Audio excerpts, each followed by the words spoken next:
The Eagle of France, a life of Napoleon Bonaparte. Born on a rock in a forgotten sea, he rose to wear the crown of a continent. He outmarched every army sent against him, and bent a century around his name. Soldier, consul, emperor, exile, a single life that shook the world and echoes still. His story unfolds here, across some 14 hours and 26 chapters. Chapter 1. The Island and the Boy. The island of Corsica, which lies in the Mediterranean some 100 miles south of Genoa and 100 miles east of the coast of Provence, had been an object of dispute among foreign powers for the greater part of 2,000 years before it produced its one great citizen. The Phoenicians had touched at its harbours, and the Greeks of Phocaea had founded a colony upon its eastern shore. The Etruscans had taken it, and the Carthaginians, and after them the Romans, who held it through the long centuries of the Republic and the Empire, and left upon it the few stones and the language that would in time become its own. After Rome, there had come the Vandals out of Africa, and after the Vandals, the Byzantines, and after the Byzantines, the Saracens, who raided its coast so persistently that the inhabitants withdrew into the hills and built their towns of stone upon the ridges, where a column of smoke from a watchtower could pass from cape to cape in an hour. In the high Middle Ages, it had been claimed by the Pope, by the kings of Aragon, and by the maritime Republic of Pisa. From the 14th century, the Republic of Genoa had held it, more or less, and had administered it from its coastal citadels with the parsimony and the inattention of a great trading power for a province that yielded little but olives, chestnuts, and obstinate men. It is a small island of perhaps 3,000 square miles, mountainous through its length, with peaks that hold their snow well into June, and with a coast cut into deep blue gulfs by promontories of pink granite. The interior is given to the maquis, that low brushwood of myrtle, juniper, and arbutus, whose smell is said by those who know it to be the first homesickness of the exile and the last memory of the dying. The valleys are narrow, and the streams short, descending in a few hours from the snow line to the sea, so that what in another country would be a river is in Corsica a torrent in spring, and a dry stone bed in August. There are no great cities. The inhabitants, who in the 18th century numbered something under 150,000, lived in walled villages of stone and earth, kept goats, made wine, made oil, and observed among themselves a code of obligation and reprisal more ancient than any law that Genoa had ever promulgated. They spoke a tongue of their own, a sister of Tuscan and a daughter of Latin, and they understood the sea as a road by which strangers came, and the mountain as a wall behind which a man might keep his own counsel. The light upon Corsica is the light of all the Tyrrhenian, white at noon, gold in the late afternoon, and toward evening a dense rose laid upon the granite of the western capes, so that travellers approaching by sea from Provence have always reported that the island appears to lift in the last hour of its visibility, as if it were less rooted than floating. The wind which blows the most steadily upon it is the libeccio, out of the southwest, salt and warm. The wind which the inhabitants most fear is the tramontana out of the north, which strips the trees and chills the harvest. The seasons upon the island are not 4, but 2, with a hot, dry summer of 6 months and a wet winter of 3, and brief springs and autumns in between. The cicadas begin in May and do not cease until October. The shepherds in those months take their flocks up into the mountains and come down only with the first rains. There is little that is gentle in this landscape, and little that is comfortable, but those who have left it have remembered it always with a particular ache, and have written of its smells and its silences as men write of a first love. For the better part of the 18th century, these inhabitants had been in a condition approaching open revolt against their Genoese sovereigns.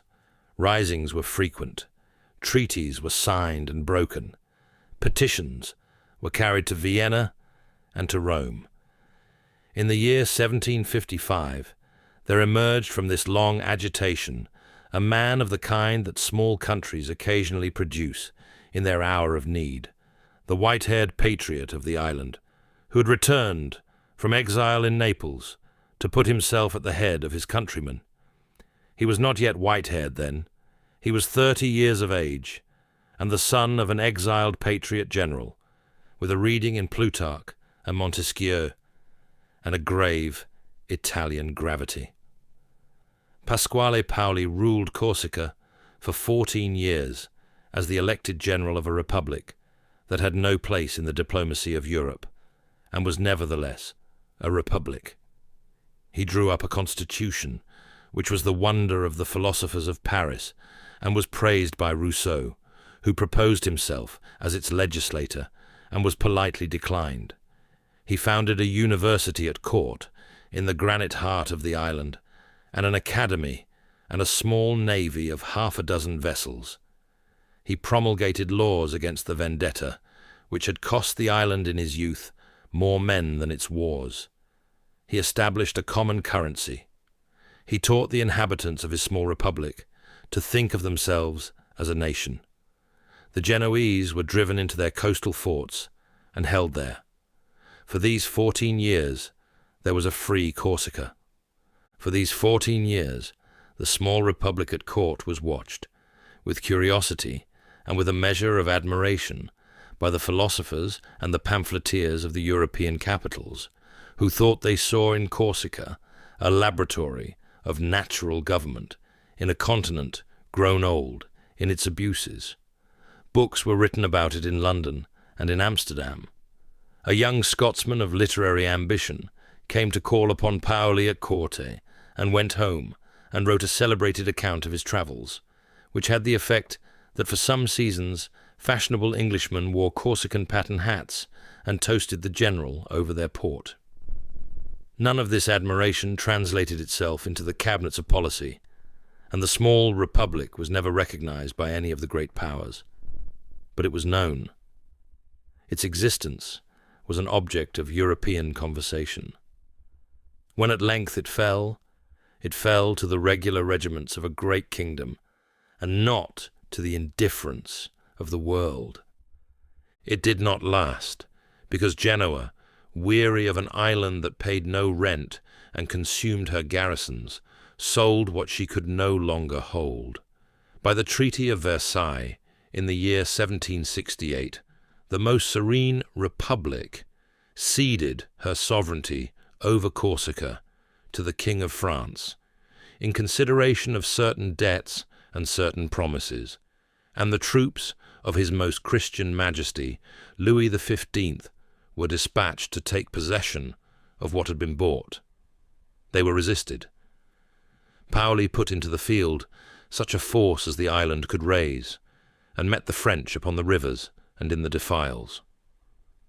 In the spring of the following year, on the banks of a stream called the Golo, at a stone bridge known as Ponte Novu, the small army of the Corsican Republic was destroyed by the regular regiments of the King of France, and Paoli rode east to the coast and took ship for England, where he was given a pension by His Britannic Majesty and a house in London, and would live the greater part of his long life thereafter in the courteous and patient condition of an exile. The island became, by the act of a foreign chancery, a province of France. The bells of the parish churches were ordered to ring for the new sovereign. The inhabitants, for the most part, did not ring them. There were, in the months following Ponte Novu, a few partisans who held out in the eastern mountains, and a few who took to the maquis as bandits, and were spoken of in whispers in the villages, and a great many who shrugged and went back to their olives. The administration of the new province was given over to French officials and to such Corsicans as could be relied upon to serve them. The system of civil and criminal justice was reorganized on the French model, with delays. The customs were rearranged in favor of the goods of Provence. The parishes were instructed in the loyalty owed to a new sovereign. The French court appointed as military governor of the island the Comte de Marbeuf, a man of cultivated address and patient policy, who had served at Versailles, and who understood that conquered provinces are best held by the conciliation of their better families. He took up residence at Bastia in the north, and travelled the island with a small staff and considerable courtesy. It was into this island, and into this defeat, that the second son of a small attorney of Ajaccio was born some 15 months after the surrender of Ponte Novo, on the 15th of August, in the year 1769. He was therefore French by about a year. He was christened, according to the custom of the family, with a name borrowed from a Tuscan uncle of an earlier generation, and entered upon the parish register in the Italian form, Napoleone di Bonaparte. He was, like his elder brother, a small dark child with the heavy-lidded eyes that the family had brought down from the mainland, and he was, like every child of that island and that century, baptized in haste and laid before the image of the Virgin and recommended to her, for the infant mortality of Ajaccio was high, and a prudent mother took no chances. The Buonaparte were not great people, even by the modest scale of the island. They were, by their own account, of minor Italian patrician stock from the Lunigiana, the borderland between Tuscany and Liguria, and a cadet of the line, one Francesco Buonaparte, was said to have crossed to Corsica toward the end of the 15th century, when the Genoese banks were giving employment to such men. He had settled at Ajaccio, and his descendants had married into the local families and had practiced law, served in militias, and held minor offices of the kind that an island of small affairs distributes among its readers and its writers. The patent of nobility, which the family possessed, and which would in time prove of more consequence to the second son than anyone had reason to suspect, was Tuscan in origin, and had been confirmed at Genoa in the 17th century. It was modest, and it was authentic, and it would in due course be recognized by the French heralds, which was the point. The Corsican attorney, his father, was a young man of 23 in the year of his second son's birth. Carlo Maria Buonaparte had taken his degree in law at Pisa, where he had drunk a little, gambled a little, and acquired the manners of the mainland, and he had returned to the island to find a wife. He had married Maria Letizia Ramolino in the summer of 1764. She was not yet 14 years of age. The Ramolinos were of the same modest patrician class as the Buonapartes, and they brought with them a small dowry and a connection by marriage to the Fesch family, which would also in time matter. Carlo was a tall, slender man, dark of hair and eye, fond of fine clothes, and indifferent to economy. He had a good Italian, an indifferent French, and a Latin that served for the documents of his profession. He had, before the surrender, attached himself to Paoli, and had served as his secretary in the Constitutional Assembly at court. He had stood with the Patriots' army, with his young wife at his side, through the campaign that ended at Ponte Novo, and is said to have come down from the mountains afterwards in some despondency, with the bride who was already carrying his second child. It was a spirited beginning to a marriage.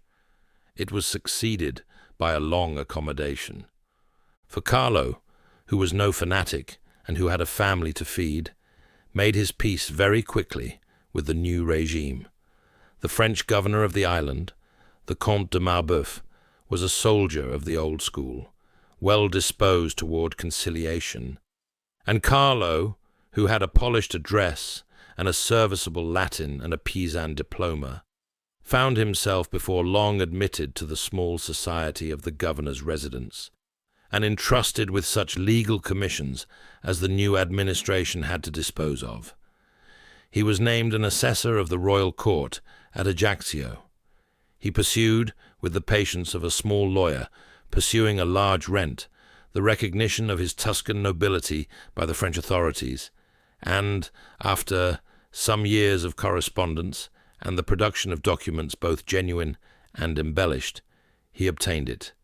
He thereby became eligible for those royal favours, in particular the scholarships at the military and civil schools, which the crown reserved for the impoverished sons of the noblesse. It is for this purpose that small attorneys spend their evenings collating genealogies. He had now 800 years of pedigree, 4 children, and almost nothing in the bank. His mother, Madame Mère, was meanwhile turning the household at Ajaccio with an economy that her husband did not bring to it. The Roman matron of Ajaccio was not yet 19 years of age at the birth of her second son, and would in the course of her marriage bear 13 children, of whom 8 survived to adulthood. Joseph had come first in the previous year. Napoleon was the second. In due course there would arrive Lucien, Elisa, Louis, Pauline, Caroline, and last the youngest brother, Jérôme, born in the year of the father's last journey to the mainland. She was tall for her time, straight-backed, with the regular features of the southern Italian, and an eye that could quiet a room. She read little and prayed often. She had been brought up to consider thrift a virtue, modesty a duty, and obedience to a husband, a contract one honoured even when the husband was extravagant. She kept her household upon a strict allowance. She patched her sons' clothes. She beat them when they lied and embraced them when they bled. She let it be known that what could not be paid for would not be bought. In the long after years, when her second son had set crowns upon the heads of his brothers, and her own carriage went through Paris with outriders, she is said to have remarked, in the Italian of her girlhood, that all this was very well provided it lasted, and that one could not be sure. She put her allowance by. She had begun, perhaps before any of them had thought of it, to consider the contingency of return. The house in which her elder children were born stood, and stands, in a narrow street near the Cathedral of Ajaccio, a tall stone building of 3 stories that had been in the family for generations and had been added to without much plan. It had a courtyard, a garden of small extent, a few mules in a stable, an oil press in a back room, and a view, from the upper windows, across the red roofs of the town to the deep blue water of the Gulf. The rooms were dark in summer and cold in winter. There were tiled floors, a few pieces of dark Italian furniture, a great many religious prints, and the books that Carlo had brought back from Pisa, which were chiefly law, but included a Plutarch in Italian translation and a Caesar in the Latin. The sons slept in shared rooms, and the daughters in their mothers. The family ate the food of the country, the bread, the chestnut polenta, the dried sausages, the goat's cheese, the olives, the figs, the wine of small terraced vineyards behind the town. They observed the feasts of the church with the strictness of an island that had only the church to observe. They spoke Italian among themselves. They spoke a little French, increasingly, as the schools opened and the garrison settled in. Of the boy himself, in these first years, there is little to be said that does not partake of the embellishment which fame puts upon the cradles of its favourites. The early portraits, painted afterwards by men who had not seen him as a child, are of small, evidential value. The recollections of his elder brother Joseph, set down in old age, are coloured by affection and by the desire to tell a tale. What may be set down with confidence is that he was a vigorous and restless child, slighter than his elder brother, but more given to quarrel, that he had the dark complexion and the very pale eyes of his father's family, that he learned his letters early, with his mother for his first teacher, and his arithmetic somewhat later from a priest of the family, that he climbed the rocks behind the town with the children of his neighbours, and bathed, as all the children of Ajaccio bathed, in the warm water of the gulf at the foot of the citadel. He had a wooden sword with which, the family afterwards remembered, he was very ready to strike his elder brother. He had the obstinacy of a small child who has decided early that he's in the right. He had, for the rest, the childhood of any boy of his class and country. Long days in the sun, a little Latin, a great deal of catechism, the sound of bells from the cathedral over the roofs, the smell of the maquis on the wind from the hills. He had, like every child upon that island, never seen winter as the children of the north see it, never seen a forest of beech or oak, never seen a river broad enough that a boat could not be poled across it. He had seen olives and figs and the masts of the small craft in the harbour, and the white sails of the larger vessels coming in from the open sea, which he is said to have watched for hours from the windows of the upper story. Ajaccio in those years was a small town of some 4,000 souls upon the western coast of the island, gathered behind a Genoese citadel that thrust into the gulf and around a cathedral of pale stone, in which the boy had been baptized. Its streets were narrow and shaded. Its fishermen sold their catch upon the quay each morning. Its small society of officials, churchmen, and notable families paid each other formal visits in the cool of the evening. The governor's residence was at Bastia, on the other side of the island, but Marbeuf came often to Ajaccio, and the elder Bonaparte was seen frequently in his train. There was, in this small society, the comfort of a known place and the dullness of one. The events that mattered to the world arrived by ship from Marseille or from Genoa, sometimes weeks late, and the inhabitants read the gazettes by the light of oil lamps, and discussed in their Italian the politics of a court they had never seen.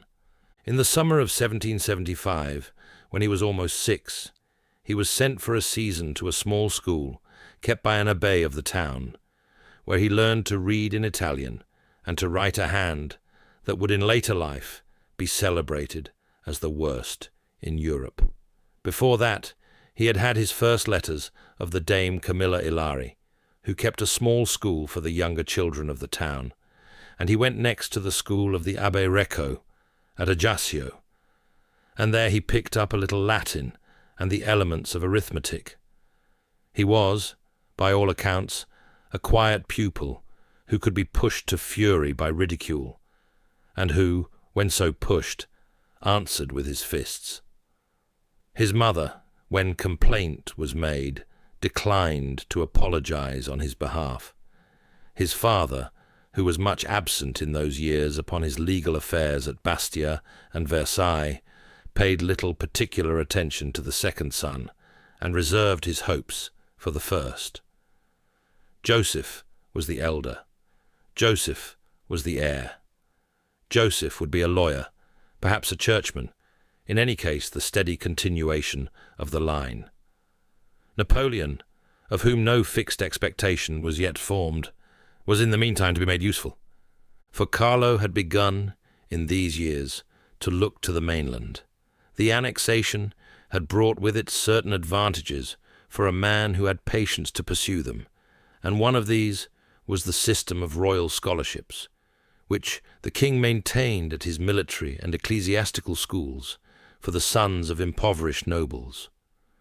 The Comte de Marbeuf, who had taken a benevolent interest in the family, recommended Carlo to the bishopric of Autun for one of the boys, and to the military academy at Brienne for another. It would be necessary to send them young. It would be necessary that they should learn French. It would be necessary, above all, that the genealogy be in order, and that the document of nobility issued at Genoa should pass the inspection of the heralds at Versailles. Carlo set himself to these matters with the diligence that a poor man brings to a possible competence. He travelled to Versailles in the autumn of 1777 as one of the deputies elected by the new French estates of Corsica to represent the island at court. It was a small honour, and one that flattered him. He had a suit of clothes made for it, and he travelled with the air of a man going up in the world. He came home with the documents in order. The boys would be received.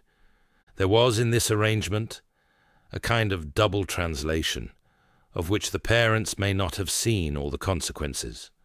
The boys were to be made French. They were to be made gentlemen of the king's service.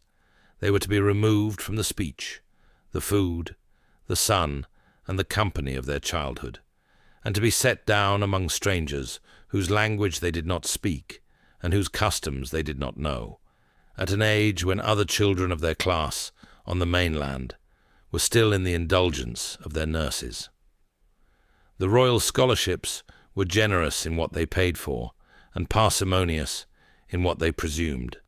The boys would be lodged, fed, and instructed. They would not be permitted to come home except by leave. The bills for any extra expense, for clothing, for travel, for the small dignities of their station, would fall upon a family that had no margin for them. Carlo, who was a man given to optimism in matters of expense, did not perhaps weigh this last consideration with all the gravity it deserved. Laetitia, who weighed everything, weighed it. It had been agreed between the parents, after consultations which left no record, that Joseph should go to the Bishop of Autun, where he would prepare for the priesthood, and that Napoleon, the second son, should go to Brienne, where the king maintained one of his royal military schools. A child going from Corsica to either school must first acquire enough French to follow the lessons, and to that end both boys would spend a few months together at Autun, under the eye of the bishop, before Napoleon was sent on alone to Champagne. Such was the plan. Such, in due course, would be the execution. The arrangements occupied the autumn. There were certificates to be drawn up, baptismal extracts to be procured from the cathedral chapter, the genealogical document to be copied and recopied, letters of recommendation to be obtained from the governor, and from such other personages as could be persuaded to lend their names. There were measurements to be taken for the uniforms that the boys would wear at school, in cloth that would have to be sent for. There were instructions to be given the elder boy, who was to look after the younger as far as Autun, and admonitions to the younger, who was to mind himself thereafter alone. The household at Ajaccio assumed that autumn the air which households assume at the eve of a long parting, an air of small domestic activity directed against an impending silence. The boy, who was 9 years old in the summer of 1778 and had never crossed the sea, was told that he was to go to France. He did not, by any account that survives, weep or protest. He did not embrace his sisters with any particular fervour. He is said to have asked 1 or 2 practical questions about the journey and about the school, and to have set himself thereafter to the packing of his small box, with the gravity of one who had decided that whatever was to be done would be done well. His brother Joseph, who was a milder spirit, was more moved. The smaller children watched. Laetitia, who at 28 had already buried 2 infants, and seen her husband often absent, made the preparations of a careful mother. A few changes of linen, 2 pairs of stout shoes, a missal, a small crucifix, a little money sewn into a hem against necessity. She is said to have wept at night, and to have shown no mark of it in the day. The Corsican attorney made his arrangements at Bastia for passages on a brig that put out for Marseille in the early winter. It was understood between father and child that the boy was to be a French officer, by virtue of a king's scholarship that paid for the schooling of impoverished noble sons.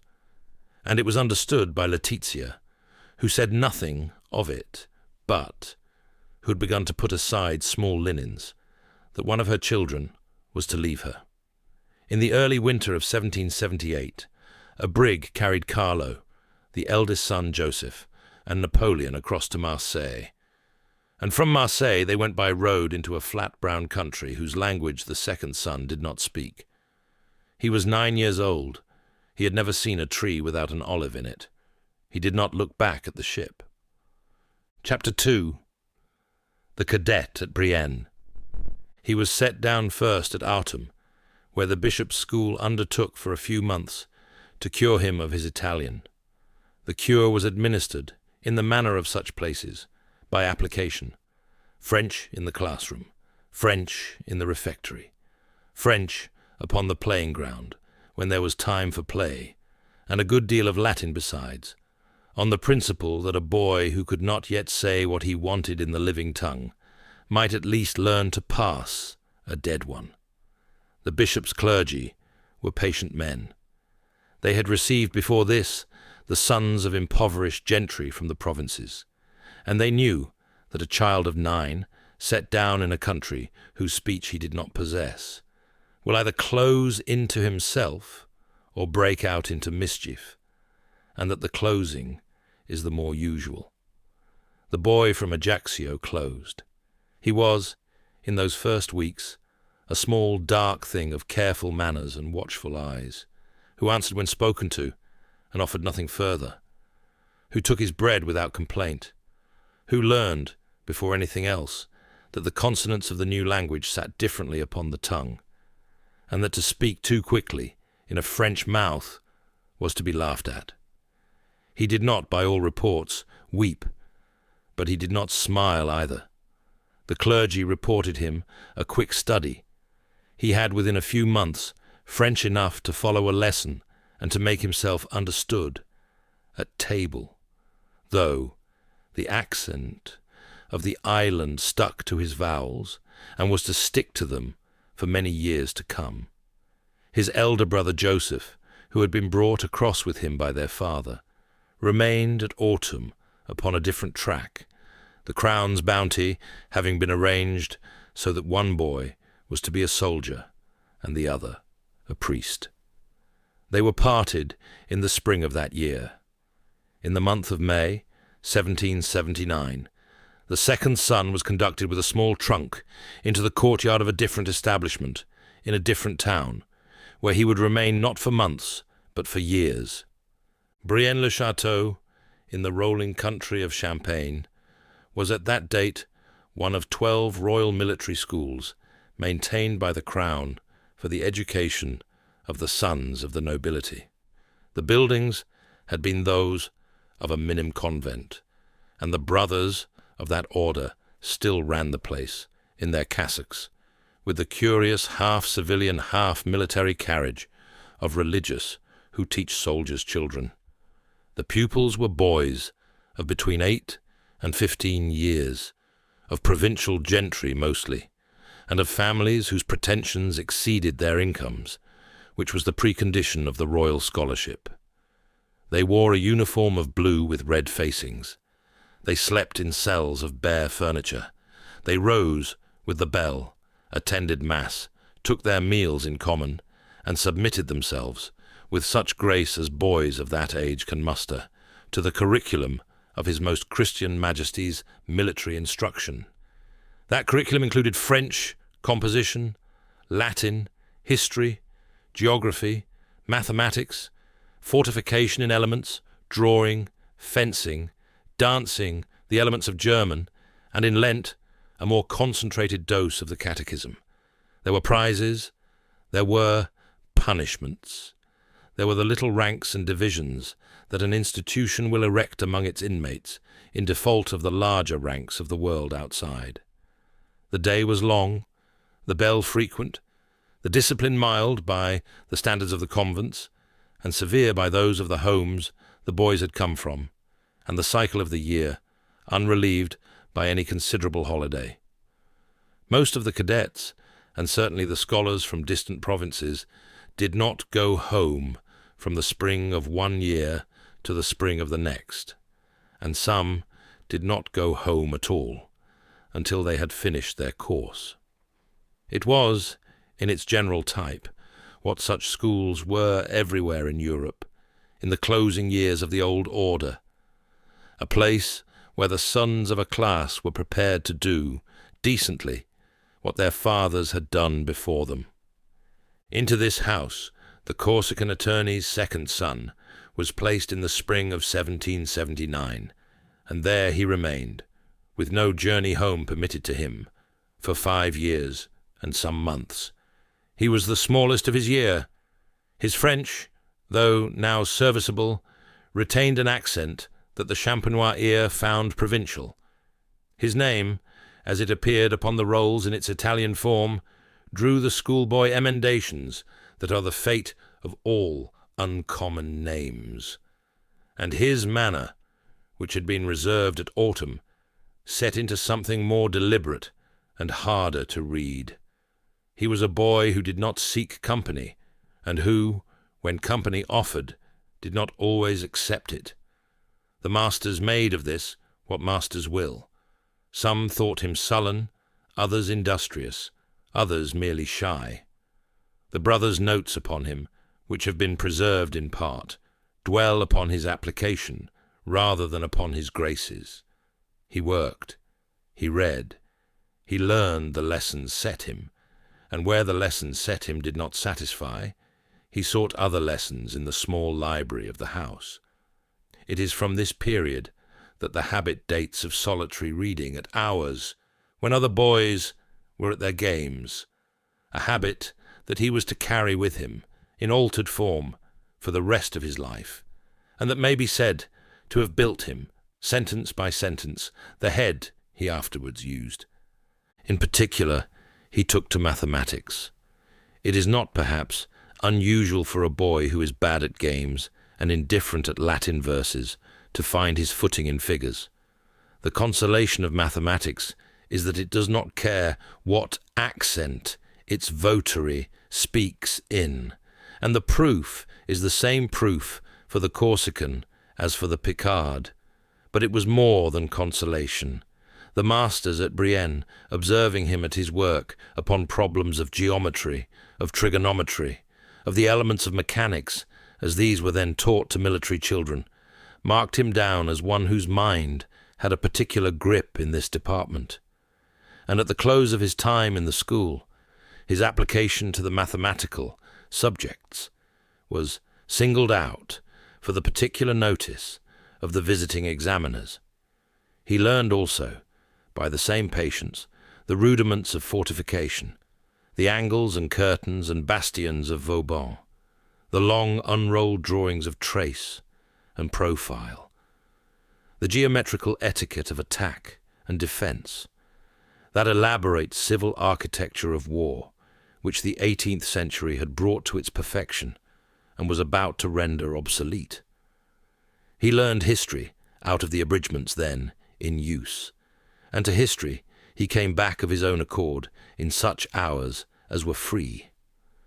The campaigns of the ancients, the wars of Rome and of the Macedonians, the memoirs of more recent commanders, occupied him in preference to the lives of the saints or to the romances that some of his fellows brought in by stealth. Of the literary subjects he is reported to have done passably.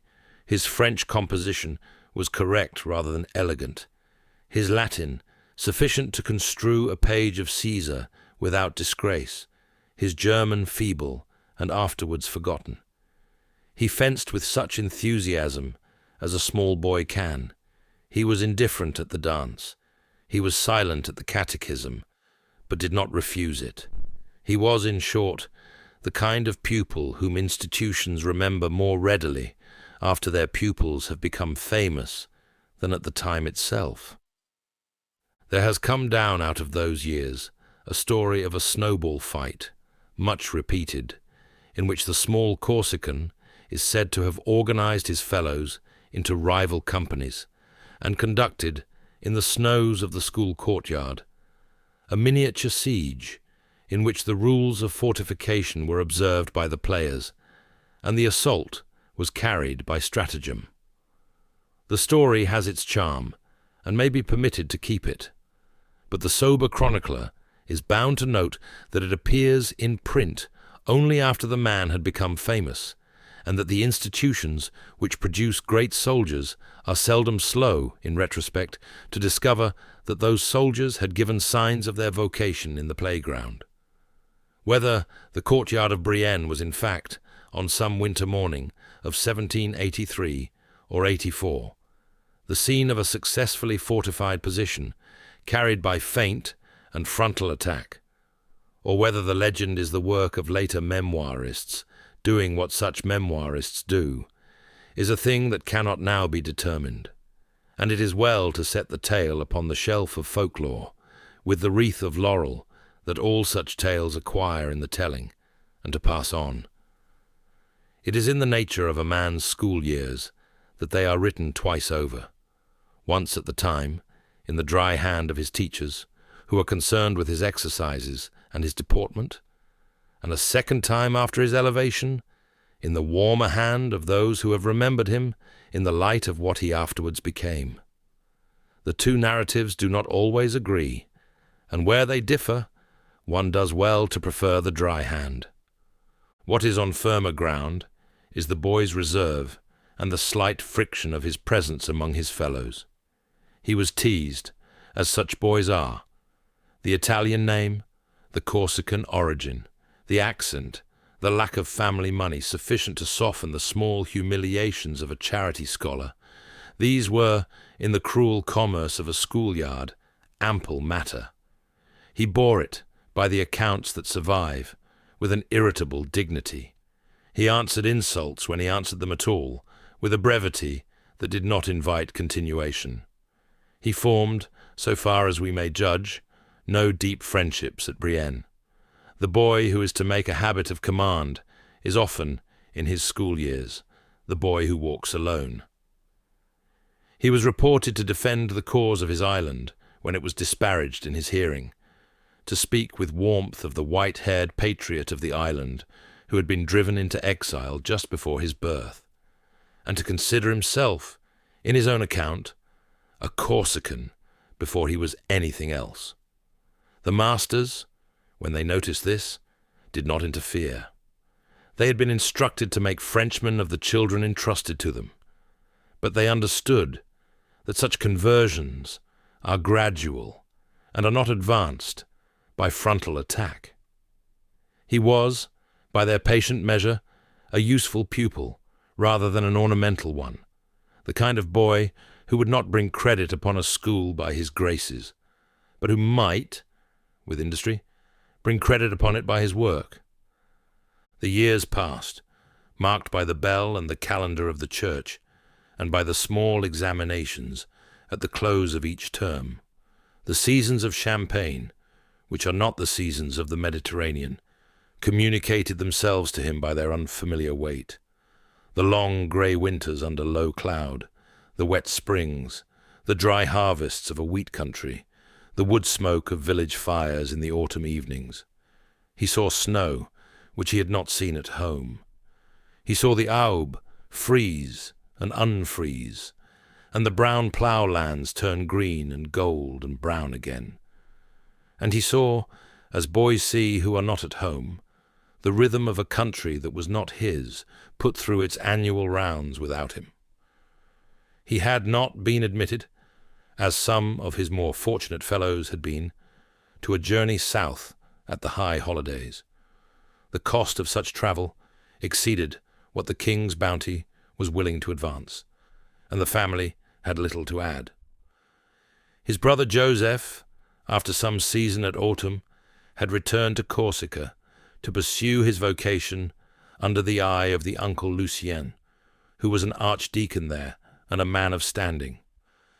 The second son alone of the Bonaparte boys remained in France, and remained in France without interruption. Letters passed between Brienne and Ajaccio, when the post permitted. Little money came north, a small parcel of linen at long intervals. Once, by the hand of a chance traveller, a wedge of the cheese that the island made, and that the boy had eaten as a child. He read, when he could, what news of Corsica reached the school in the gazettes, and he formed, alone in his cell, with the smell of the cheese in his fingers, those first private resolutions, which are the inward life of a child, set down far from home. It is from this period also that we may date the deepening of his preference for the company of books over that of men, or rather, of boys. He was an uncommon reader. The library of the brothers, though small by the standards of a great house, was sufficient for his appetite. He took out the historians, and returned them, and took them out again.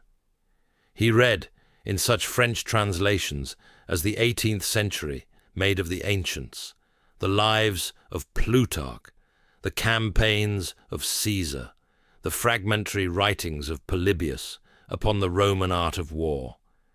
He read the more modern memoirists upon the wars of Louis XIV and upon the more recent struggle in Germany. He read, when he could lay hands upon them, the lives of the navigators and the histories of the East. From this miscellaneous diet he formed a habit of mind that was to remain his, a quick assimilation, an excellent memory for figures and for names, a confidence in his own first conclusions, and a corresponding impatience with those who were slower at the same exercises. He took notes. He made marginal calculations in the inside covers of his books. He composed, in such free hours as the school allowed, little dissertations upon points of history that had taken his fancy. None of this was remarked at the time as anything but the diligence of a quiet pupil. It was understood that the king's scholarship had purchased a clerk for the artillery. What had in fact been purchased had not yet been priced. He grew, though not greatly. He was at 15, by the school's own measure, of small stature for his age, slight in build, dark of complexion, with the watchful eyes that older men were afterwards to remember. He had begun to take some pride in his small body. He ran when he could, climbed when there was anything to climb, and put up with the chilblains of the Champagne winter by an act of will which was already characteristic. He was, by the strict reckoning of the masters, a serviceable pupil, and not a difficult one. He gave little trouble. He obeyed. He did not denounce his fellows for their small breaches of the rules, nor cultivate the favour of those who set the rules. He was, as far as the masters went, neither beloved nor disliked. With his fellows he kept the same equable distance. There were, no doubt, particular boys with whom he sat at table and exchanged the small commerce of school life. The names of one or two have been preserved in the after-memoir, but it would be too much to say that he had friends in any deep sense of the word, and the truth is that the boys who came up with him had, when later questioned, not very much to remember. He had passed through the institution as such boys pass, leaving few marks at the time, taking many away. In the autumn of 1783, a royal inspector came to Brienne upon the rounds the Crown then maintained for the supervision of its military schools, and reviewed the elder boys with a view to selecting those who should pass on to the École Militaire in Paris. The inspector formed a favourable view of the Corsican attorney's second son, and recommended him for promotion, with the observation, set down in the dry official language of such reports, that his character and his application alike warranted further training, and noting in particular his aptitude for the mathematical subjects. The recommendation was acted upon, but a year more was to elapse before the place fell vacant.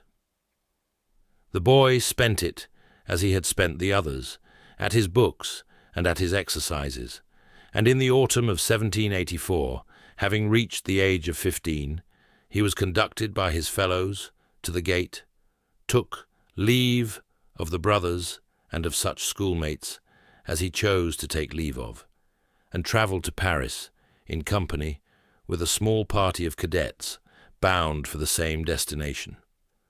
Behind him he left, without ceremony and without much regret, the courtyards and the refectories and the cells in which he had passed the years between his 9th and his 15th, and which he was never to revisit. The road to Paris, in the autumn of that year, lay through a France that was outwardly tranquil and inwardly indebted, the king upon the throne and the queen at her dairies, the Parlement grumbling, the harvests in, the gabelle collected, the corvées performed, the post running on time. Of the storm that was already gathering in the chancelleries and the academies, the boy in the post-chaise saw nothing. He saw only the towns through which he passed, the inns at which he was set down, the bread he was given, and the names of the rivers as the road crossed them. He arrived in the capital at the close of October, was conducted to the école, was assigned his cell, and within a few days had begun the new round of lectures. He did not, so far as anyone has recorded, take much notice of Paris itself in those first weeks. The school was an enclosure within the city, and he was inside the enclosure. The École Militaire stood, as it stands, upon the western edge of the capital, behind its great parade ground of the Champ de Mars, in a complex of new buildings put up in the reign of Louis XV, on a design of the younger Gabriel. It was a foundation of more recent date than Brienne, and of grander pretensions, a finishing school for the officer corps of the kingdom, where the boys judged most promising at the provincial schools were brought together to complete their training in the more advanced branches of the military art. Here, the curriculum reached into the higher mathematics, into the rudiments of ballistics, into the more refined elements of fortification, into the management of horses, and into such polish of manner as the crown thought desirable in the gentlemen who were to lead its troops. Here, too, the cadets enjoyed accommodations of a quality unknown at Brienne, separate beds, varied tables, the services of grooms, at an expense which, in the case of those scholars whose families could not meet it, was borne by the royal treasury. The scholar from Corsica took notice of all this with the cool eye of a boy who had been used to plainer conditions, and is reported to have observed, with the pointedness which the school had not yet bred out of him, that an establishment which fed its cadets like the sons of farmers, general, was not best calculated to prepare them for the bivouacs of a campaign. The remark, if it was made, was not held against him. It was the kind of observation that schoolmasters expect from their more cutting pupils, and discount accordingly. He had, on entering the école, taken up the artillery as his branch. The choice was in part dictated by his interest, which was in mathematics and in the geometry of war, rather than in the mounted parade, in part by his circumstances, for the artillery was at that date the branch of the service in which a gentleman of small fortune might rise upon merit alone, the cavalry being still the preserve of the rich, and the infantry of the rich enough. The artillery required of its officers a real proficiency in calculation. It tested them more strictly upon entry. It offered, in compensation, a profession that was respectable, and a career that was open. Its officers were of a particular type, as such corps go, more lettered than the cavalry, more sober than the infantry, accustomed to spend their evenings over diagrams and tables of fire rather than over cards. They were also, by the standards of the kingdom's other arms, a little out of fashion at court, where the spurred boot was preferred to the slide rule, which was, for a boy in his circumstances, no disadvantage. He set himself to its requirements, with the same patience he had brought to the lessons of Brienne, and with the additional motive of necessity which had now intervened in his affairs. For while he was at the École Militaire, in the cold first weeks of 1785, news reached him from the south of France that his father, who had travelled to Montpellier to consult the physicians of that city upon a chronic and painful ailment of the stomach, had not been cured of it. The Corsican attorney died at Montpellier on the 24th of February, 1785, in the 39th year of his age, attended in his last days by his eldest son, and by such friends as he had made in his various journeys upon the king's business. The cause was given as a tumour of the pylorus, which is an obstruction of the lower mouth of the stomach, and which was, at that period, beyond the reach of medicine, a disease that ran, as it would prove, in the family, and that was to come for the second son also in his time. The father was buried at Montpellier, the family lacking the means to bring him home. The news went out by post to Ajaccio, where Letizia received it with the composure that was already her habit in such matters, and to Paris, where the second son received it in the parlour of the École Militaire, and made, so far as anyone observed, no public sign. Whatever he felt was kept within. The death altered, in the most material way, the situation of his family. The father had been the negotiator of their position, the holder of their offices, the manager of such modest revenues as they enjoyed, and the petitioner of such favours from Versailles as had paid for the schooling of his sons. With his removal, the household at Ajaccio passed under the responsibility of those of his sons who could earn, which is to say, in the immediate, of the eldest, Joseph, who was studying for the priesthood, and now was urged to consider a more remunerative calling, and of Napoleon, who was within a year of his commission, and who, from this point forward, regarded himself as having a family to keep.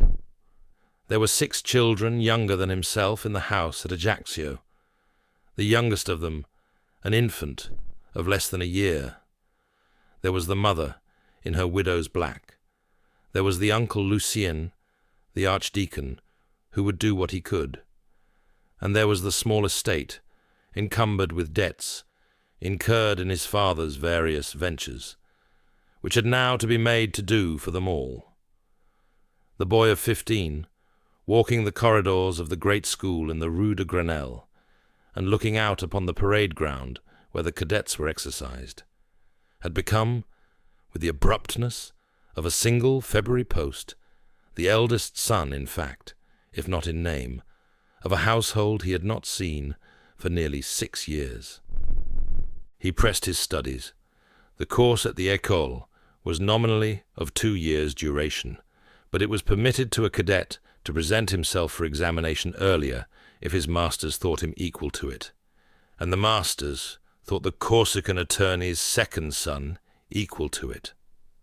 Through the spring and summer of 1785, he applied himself with that quiet ferocity which was his manner of grief, and which was afterwards to be his manner of work also. He rose early, he sat late, he carried his books with him from the lecture-room to the refectory, and from the refectory to the cell.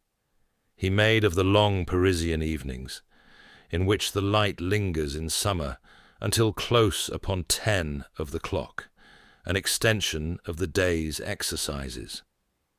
The masters who took the artillery class in that year were men of competence, graduates of the same corps, instructors in the calculations of trajectory and elevation, in the mechanics of the gun, in the management of trains, in the chemistry of powder, as it was then understood. Their pupils were tested in writing and at the board. They were required to demonstrate the geometrical solutions of the problems put to them. They were required to know, by heart, the tables and constants which the science of guns then employed, and at the close of the course they were ranked. The candidates were many. The boy from Corsica was at this date 16 years of age, and had completed the course in some 12 months rather than the nominal 24, which was a thing creditable in itself, even before the question of his rank was settled. Of the 58 cadets of his year who sat the examination, 58 emerged with their classifications in their hands, and the news passed quickly along the corridors, as such news will. Who had got into the cavalry? Who into the infantry? Who into the artillery? Who, by his place upon the list, had got into nothing at all, and would have to wait? The Corsican attorney's son was not at the head of the list, nor was he at its foot. He was somewhere in the middle, where most boys finish, who are not brilliant and who have not been idle, and whose minds, though competent at the work, are still unformed in those graces which the examiner is also accustomed to weigh. It was a placing such as 1,000 other boys had received in 1,000 other years from the same school, and that no one in the Rue de Grenelle that summer would have thought worth a second glance. At the close of the examination, he was 42nd of 58, which in another season might have meant the cavalry or the infantry. But the artillery took him, and on the 1st of September, 1785, in a uniform he had had to borrow money to buy, he received his commission as second lieutenant in the regiment of La Fère, and was ordered to Valence on the Rhone. His father had been dead these 7 months. He was 16. Chapter 3. Garrison and Revolution. Valence, in the autumn of that year, was a quiet garrison town on a brown river, with a barracks and a few cafes, and a circulating library, to which the new lieutenant subscribed at once. He had come south by the diligence with a trunk that contained 2 uniforms, a few books, and certain papers concerning the family's claims to a mulberry plantation upon the island, claims for which his late father had spent many years and many francs, and obtained, in the end, very little. He took a small room above a tradesman's shop in the Rue du Croissant. He ate at table d'hôte with 2 or 3 of his fellow officers. He was paid the lieutenant's stipend, which was meagre, and from that stipend he sent home what he could. Carlo, the Corsican attorney, his father, had been buried these 7 months in the soil of Languedoc, dead at 38 of a cancer of the stomach. The mulberry plantation, which had been awarded to Carlo by the late ministry as a kind of compensation for his loyalty, paid no income at all. Of the 7 other children whom his mother, Madame Mère, kept fed, the eldest had begun his own small career in the law, and the others were children still. The new lieutenant's letters of that year are the letters of a young man computing, with the cold patience of an artillerist, what such a sum will bear and what it will not. The regiment of La Fère was an old corps with a certain reputation for the quality of its mathematics and the dryness of its officers' wit, and the second lieutenant, who joined it in the autumn of 1785, gave it no special trouble. He attended the drills, he stood his guard, he saluted the colonel at parades, and when the parades were done, he went back up the stair to his small room and read. The town offered him little in the way of distraction. Valence, in those years, was an episcopal seat, a stop on the post road south, with a winter fog off the river and a heat in summer that drove the officers under the plane trees of the boulevards in pursuit of any breeze the Rhone would consent to send them. The garrison was small enough that a lieutenant of artillery was known to all his colonels and to most of the burghers, and dull enough that he might be forgiven for spending the larger part of his evenings within doors. There were dances at which he was mocked for his accent. There were dinners at which the older officers, of whom many had served the late king's wars and held themselves accordingly, condescended to the new commission, with a politeness he found more wounding than open contempt. And there were, by his own later admission, one or two of those small attachments that a young man at 17 will form upon almost any young woman who speaks to him with kindness, and whose names need not be recovered here. What he read in those months, and in the years that followed, has been the subject of much subsequent inventory, for he kept notebooks in his cramped left-leaning hand of what he had taken from each volume, and the notebooks, which were preserved, give the picture of a young man devouring whatever the circulating library at Valence and the bookseller at Auxonne could put into his hands. He read the histories of Greece and of Rome, and of the modern kingdoms. He read the campaigns of Caesar, and made notes in the margin of the bridges over the Rhine. He read Plutarch in translation, and the discourses of Machiavelli.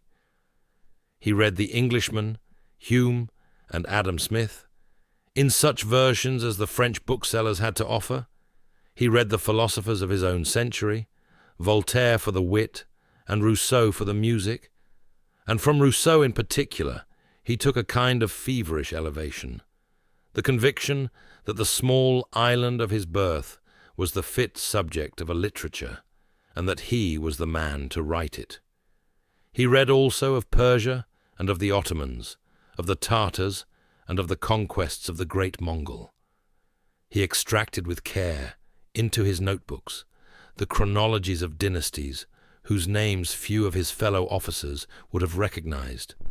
He read upon ballistics and upon fortification. He read the memoirs of marshals from the wars of the late king and the king before that. He made tables of revenues and populations of the European powers, the better to compute, against some imagined future, what each might bring into the field. He drafted essays upon the question whether ambition was, in the natural state, a vice or a virtue. He drafted a history of Corsica, of which fragments survive and the larger part does not. And he wrote letters to the white-haired patriot of the island, Pasquale Paoli, then, in his English exile, asking permission to consult such papers as he held. The letters were polite. They received polite answers. Nothing came of them. The boy was 16 and 17 and 18, and he was teaching himself, under the cover of a uniform, to be something other than a captain of artillery in a small French town. He kept his lamp burning, said the woman who let him his room, until very late.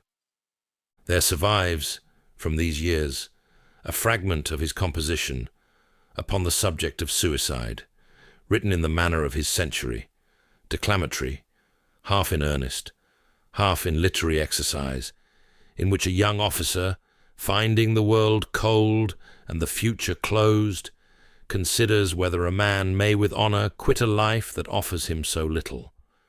The fragment is not to be taken at the foot of its letter.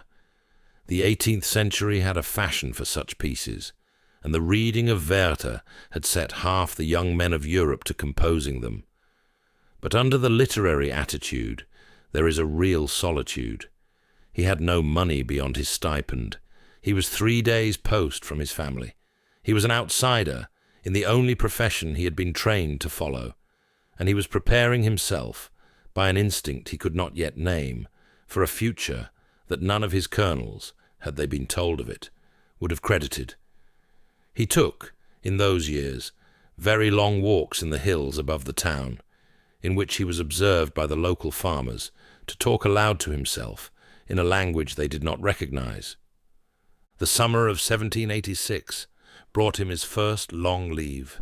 He went home by way of Marseille, and crossed in a small vessel to Ajaccio, and entered for the first time as a man the house in which his mother lived among his sisters. He found a household straitened by the loss of his father, dependent upon the favour of an uncle, and upon what could be had from a small income off the lands of the Ramolinos. The eldest son, Joseph, was reading law at Pisa. The next after the lieutenant himself, Lucien, was a boy of 11, with a precocious tongue. The eldest of the sisters, Elisa, was about to be sent to the school at Saint-Cyr that the Sun King had founded for the daughters of impoverished noble houses. The others ran barefoot through the courtyards or were carried upon the hips of their mother. The lieutenant slept once again in the room he had left at the age of 9. He ate the heavy meals that Madame Mère, who had been Letizia Ramolino, set before him. He took up again the dialect of the streets, which he had not entirely lost, and he made the rounds of the cousins and of the connections, and was received as the eldest male in residence in the absence of Joseph, with a gravity that gratified him. He undertook at once, in the manner of an eldest son, the management of those affairs. He wrote to the intendant at Bastia upon the question of the mulberry plantation. He addressed petitions to the ministry in Paris through the office of his uncle, the Archdeacon Lucian, who held the family's purse with a careful hand. He stayed beyond his furlough. He applied for an extension. He received it. He remained upon the island, in fact, very nearly a year, returning to his garrison only when the patience of the regimental administration had been thoroughly tried, and even then with a deftness in the procurement of further leaves that suggests he had begun to understand the French army as a system rather than as a discipline. Of the 7 years between his commission and the abolition of the monarchy, he was absent from his unit, by one accounting or another, very nearly half. The regiment of La Fère, which had been moved by then from Valence to Auxonne in Burgundy, took his absences with a tolerance that his own later regiments would not have shown. The army of the Old Kingdom, weighed down by privilege and idleness in its higher ranks, was lax with junior officers, and especially lax with poor ones, whose family business beyond the sea was understood to be unprofitable. He travelled, in those years, between 2 worlds and 2 languages, with a foot uneasily in each, the Italian of the household and the French of the parade ground, the small intrigues of the village mayors and the long drills of the powder train, the blue Mediterranean of his birth and the brown rivers of his service. And the doubleness sat in him, not as conflict, but as a kind of restless preparation, as of an instrument that has not yet been told what it is to play. At Auxonne, in Burgundy, where the regiment of La Fère was posted from the late 1780s, the work was harder, and the company more serious. The artillery school of that town was among the most exacting in France. Its officers were expected to be mathematicians as well as soldiers, to know the trigonometry of ranges, the resistance of metals, the composition of powders, and the geometry by which a ball was made to fall where it was wanted, and the lieutenant, whose taste for the abstract had always exceeded his command of the polite arts, found himself for the first time in a setting where the qualities he possessed were precisely those his service required. He worked through the manuals of the gunners with the same patient appetite he had brought to Plutarch and to Rousseau. He made copies, he made tables, he composed in the small hours his own treatises upon questions of fortification and field practice. The principle he absorbed in those years, and never afterwards departed from, was the principle of concentration, that artillery, which by ancient practice had been distributed evenly along a line, ought rather to be massed at the decisive point, and there employed at close range and in great weight, to break the enemy infantry by the brutality of metal. The doctrine was not original to him. It was in the air of the French artillery schools of that decade, but no man would apply it with more steady ferocity upon 100 fields and against 12 powers than the lieutenant who copied it into a notebook in a stone room above the parade ground at Auxonne.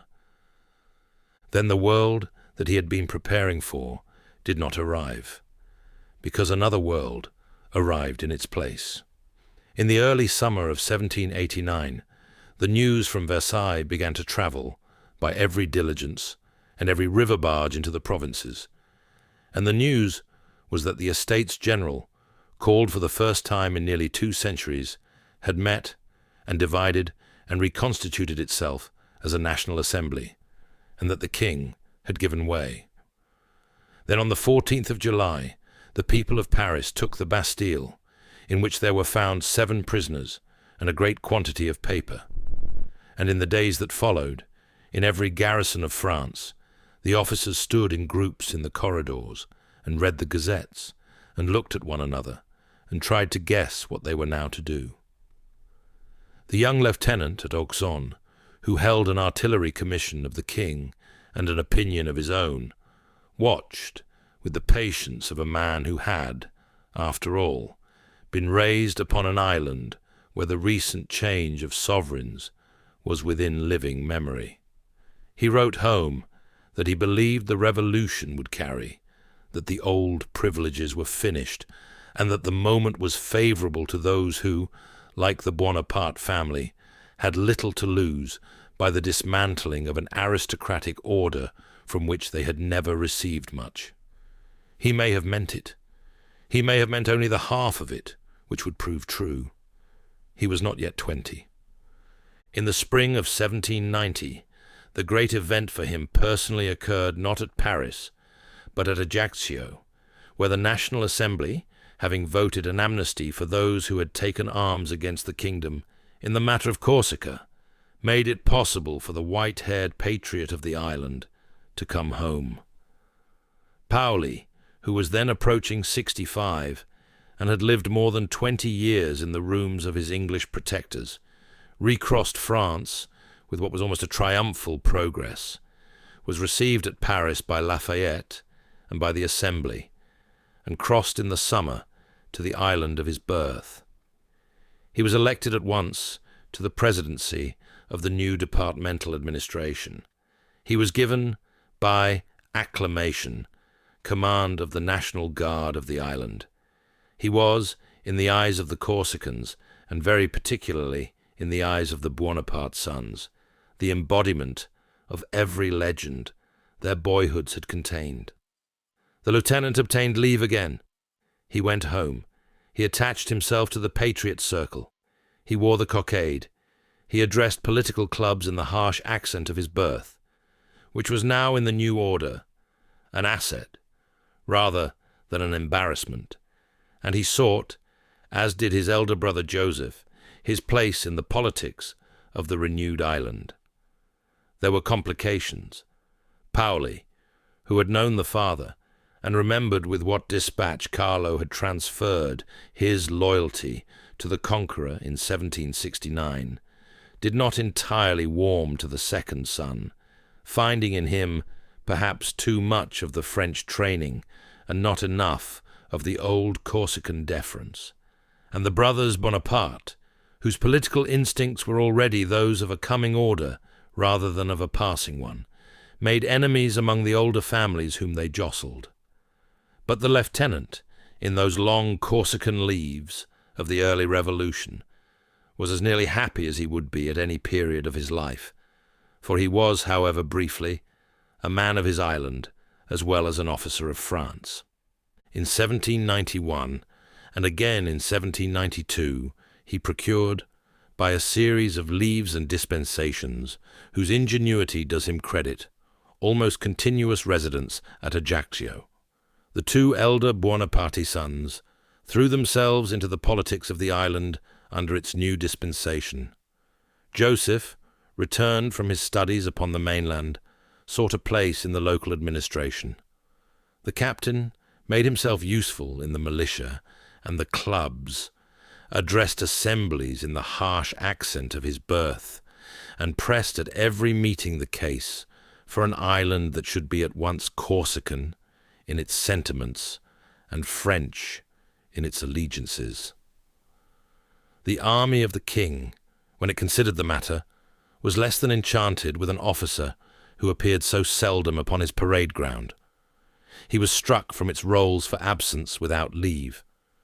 He was reinstated when, Having gone to Paris in the summer of 1792, he showed himself in the antechambers of the new ministry, and pressed his case with the brisk assurance of a man who had calculated the supply of officers and found it short. He was in Paris that August. From the windows of a friend's apartment near the Carrousel, he watched the Tuileries stormed and the King's Swiss Guard cut down upon the staircase, and he remarked afterwards in a letter that if the King had shown himself upon a horse, the day would have ended differently. Whether or not the observation was just, it was characteristic. He had begun to look at events as a soldier looks at a battlefield, and to compute, even in matters of revolution, what the application of force at the right moment might have prevented or procured. His promotion to captain came through that same year, partly upon his merits, and partly upon the disorganization of an army from which so many officers of the old nobility had emigrated that vacancies were no longer scarce. The war declared that spring against the Habsburg Emperor had widened by the autumn into a war against half the courts of Europe, and the regiments of the Republic were beginning to want for trained gunners. He was 23. He returned to the island at the close of the year as a captain of artillery, confirmed in his rank and conscious, perhaps for the first time, that the revolution, which had so transformed his prospects upon the mainland, was now beginning to ask the island a harder question than the island wished to answer.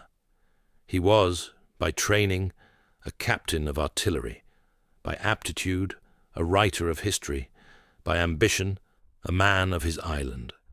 And he was about to be informed, by the course of events in which he had no hand, that he could no longer be more than one of these things at once.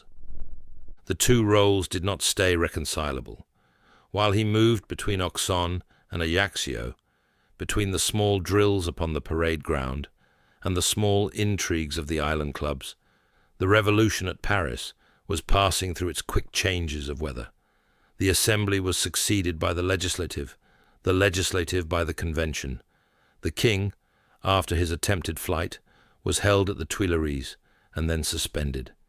In September, the monarchy itself was abolished and the Republic proclaimed. Each successive change reached the island at the speed of the post packet, and at each successive change the position of the white-haired patriot grew more delicate.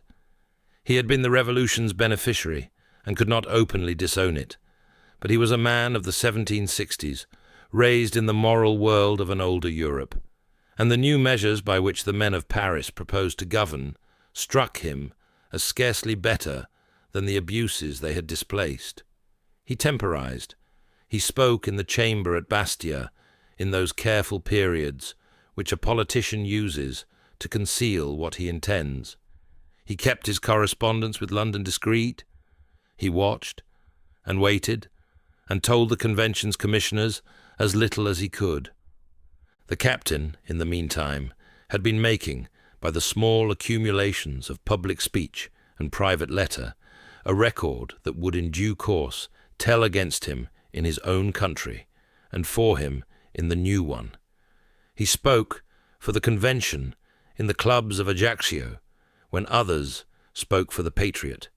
He wrote pamphlets, short, pugnacious, signed with such initials as those who needed to know would recognize, in which the policy of the island's accommodation with London was held up to the light and found wanting. He addressed his fellow officers of the volunteers, when they would listen, upon the duty owed to the Republic of which they were now an arm. He was not, in those months, the principal author of the rupture. The principal author was the patriot himself, who had begun to weigh in his hand the prospect of a foreign protector. But the captain was visible enough to be remembered when the time came for those to be remembered who had stood, in the spring of 1793, against the tide of opinion upon their own island. The event that made the choice for him was the execution of the King. On the 21st of January 1793, in the Place de la Révolution at Paris, Louis XVI was beheaded under the new instrument designed for that purpose, and the news, travelling outward over the next weeks, reached the Mediterranean and the island of Corsica, where the white-haired patriot received it with horror. Paoli, who had spent his life in the cause of liberty as he understood it, did not understand by liberty the killing of an anointed prince by a vote of an assembly. He had, moreover, no intention of seeing the island over which he now presided drawn into the European war, which the Convention had declared upon every monarchy at once. He began, that spring, to correspond quietly with his old protectors in London. He received agents. He equivocated when the Convention's representatives came to inquire after his loyalty. And very soon, upon the island, the political question divided itself into two parties, the one Paulist and increasingly Anglophile, the other Republican and aligned with Paris, with the Bonaparte's sons among the leading figures of the second. The lieutenant, who had been Paoli's man and would not have hesitated to declare it the year before, found himself, by the spring of 1793, upon the side of the Convention against the patriot of his boyhood. And as the rupture deepened, the Bonapartes were denounced from the pulpit of the cathedral as French agents and traitors to the island. A decree of the Corsican Assembly placed them under the ban. Their house in Ajaccio was sacked. Their country property at Mileli was seized. It is one of those reversals that invite elaboration, but the bare matter is sufficient. A family that had risen by accommodating itself to French rule, that had then resumed its Corsican identity under the patriots' amnesty, and had hoped to flourish in both worlds at once, was now pushed by the harder logic of the revolution to choose. And once they chose for France, the island was no longer theirs to live upon. The eldest son, Joseph, who had built up over the past 2 years a small position in the local administration, lost it overnight.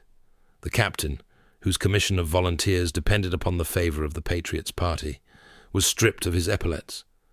The younger brother Lucien, scarcely 18, who had spoken with more vehemence than was prudent in the clubs of Saint-Maximin, and had thereby helped, if reports are to be credited, to bring upon the family the specific charge of treason in Paoli's eyes, was already upon the mainland and out of reach. By the end of May 1793, the captain of artillery, who had hurried back from his regiment when the news of the rupture reached him, was riding the tracks of the interior with a small escort, attempting to rally what Republican opinion still survived in the villages, and finding very little. The villages had made up their minds. The patriot's name was still a name to conjure with, and the patriot had named the Bonapartes traitors.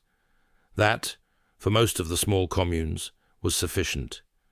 He returned to Ajaccio with his escort, thinned by quiet desertions, slept that night in a stranger's house outside the walls, and concluded by the morning that what remained for him to do upon the island was to remove his mother and his brothers and sisters from it before the patriots' militia closed about the town.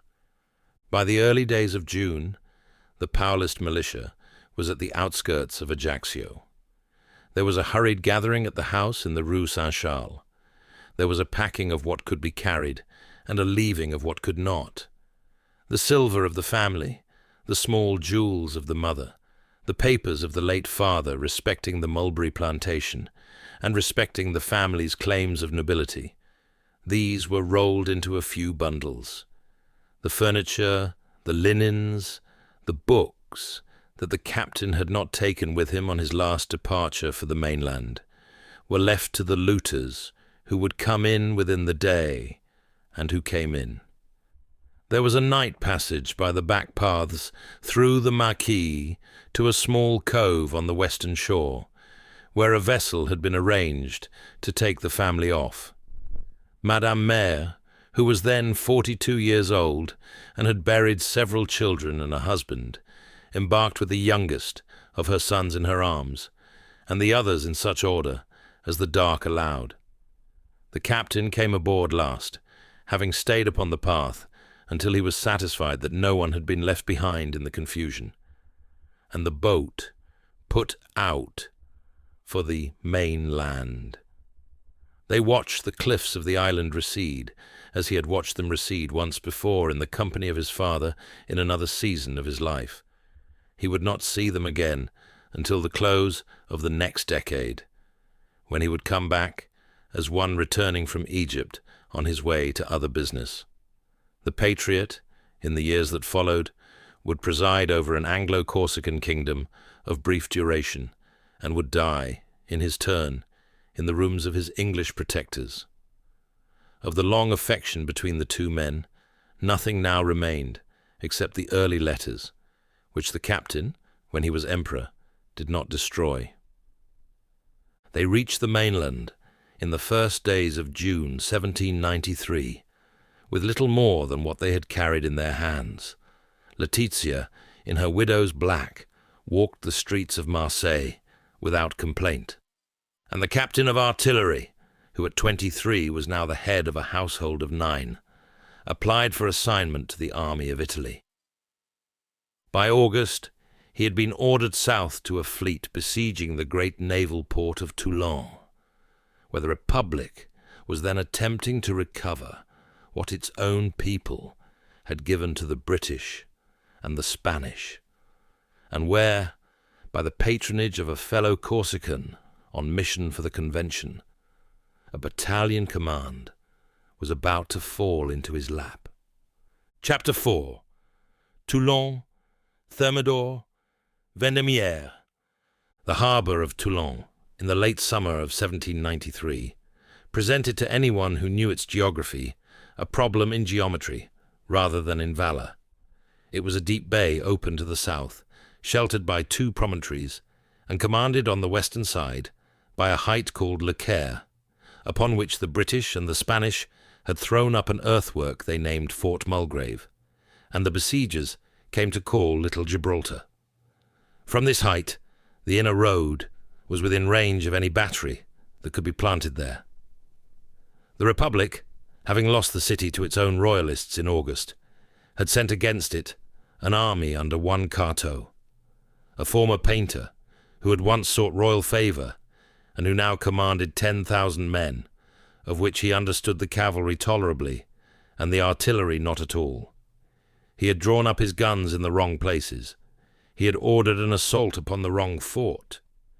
He had asked the British squadron, in a manuscript sent under flag of truce, to surrender the city, and had received in reply such silences as gunpowder gives.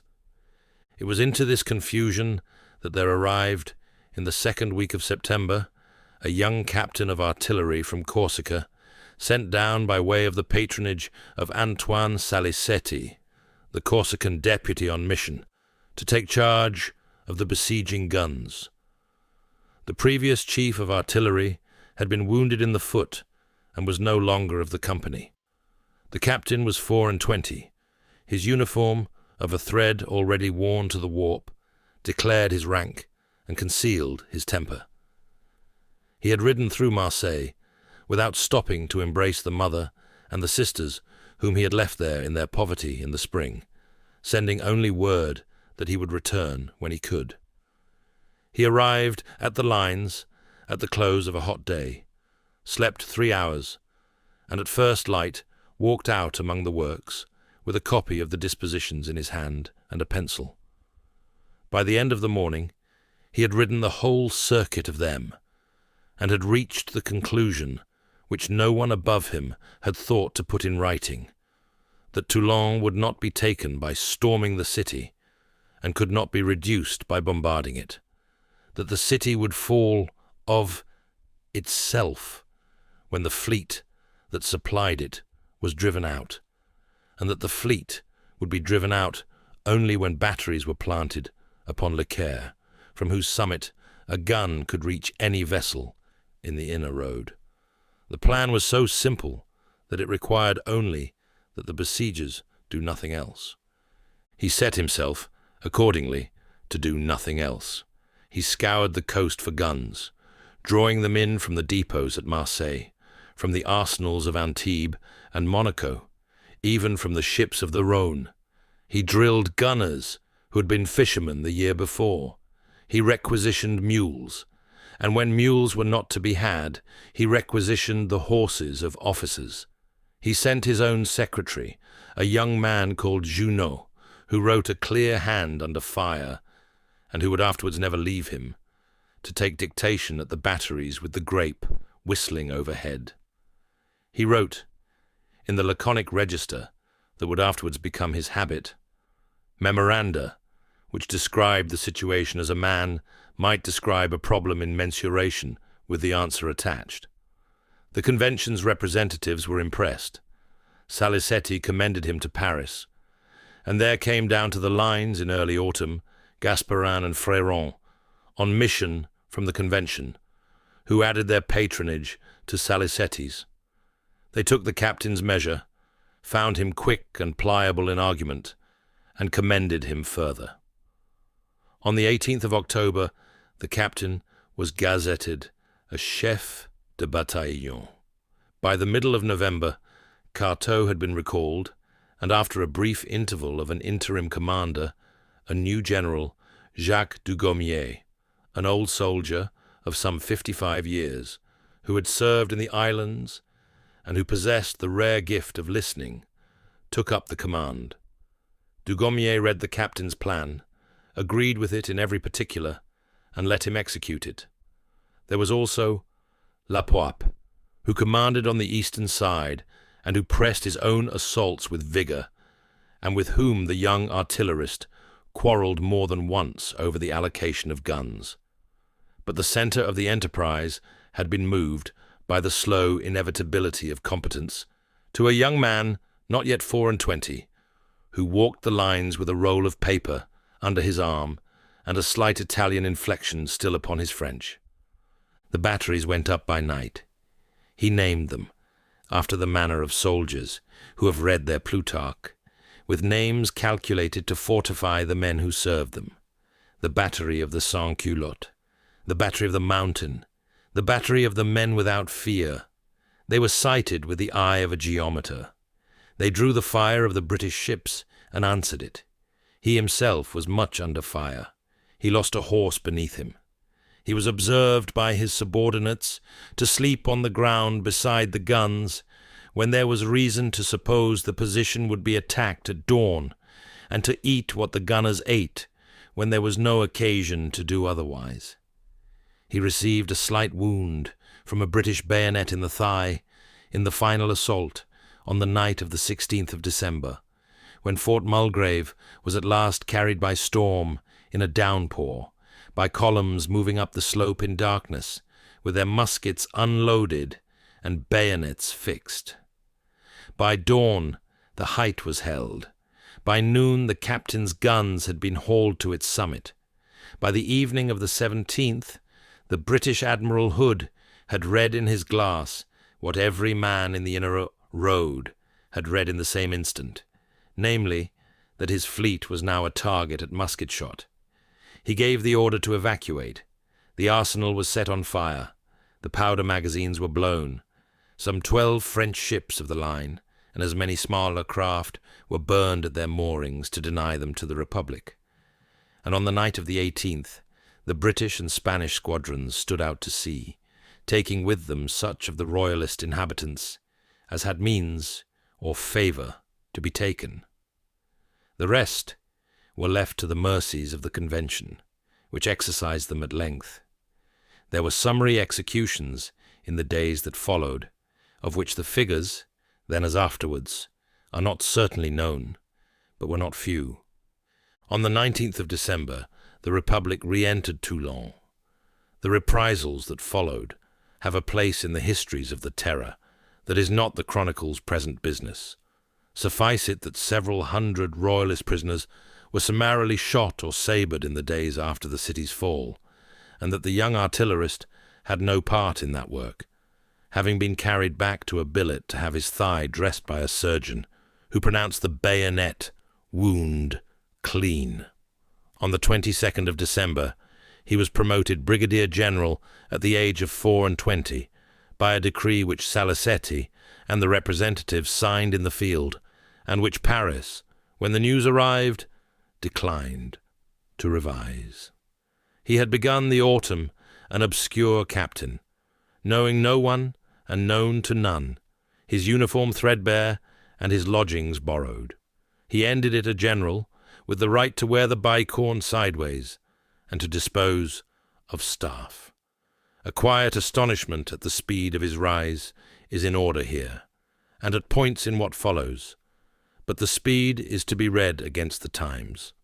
The Republic, which had cashiered or guillotined a great number of the officers it had inherited from the old monarchy, was in want of generals. It had openings to fill that in calmer reigns would have waited upon the seniority of decades. The young man from Corsica had simply been the first to step through one of them, and the first to know what he was looking at when he came through.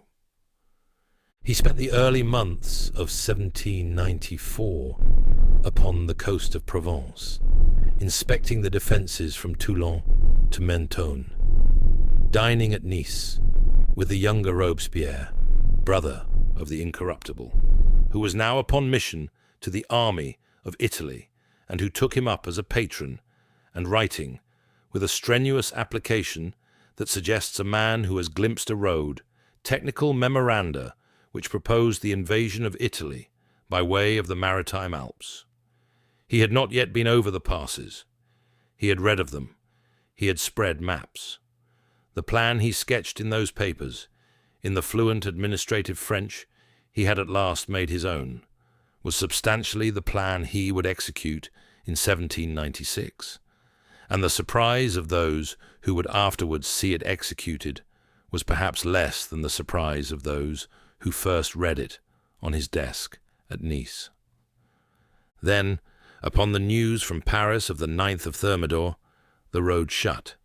The incorruptible had risen at the convention on the 27th of July, the 9th of Thermidor in year 2 of the Republic, and had threatened a list of names that he refused to disclose. He had been shouted down. He had been arrested in the night, freed by his partisans, retaken at the Hôtel de Ville, his jaw shattered by a pistol shot whose author was disputed. And on the following day he had been carried with his brother and his accomplices through the streets to the scaffold and executed. The younger Robespierre, who had thrown himself from a window in the Hôtel de Ville and broken his legs, was carried to the same blade. Both perished. In the south, the news reached the staff at Nice some days later, and it reached the young general from Corsica with the particular force that attends the death of a patron. He had eaten at the man's table. He had written him reports in his own hand. He had been understood to be his man. He was arrested on the 9th of August, 1794, at Nice, by the order of new representatives on mission, who were in haste to demonstrate that the South had been purged of Robespierreism. He was held first at the Fort Carré on the bay, then under house arrest in town for some 2 weeks. He wrote, from his confinement, a long memorandum protesting his innocence, and asking only to be allowed to die for the Republic with arms in his hand, if he couldn't be allowed to live for it. The letter was warm and not without dignity, and was forwarded by the representatives with their report. Salicetti, who had been his patron, and was now in some discomfort on his own account, did him the small but real service of furnishing the papers that established him as a useful officer, rather than a political associate. He was released. The dossier was closed. He was returned to duty, and was even sent in September, in a curious episode of which the details are obscure, upon a small expedition against Genoa, in which he discharged certain delicate negotiations to the satisfaction of his superiors. But the patronage was gone. The road that had been opening had closed, and the year that followed was, by the standards of his others, a season in shadow. He spent it for the most part in Paris, having been ordered there in the spring of 1795, and having declined a posting to the army being raised against the rebels of the Vendée, on the ground that the assignment was infantry, and he was an artillerist. The ground was a true one in form. In substance, he wished not to go to a quagmire from which generals returned without reputation. He was for a moment struck off the active list for his refusal. He was reinstated. He hung about the corridors of the Ministry of War in clothes that had begun to lose their colour, dined when he could at the tables of friends, attempted to interest the committees in his plan for an Italian campaign, and was put off. He proposed himself, in a letter whose tone has something faintly comical about it, for a military mission to the Sultan. He was told there were no funds.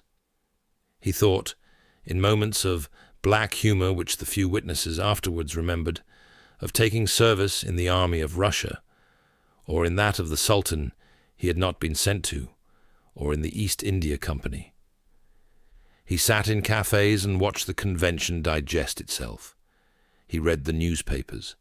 He wrote letters to his brother Joseph in the south, which alternated between long financial calculations of how the family was to be kept, and short bursts of resolution to be done with France altogether.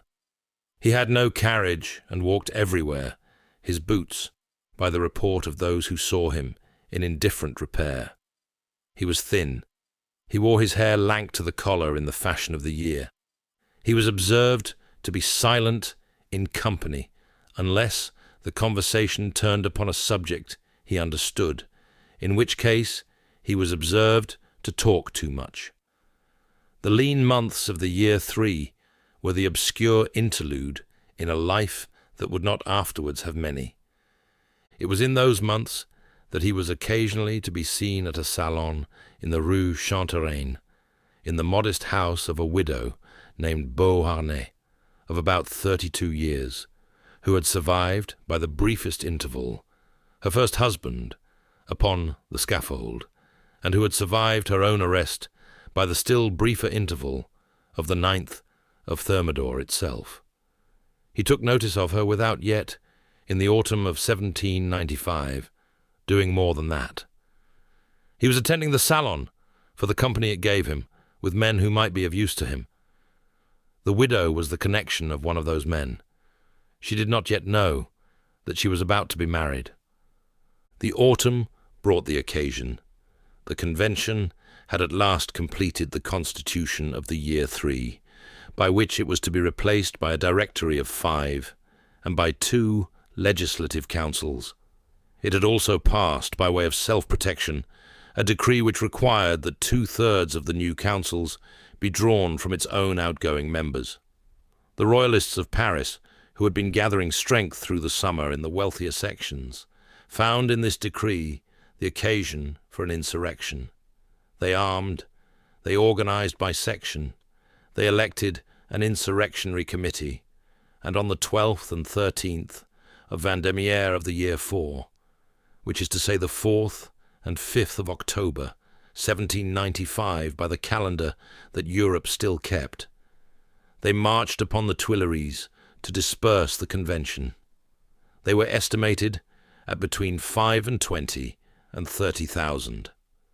The convention had to defend it some 6,000, 4,500 regulars, 1,500 volunteers, and 40 cannons, of which it was not yet certain that they had ammunition, or that the gunners knew how to use them.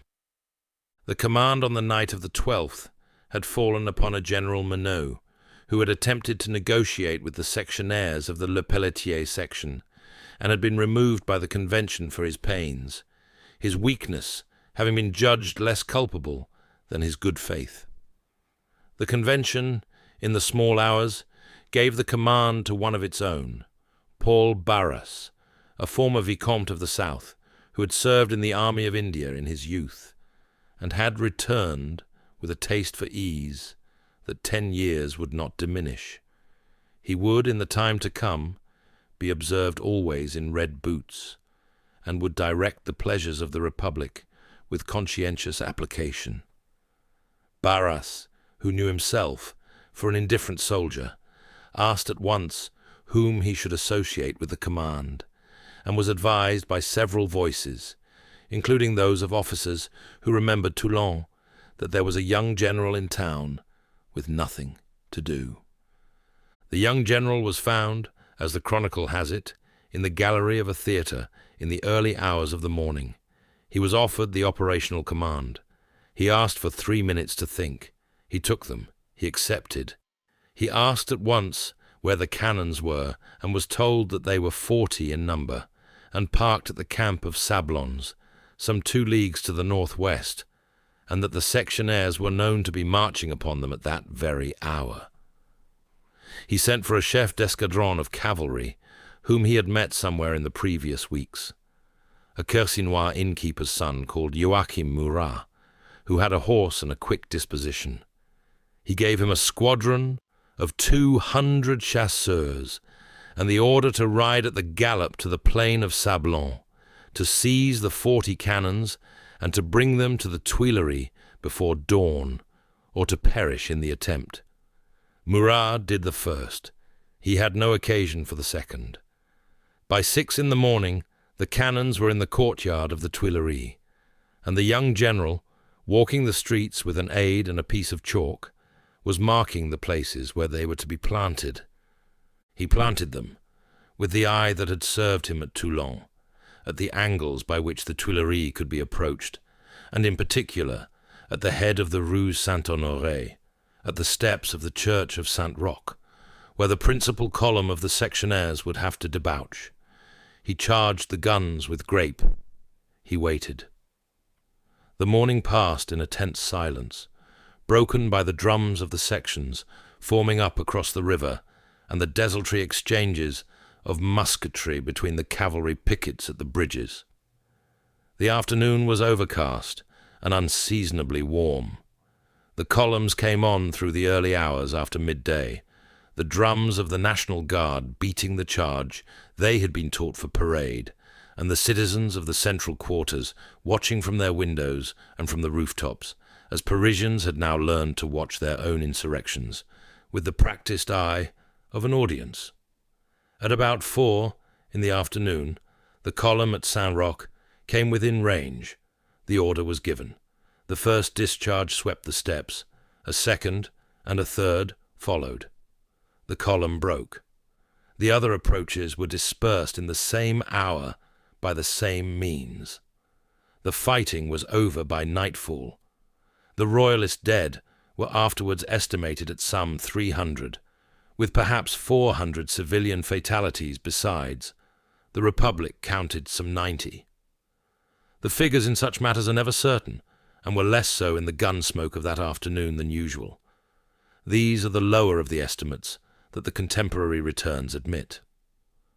What is certain is that the Republic, which on the morning of the 13th of Vendémiaire had thought itself one street away from being dismissed by its own citizens, was on the morning of the 14th in possession of Paris.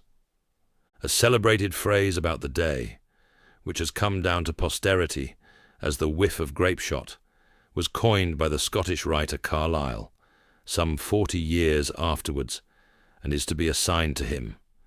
The young general himself, in the bulletin he composed for the convention that evening, used the language of duty. The Republic, which had been delivered, took notice. On the 26th of October, he was named commander of the Army of the Interior, in the room of Barras, who became one of the 5 directors of the new government. It was the highest military command in France that did not involve marching out of the country. He moved into a house in the Rue des Capucines. He acquired a carriage. He dispatched his brother Joseph to Genoa with a commission. He sent for his mother and the youngest of his sisters from Marseille. He placed his impulsive friend Junot upon his staff. He had, at 26, the disposal of patronage and the ear of the new government. He had become, in the language of the salons, that now opened to him, as they had not opened in the spring, a man. The salons of the Directory were a peculiar institution. The Terror had hollowed out the older aristocratic society, and the Directory had not yet replaced it. What filled the void was a collection of houses presided over by women of varying birth and uniform resourcefulness, in which the directors and their generals and their bankers were brought together with such of the surviving nobility as had returned, and with such of the artists and writers as could be of use. The principal of these salons in the autumn of 1795 was that of Madame Tallien at the Chaumière, but the new commander of the Army of the Interior was as often to be found at the more modest establishment in the Rue Chantereine, where the widow Beauharnais received with the slow grace of a woman who had been brought up in a hot island, and who had, in her 32 years, learned to manage men who had brought down empires.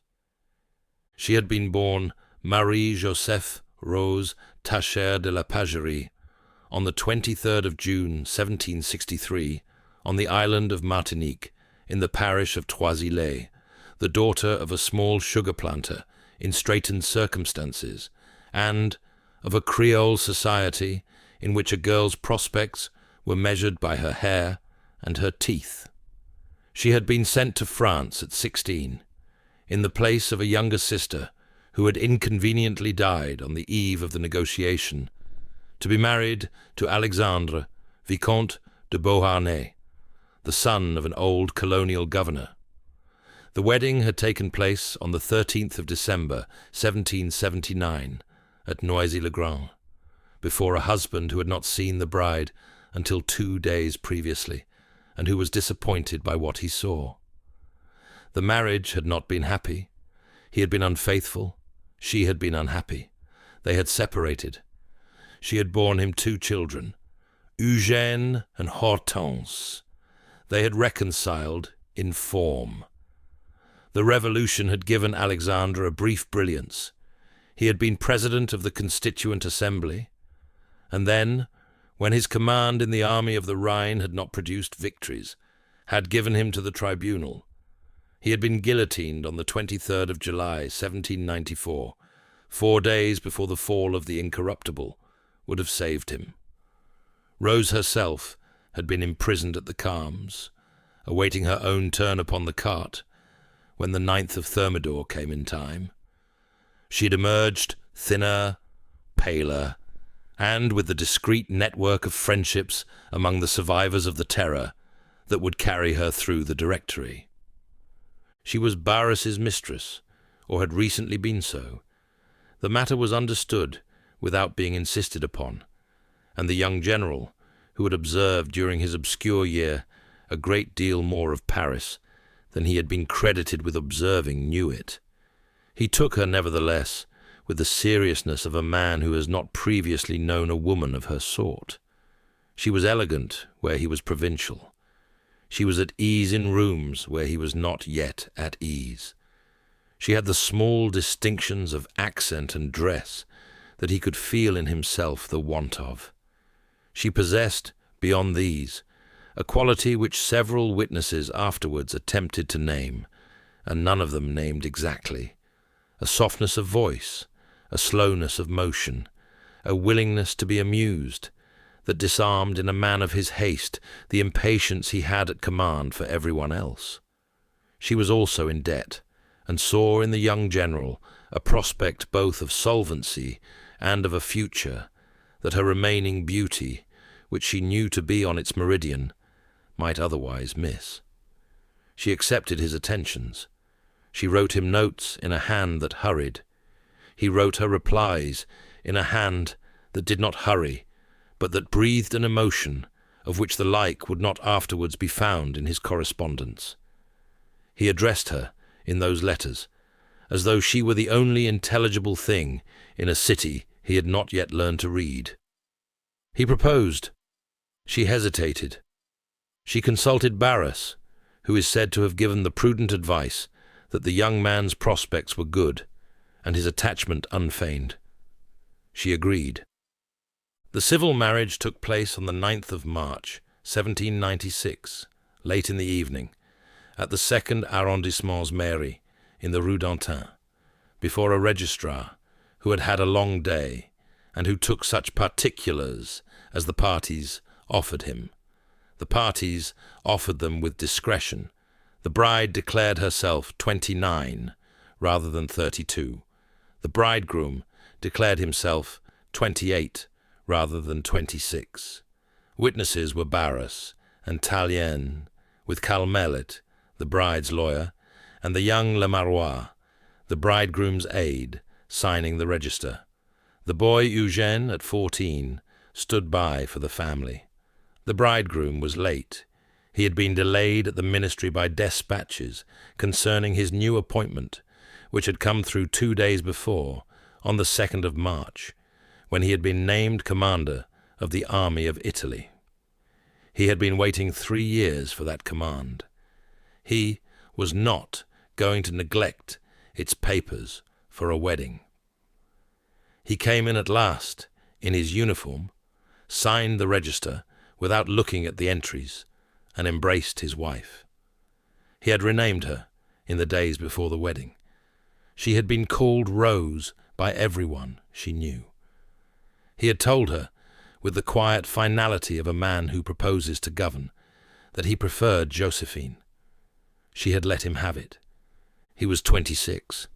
He had a wife 6 years his senior, a vague reputation for republican vehemence, and the command of an army that the Republic had not yet thought worth feeding.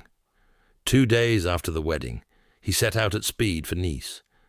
Josephine, who had been called Rose until that week, did not accompany him. Chapter 5. The Italian Lightning. At Nice in late March of 1796, the army of Italy was found drawn up in a meadow above the harbour to receive its new commander, and what it presented to him was an instructive sight. There were perhaps 37,000 men under arms in the muster rolls. In the meadow there were fewer. Their coats had served 2 campaigns and several winters. Their boots, where they had boots, were tied with twine. The pay had not arrived for some months, and the bread, when it arrived, was not always bread. The cavalry had horses for about 1/3 of their saddles. The artillery had guns enough, but no draft animals to move them. The hospitals at Nice and at Antibes were full of men who had marched in well and become infantry. It was the army that the Republic had thought least worth feeding, in a theatre of operations that the directors regarded as a diversion to draw Austrian strength from the Rhine, where the real war was to be made by Jourdan and by Moreau. To this army, on the 27th of March, the young general from Corsica was presented, and to it, by his order of the day in the days that followed, he is said to have spoken in the voice of a quartermaster who had read Plutarch. He told them, or had it written for them, that they were ill-fed and ill-clothed, and that the government owed them much, and could give them nothing. He proposed in compensation the plains of Italy, corn, wine, towns. He was 26 years old. The senior divisional commanders, who were Augereau and Masséna, and Serrurier and La Harpe, men who had soldiered while he was at Brienne, were heard to remark that the director Barras had married off his mistress at the price of an army, and they were heard to add, after their first interview with the new commander, that they did not yet know what he was, but that he was something. Within a fortnight he was across the Maritime Alps and into the Ligurian hills, and the question of what he was had begun to receive its answer. The first answer was given at a place called Montenotte on the 12th of April.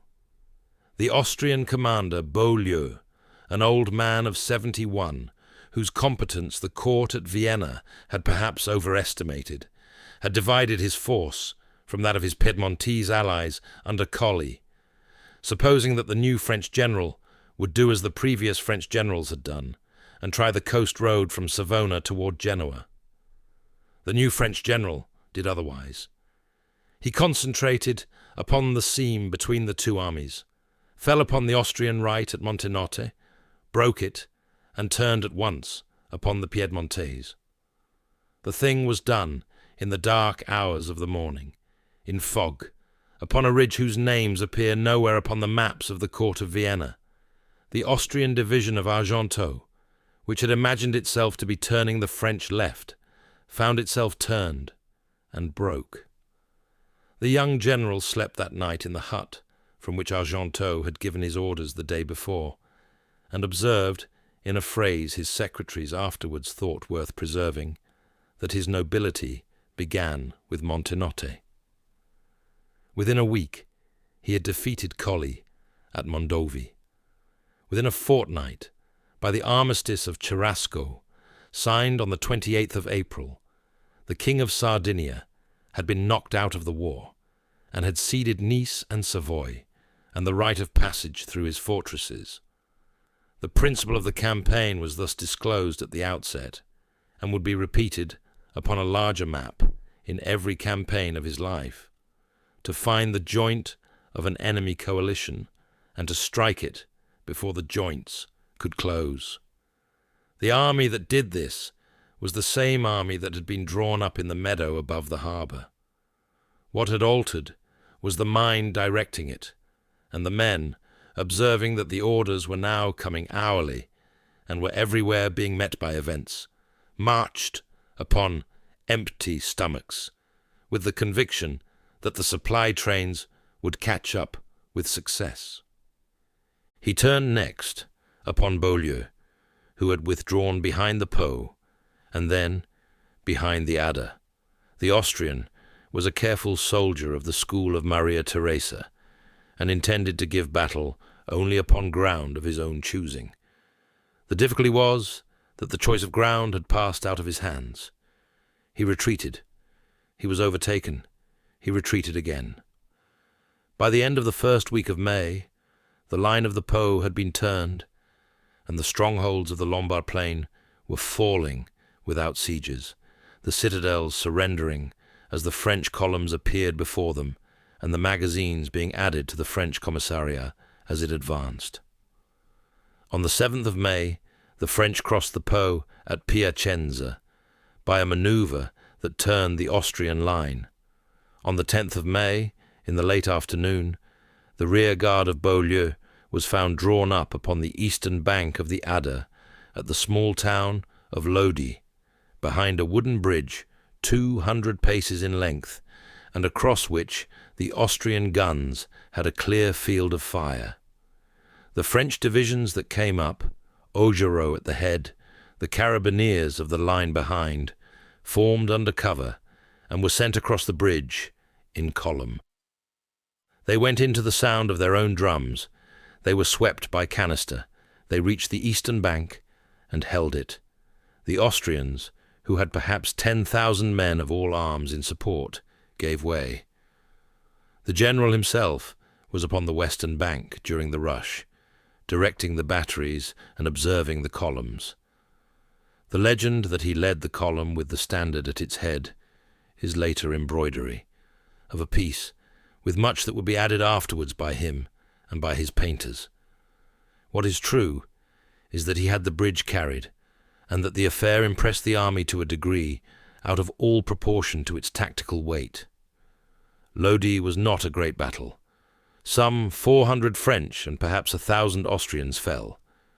But it was the moment, by his own later admission, at which the army first looked upon him as a man not quite of their kind, and at which he himself first conceived, as he would put it years afterwards on the rock in the Southern Ocean, that he might be no ordinary man, and might be destined to do great things. The grenadiers gave him the nickname Le Petit Caporal, which is to say, the little corporal, by way of mocking promotion to their own ranks. He received it as flattery, and kept it. 2 days later, he entered Milan, The Lombard capital received him on the 15th of May, with arches of greenery and the ringing of bells, the patriot societies turning out in the costume of antique freedom, and the patriciate looking on from the upper windows, with that expression of practiced welcome which Italian cities have learnt over many centuries to put on for the army that has just arrived. The Archduke Ferdinand, who had governed in his nephew's name, had departed 3 days before with the plate and the chancery papers in carriages that the patriots did not interfere with. The young general established himself in the palace of the Serbelloni, took possession of the citadel, and sat down to write. His correspondence in the weeks that followed was double. To the directors at Paris, he reported in the brisk, slightly insolent style that he had begun to make his own. The figures of prisoners taken, of guns captured, of contributions levied, of provinces opened, and asked for fewer instructions and more commissaries.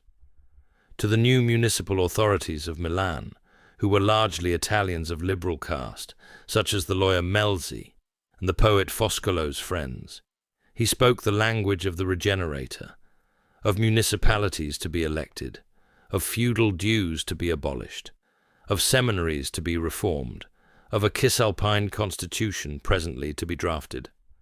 To his wife in Paris, who did not write to him as often as he wrote to her, he wrote the letters of an unhappy man who has discovered that his wife prefers her hairdresser's company to his. The director Carnot, observing these dispatches, remarked dryly that the young general appeared to be conducting 3 different campaigns simultaneously, one against the Austrians, one against the Italians, and one against his marriage, and that he was winning 2 of them. What followed through the summer and autumn of that year was a campaign of extraordinary mobility against a succession of Austrian relief armies sent down from the passes to lift the siege of Mantua. The fortress of Mantua, which controlled the Mincio and the road south, had been invested in early June, and so long as it held, the Austrian court could not suffer the loss of Lombardy. 4 times in 8 months they sent armies to relieve it, and 4 times the new commander defeated them in detail by means of marches that astonished his own staff. The pattern was always the same. The Austrians came down in 2 or 3 columns by separate valleys, intending to converge before the French could bring their inferior numbers to bear. The French, by interior lines and by marches that began before light and ended after dark, struck the columns one by one and had broken the second before the third had heard from the first. Wurmser came down in late July with 60,000 men in 3 columns and was beaten at Castiglione on the 5th of August by a concentration so swift that 2 of his columns were broken before the third could reach the field. Wurmser came down again in September with what he had reassembled, was caught at Bassano upon the 8th of that month, with the river Brenta at his back, and was driven into Mantua itself, where he was added to the besieged, and where his 15,000 survivors helped the garrison to consume what little provision remained. Alvinci came down in November with a fresh army of 50,000, and met the French upon the marshes of the Adige, at a village called Arcole, on the 15th of that month. 3 days of fighting followed, in ground cut by dikes and ditches, where neither cavalry nor artillery could be brought to bear, and where the issue was decided by infantry pressed across narrow causeways under fire. There was a wooden bridge at Arcole, as there had been at Lodi. It was contested and recontested. The general was present upon the causeway with the divisional commander Augereau, and at one point the bulletins afterwards said he himself took up a colour and went forward, and his aide Muron was killed at his side, covering him with his body. Whether the colour was actually carried and how far, the soldiers themselves disputed afterwards over fires. What he afterwards permitted to be painted by Gros, of a young man with a tricolour and a streaming hair, is a composition arranged some years later in the studios of Paris, and bears such relation to the swamp at Arcole as such compositions bear.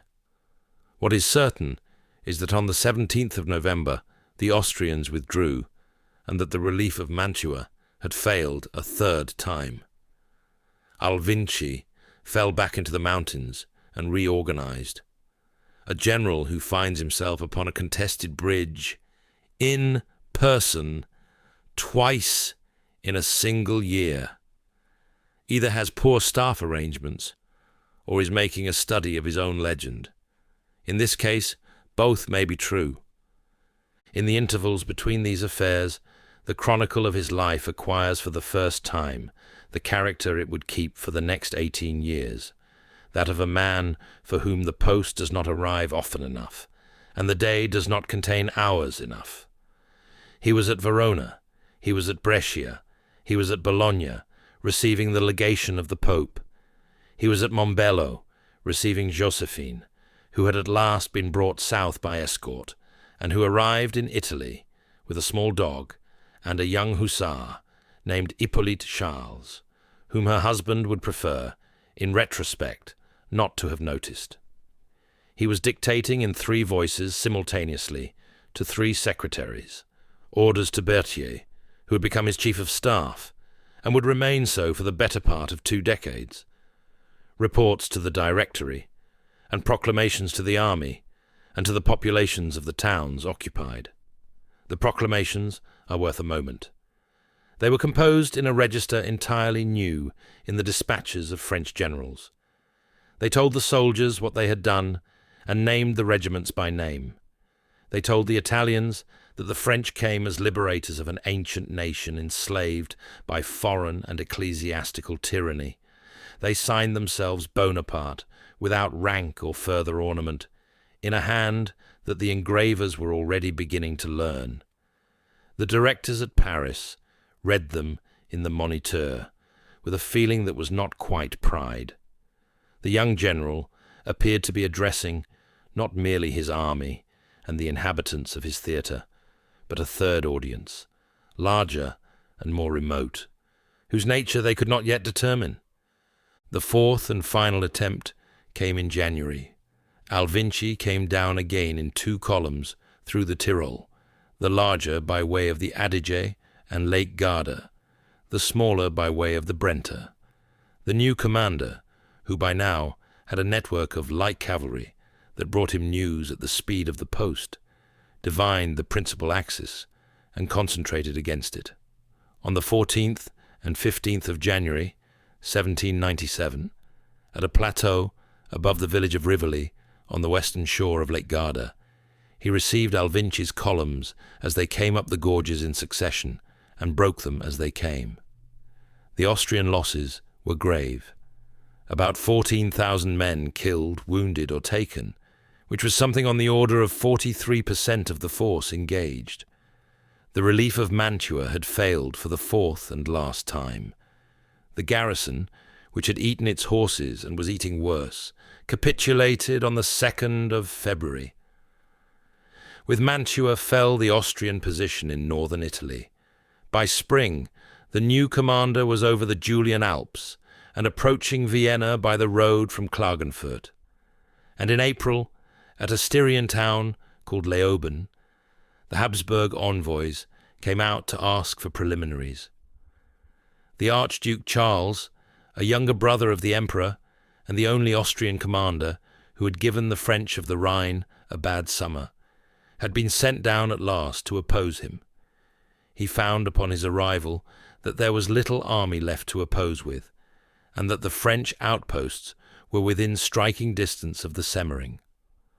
The preliminaries of Leoben were signed on the 18th of April. They were signed by the conqueror of Italy upon his own authority, the directors at Paris being consulted only afterwards by dispatch. The diplomatic apparatus of the Republic, which had been used to corresponding with its commanders, found itself for the first time in the position of corresponding with one who had already concluded its negotiations on its behalf. It was a position to which it would have to grow accustomed. What he did with them in the meanwhile, before the formal peace, may be told briefly. He behaved in northern Italy as a conqueror who had read his Livy and meant to be remembered. The treaties he imposed upon the small states of the peninsula, Modena, Parma, the Pope, Genoa, Venice, were treaties of indemnity, which is to say, of tribute. By his own accounting and that of his commissaries, some 45 million livres were extracted from the Italian peninsula in the course of the campaign. Of this, perhaps 12 million in plate and jewels and coin, the rest in requisitioned grain, fodder, cloth, leather, and the cash subscriptions of city councils that had been visited upon by his hussars. The cities paid because they could not refuse. The country districts paid because the foragers came with cavalry escort. The convents paid because their charters had been guaranteed by sovereigns now in flight, and the new sovereign, who was the army, did not recognize charters. The Republic was not displeased. The treasury at Paris had been empty for some years, and the bullion that began to arrive from Italy in the late summer of 1796 and continued through 1797 did much to restore the credit of the Directory. To his own troops he distributed pay, in coin, for the first time in their service. To the treasury he sent the rest. To the museums of Paris he sent some 300 works of art, gathered by commissaries who travelled with the army for the purpose. Paintings by Raphael and Correggio and Veronese taken down from altars and palaces and crated for the road north. Antique bronzes, manuscripts, the 4 bronze horses from the loggia of St. Mark's at Venice.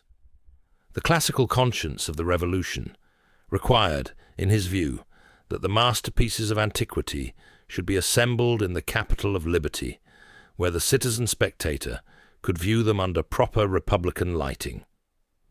The proprietors of the masterpieces, in Bologna and in Parma, and in Rome and in Venice, were of another view, but were not consulted.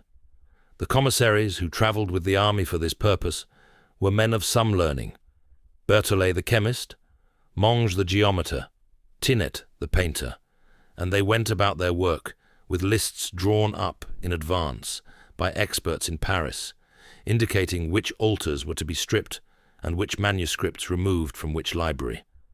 The work was to that extent methodical and was meant to be permanent. The treaty with the Pope, signed at Tolentino on the 19th of February 1797, included by name the antique bronzes and the cameos and the manuscripts to be ceded. The treaty with Modena, with Parma, with Venice, similarly.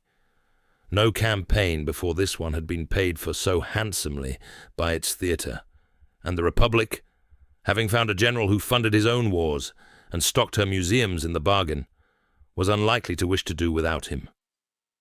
To the political settlement of northern Italy, he gave a form that announced, more clearly than any of his battlefield communiques, the kind of statesman he meant to be. The old duchies of Milan and Modena, the legations of the Pope at Bologna and Ferrara, and certain smaller territories were collected into a new state called the Cisalpine Republic, proclaimed at Milan in late June, and given a constitution closely modelled upon the French. It had its directors and its councils and its ministers. It had a tricolour of green, white, and red. It had a small army, raised partly from local volunteers and partly from former Austrian and Papal troops, organised in legions on the French model.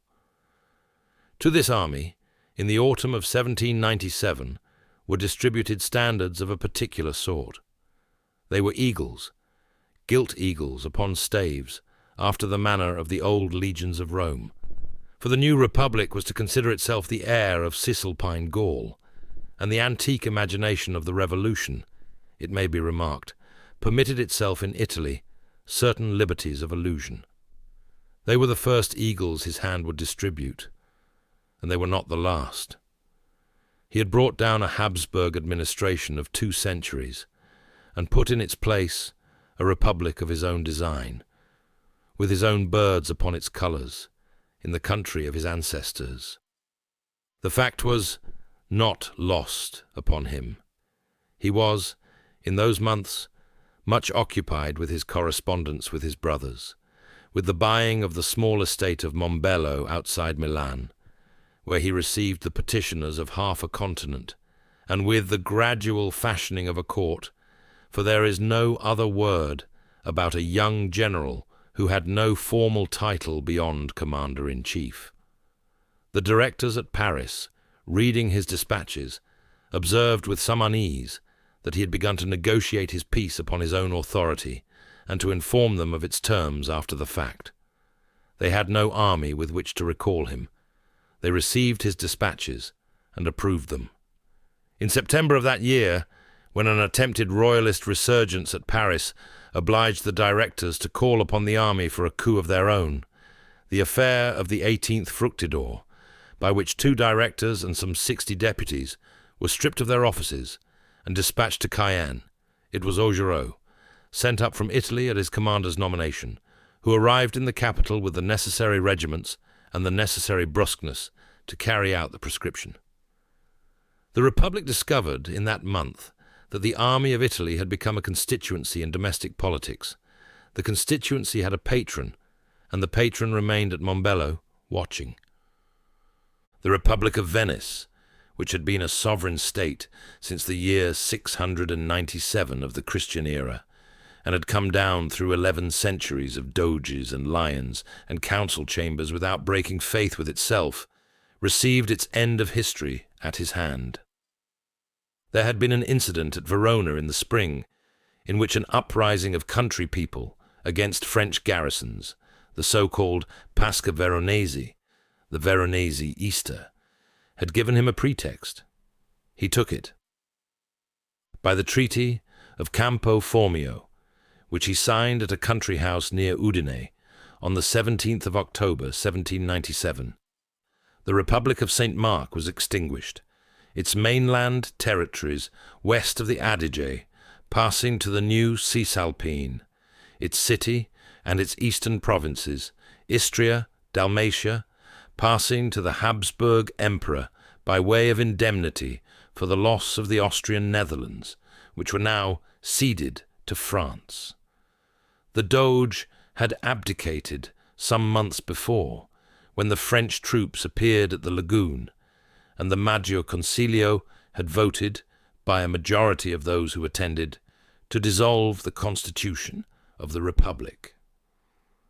The Lion of St. Mark, which had stood upon its column in the Piazzetta, facing the sea since the 12th century, was taken down and shipped to Paris. The 4 bronze horses had gone earlier. A government that had outlasted the Mongol and the Crescent and the Plague did not outlast a young general from Corsica. The date deserves to be noted, whatever one's fondness for ancient oligarchies. The negotiation at Campo Formio itself was conducted between him and the Habsburg envoy, Cobenzl, an experienced diplomat of the old school who had sat across from Catherine the Great. Cobenzl reported home in tones of measured astonishment. The young man opposite him, who at 28 had no diplomatic title, and who represented a republic whose own ministers were not in the room, refused to be drawn upon the points he meant to keep, conceded, with a grace bordering on contempt, the points he meant to give, and was capable, when crossed, of theatrical displays of temper that included, on one occasion, the hurling of a porcelain tea-set against a wall. Whether the tea-set was genuinely his loss of patience or his calculated employment of it, Cobenzl could not determine, but he signed in the end the terms that the young man set before him. The Habsburg court, which had begun the war as the senior of the coalition powers and had borne the larger share of its battles, ratified the treaty at Vienna some weeks later. A brief observation may be allowed here. There had sat at Campo Formio, on the one side of the table, an ambassador of a dynasty that traced its succession to the early Middle Ages, that had supplied emperors to Christendom for the better part of 4 centuries, and that was advised by a chancery whose protocols predated the discovery of America. There had sat upon the other side a young man of 28, who had been until recently a captain of artillery, and who represented a republic of 5 years' standing, whose directors he was in the habit of disregarding. The republic had won. The chancery's protocols had given way before a man who possessed neither station nor patience nor inherited right, but who possessed an army that had won battles and a memory that retained the geography of every duchy in the room. It was the first occasion upon which the old Europe was made to negotiate in plain terms with the principle that had broken into its world in 1789, and it was the first occasion upon which that principle wore the face of a single man. France had her natural frontier upon the Rhine. She had a satellite republic in Italy, organized upon her model. She had the Austrian Netherlands. She had the cities of the Ionian Sea, taken from Venice and assigned to her. She had the prestige of having reduced the senior Catholic monarchy of Europe to terms in its own anterooms. The first coalition was at an end. There remained only the British, in their islands, with their fleet and their subsidies, for the next coalition that should arise. He returned to Paris in early December of 1797, by way of Rastatt, where he had been sent to negotiate with the German princes. He was received at the Luxembourg with grave applause, and at the salons with rapture. And within weeks he had begun, at the request of the Directory, to study the question of an invasion of England. He concluded against it, and proposed instead an expedition to the east, to take Egypt, to threaten the road to India, and to inflict upon the British Empire what could not be inflicted at Boulogne. The directors, who were not sorry to send him out of Paris, agreed. Chapter 6. The Sphinx and the Sea. The fleet that sailed from Toulon on the 19th of May 1798 carried 38,000 soldiers, 167 scholars and artists, and the silence of those who had not been told their destination. It was a great armament. 13 ships of the line under Vice Admiral Bruet des Galliers, with frigates and brigs, and a swarm of nearly 300 transports, lay strung along the Provençal coast in the warm weather of late spring. And as they put to sea in successive divisions, gathering up further squadrons from Genoa and Civitavecchia and Ajaccio as they went, they made between them perhaps the largest expedition that had left a French harbour since the days of the great kings. Their commander was 28. He had been given by the Directory a separate war and a separate world. What that world was to be, the rank and file did not know. Sealed orders lay in the cabin.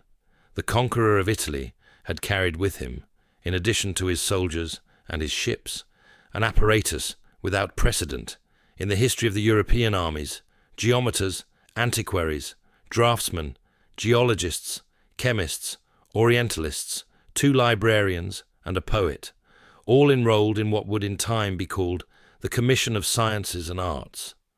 There was Monge, the geometer, who had taught at the École Polytechnique. There was Berthollet, the chemist. There was Denon, who would draw what no Frenchman had ever drawn. They went aboard with their instruments and their notebooks among the muskets of the line, and they were, as will presently appear, the only part of the expedition that brought home what it went for. The first object of the cruise revealed itself at the beginning of June. The fleet bore down upon Malta. The island, which had been held since the 16th century by the Knights Hospitaller, presented to the modern arms of France a citadel of an older world. The cross of the order, the language of the longs, the slow ceremonial of a sovereign body of monks in arms, whose vows of poverty had not been remarkable for some generations. Between the 9th and the 12th of June, the place was taken with almost no blood.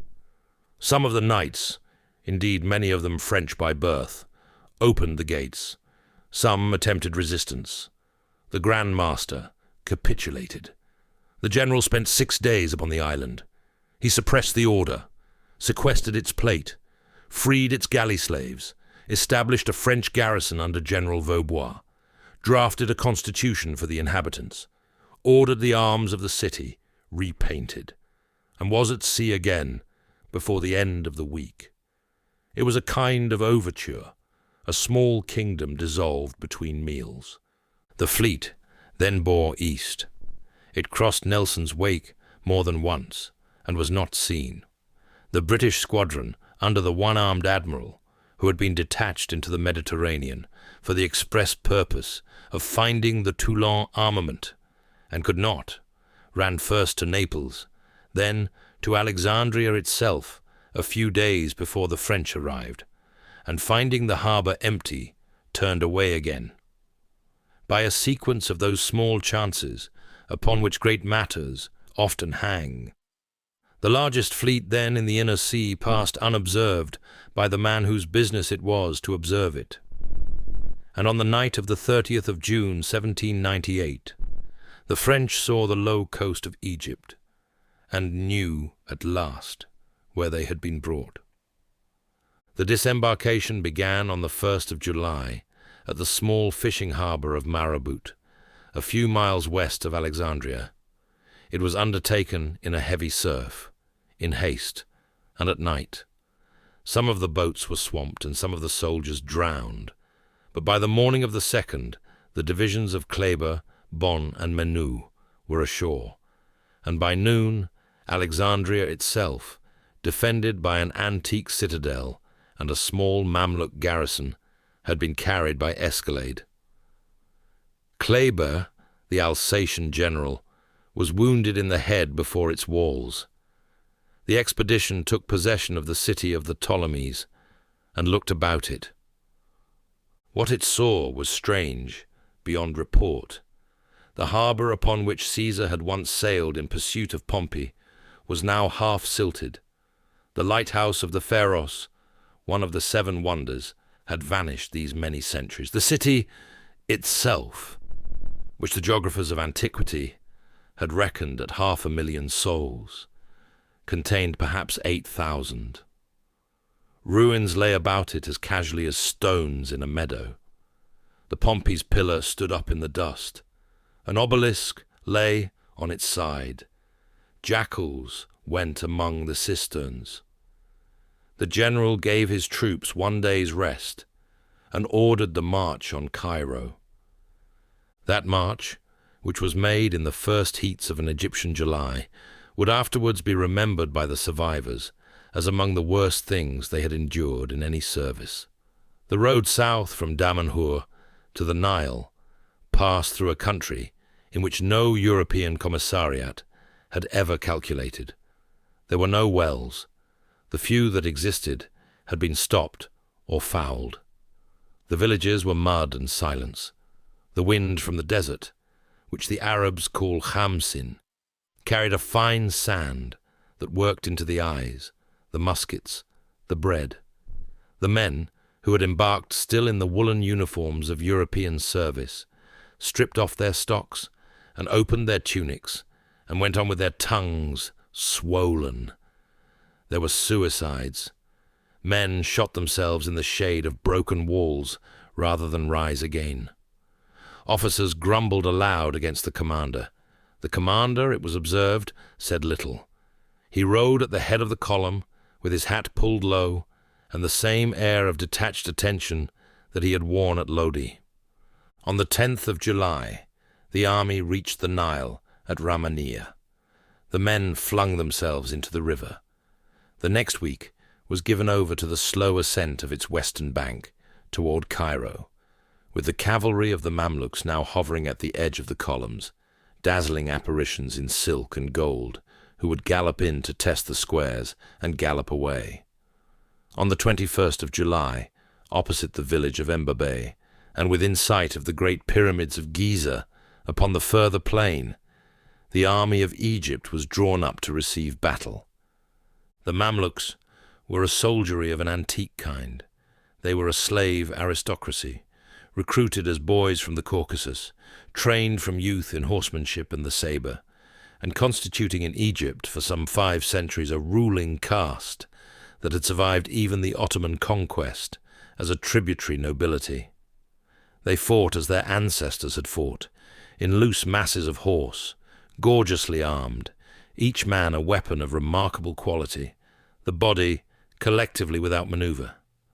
They were commanded that day by Murad Bey upon the western bank with the bulk of the cavalry, and by Ibrahim Bey upon the eastern bank with a reserve of Mamluks and Arabs. The French general formed his 5 divisions in squares of 6 ranks deep, with the artillery at the angles and the baggage in the centre. He addressed them, as commanders will, with a few sentences. The order of the day, in lines that would afterwards be much repeated, declared that from the summit of these monuments 40 centuries looked down upon their efforts. Whether the words were spoken in just that form upon the field, or composed afterwards for the bulletin, is among the things that cannot now be determined. The battle was over by sunset. The Mamluks charged with magnificent address. The squares stood, the volley fire of disciplined infantry, which they had not before encountered, broke them at every point. Many were driven into the Nile and drowned.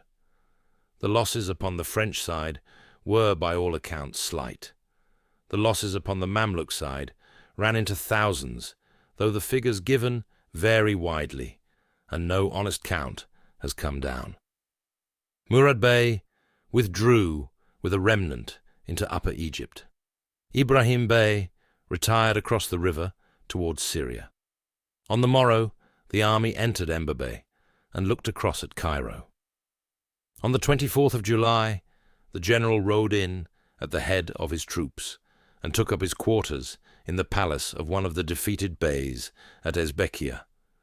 The Mamluks had ruled Egypt under the Sultan. He proposed to rule it under the Republic. He set about his administration with the energy of his Italian months. He divided the country into provinces. He established at Cairo a body of native notables to be called the Diwan, with sheikhs of the Azhar Mosque among them. He forbade in his proclamations the plundering of villages. He received the dragomans and merchants in formal audience. He caused his proclamations to be translated into Arabic and posted in the bazaars, in which he announced that the French had come not against Islam, but against the Mamluk usurpers, and that he himself revered the Prophet and respected the Quran. The sheikhs, who were not children, listened politely and made their own inquiries. He set the scholars to their measurements and their sketches. They scattered over the land. They drew the obelisks at Heliopolis and the columns at Karnak. They collected fauna and flora. They measured the Great Pyramid with chords and trigonometry. They conferred with Coptic priests. They founded at Cairo the Institute of Egypt, with Monge as its first president, in a confiscated palace whose courtyards now received astronomical instruments and chemical retorts, where formerly the coal-eyed favourites of a bey had played at cards. They began the work that would in time issue, in Paris, in the great folios of the description of Egypt, the most enduring monument of the expedition. In 23 volumes, with engravings of a finish never before attempted in any work of natural history, it would set down what the army of the Republic had seen of the country of the pharaohs, and would constitute, in the cabinet of European learning, the foundation of a science. One of them, a few months later, would notice in a wall at Rosetta a slab of black basalt inscribed in 3 scripts, and would set it aside for further study. The slab would in due course be carried off as a prize of war by the British, and would yield in the hands of Champollion the language of the pharaohs. Of the country itself in those months a word is owed. Egypt, in the late summer of 1798, presented to the European eye a landscape of an order to which no part of Europe could be compared. The Nile, swelling to its annual flood, spread over the fields a thin sheet of water, in which the palms stood as in a series of long mirrors. Beyond the cultivated strip rose at once the desert, in some places a flat reflective plain, in others a country of small dunes shifting visibly in the wind. The light had a peculiar quality of being at once intense and weary, as of a sun that had shone too long upon the same earth. Hawks turned in the upper air. Dogs of a lean wolfish breed slept in the shade of broken walls.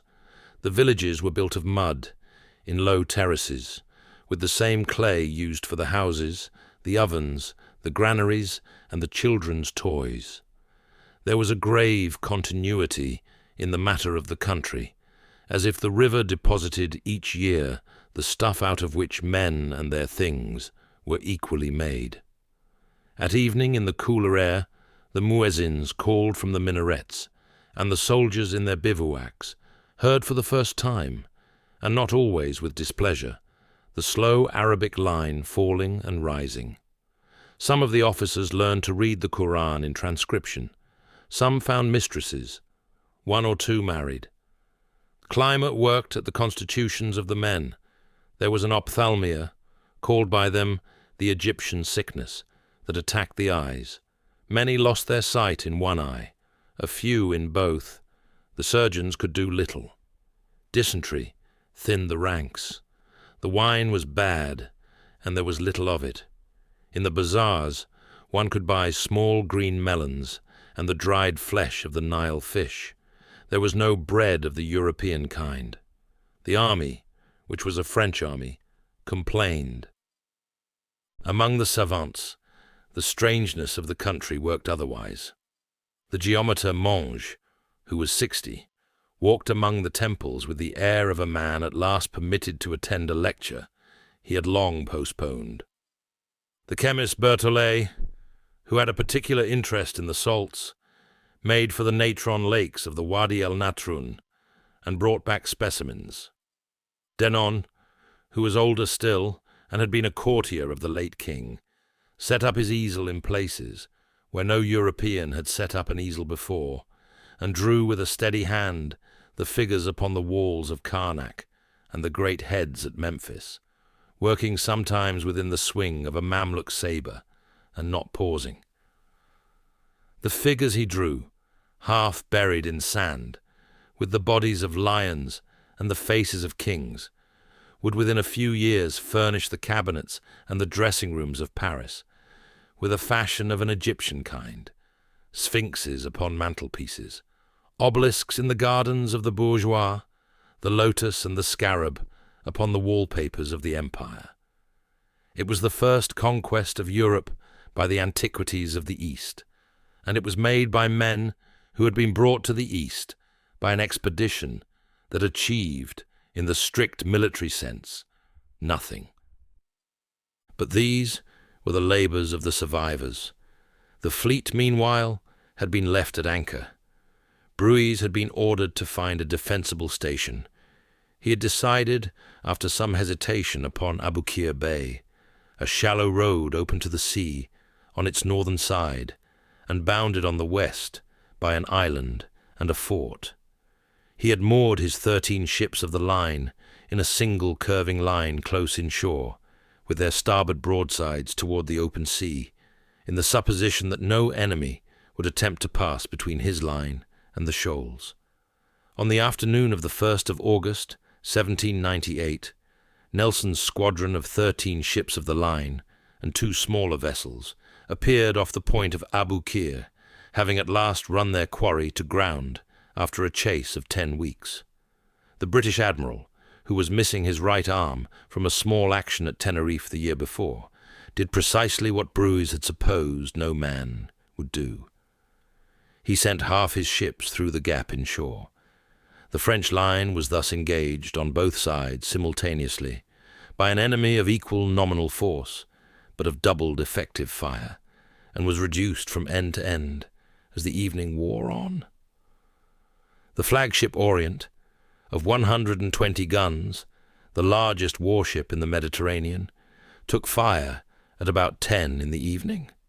The fire reached her magazine. She blew up in a column of light that was seen, it was said, at Alexandria 15 miles away. The detonation was followed by a silence so complete that the gunners on both sides ceased fire for the space of perhaps 3 minutes, until the small splashes of the falling debris began to come down upon the water. Bruce was already dead. He had been cut nearly in two by a round shot in the late afternoon, and had insisted upon being seated in a chair upon his quarterdeck, where he gave orders until he died. Of the 13 French ships of the line, 11 were destroyed or taken. Of the 4 frigates, 2. Only 2 ships of the line and 2 frigates, under Rear Admiral Villeneuve, slipped away in the night. The British losses, in men, were considerable. In ships, none. The news reached the general at Cairo a fortnight later by Arab couriers.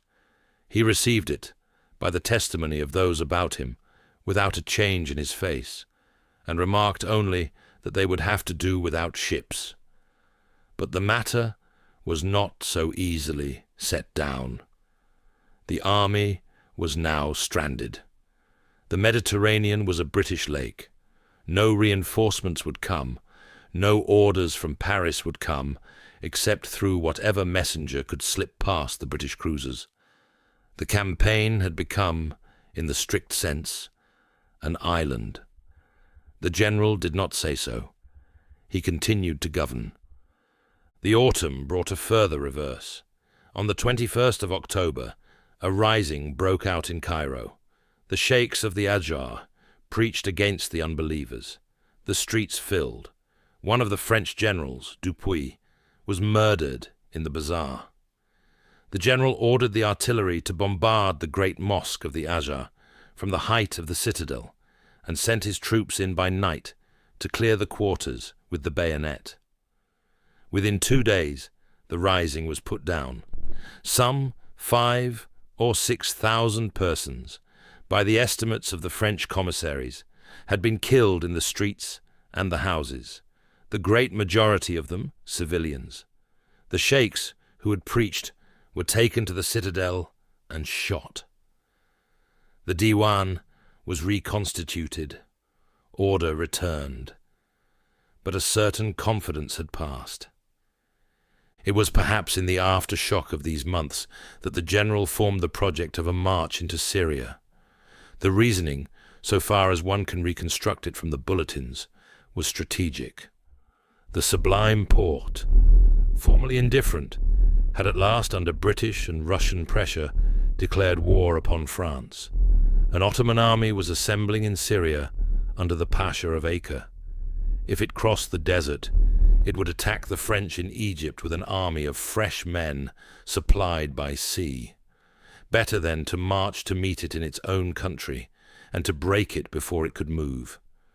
There were, the bulletins did not say, also dreams of Damascus, of Aleppo, of an Eastern Empire, of a march on India by the route of the great conquerors. The general had carried with him, it was reported, a copy of the campaigns of Alexander. He set out in February of 1799 with some 13,000 men. They crossed the Sinai by a series of wells and small holds that were taken in succession. El Arish in mid-February, Gaza early in March, then Jaffa. Jaffa fell on the 7th of March after a short bombardment. What followed has remained, in the chronicle of his life, the matter that no apologist has been able quite to explain. A garrison of several thousand, Ottoman soldiers having capitulated upon a promise of quarter, accepted by certain French officers, junior officers, it was afterwards said, who had no authority to give it, was found by the general to be impossible to keep. They could not be fed, they could not be guarded, they could not be sent away without rejoining the enemy. He gave the order. Over the course of 3 days, the prisoners were marched out to the dunes south of the town and put to death, some by musketry, the latter ranks by the bayonet to save powder. The number of those so killed has never been honestly established. The lower estimates speak of 1,500, the higher of nearly 5,000. The truth is among the things that the sands have kept. It was, by any account, a thing done in cold deliberation, and it was done by his order. Plague broke out in the same week. It had been in Jaffa before the French entered.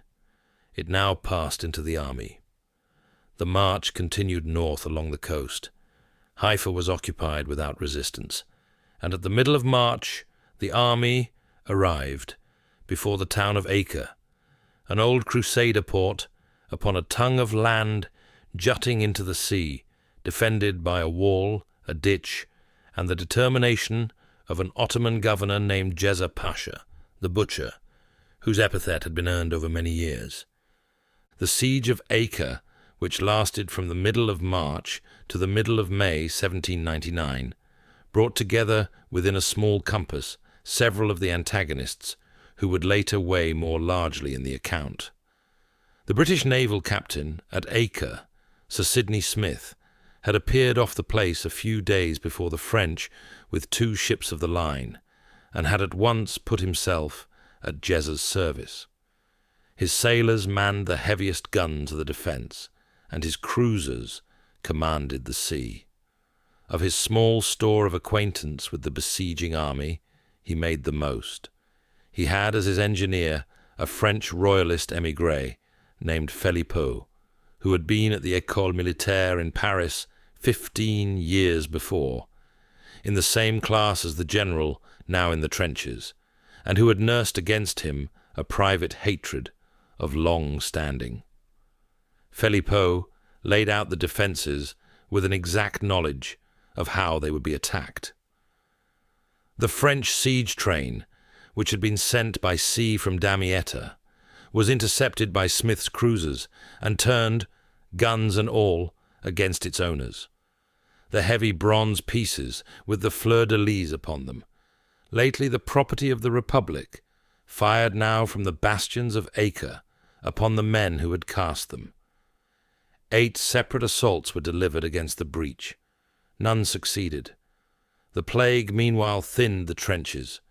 On certain mornings the dead were as numerous as the wounded. One of the ablest of the divisional generals, Caffarelli, lost an arm and then his life. The general himself walked among the pest house at Jaffa upon the way north, and was reported to have touched the patients to encourage the surgeons, an act of which the painters would afterwards make much. Philippot died in the breach of a fever, and was buried within the walls he had saved. On the 21st of May, the siege was raised. The army turned south. The retreat across the Sinai in the heats of June was worse than the advance. Of the 13,000 who had set out, perhaps 2/3 returned. The rest lay in the sands, or in the breaches of Acre, or in the lazarets along the road. The plague-stricken were a special difficulty. Those who could not be carried were left, by the general's order, in such houses as could be found, with poison ready to hand, and a hand to administer it where they wished. The fact has been disputed by his apologists. The testimony of the physician-in-chief, Desgenets, who refused to be the agent, is upon the other side. The army re-entered Cairo in the 2nd week of June, having been absent 4 months, and having accomplished nothing.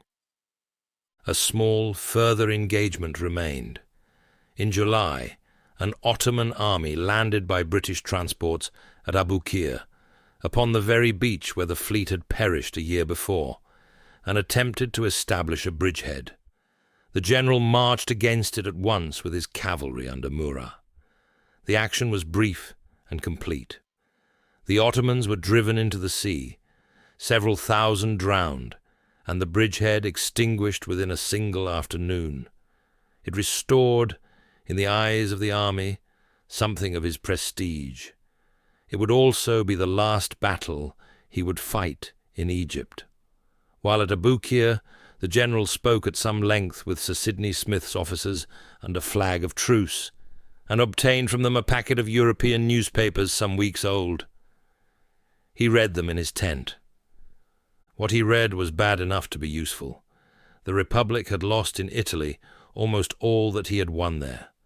Mantua had been retaken by the Austrians and Russians under the old Marshal Suvorov. The Cisalpine was overrun. In the south of France, a royalist insurrection threatened. In Paris, the Directory had quarrelled with itself and was generally despised.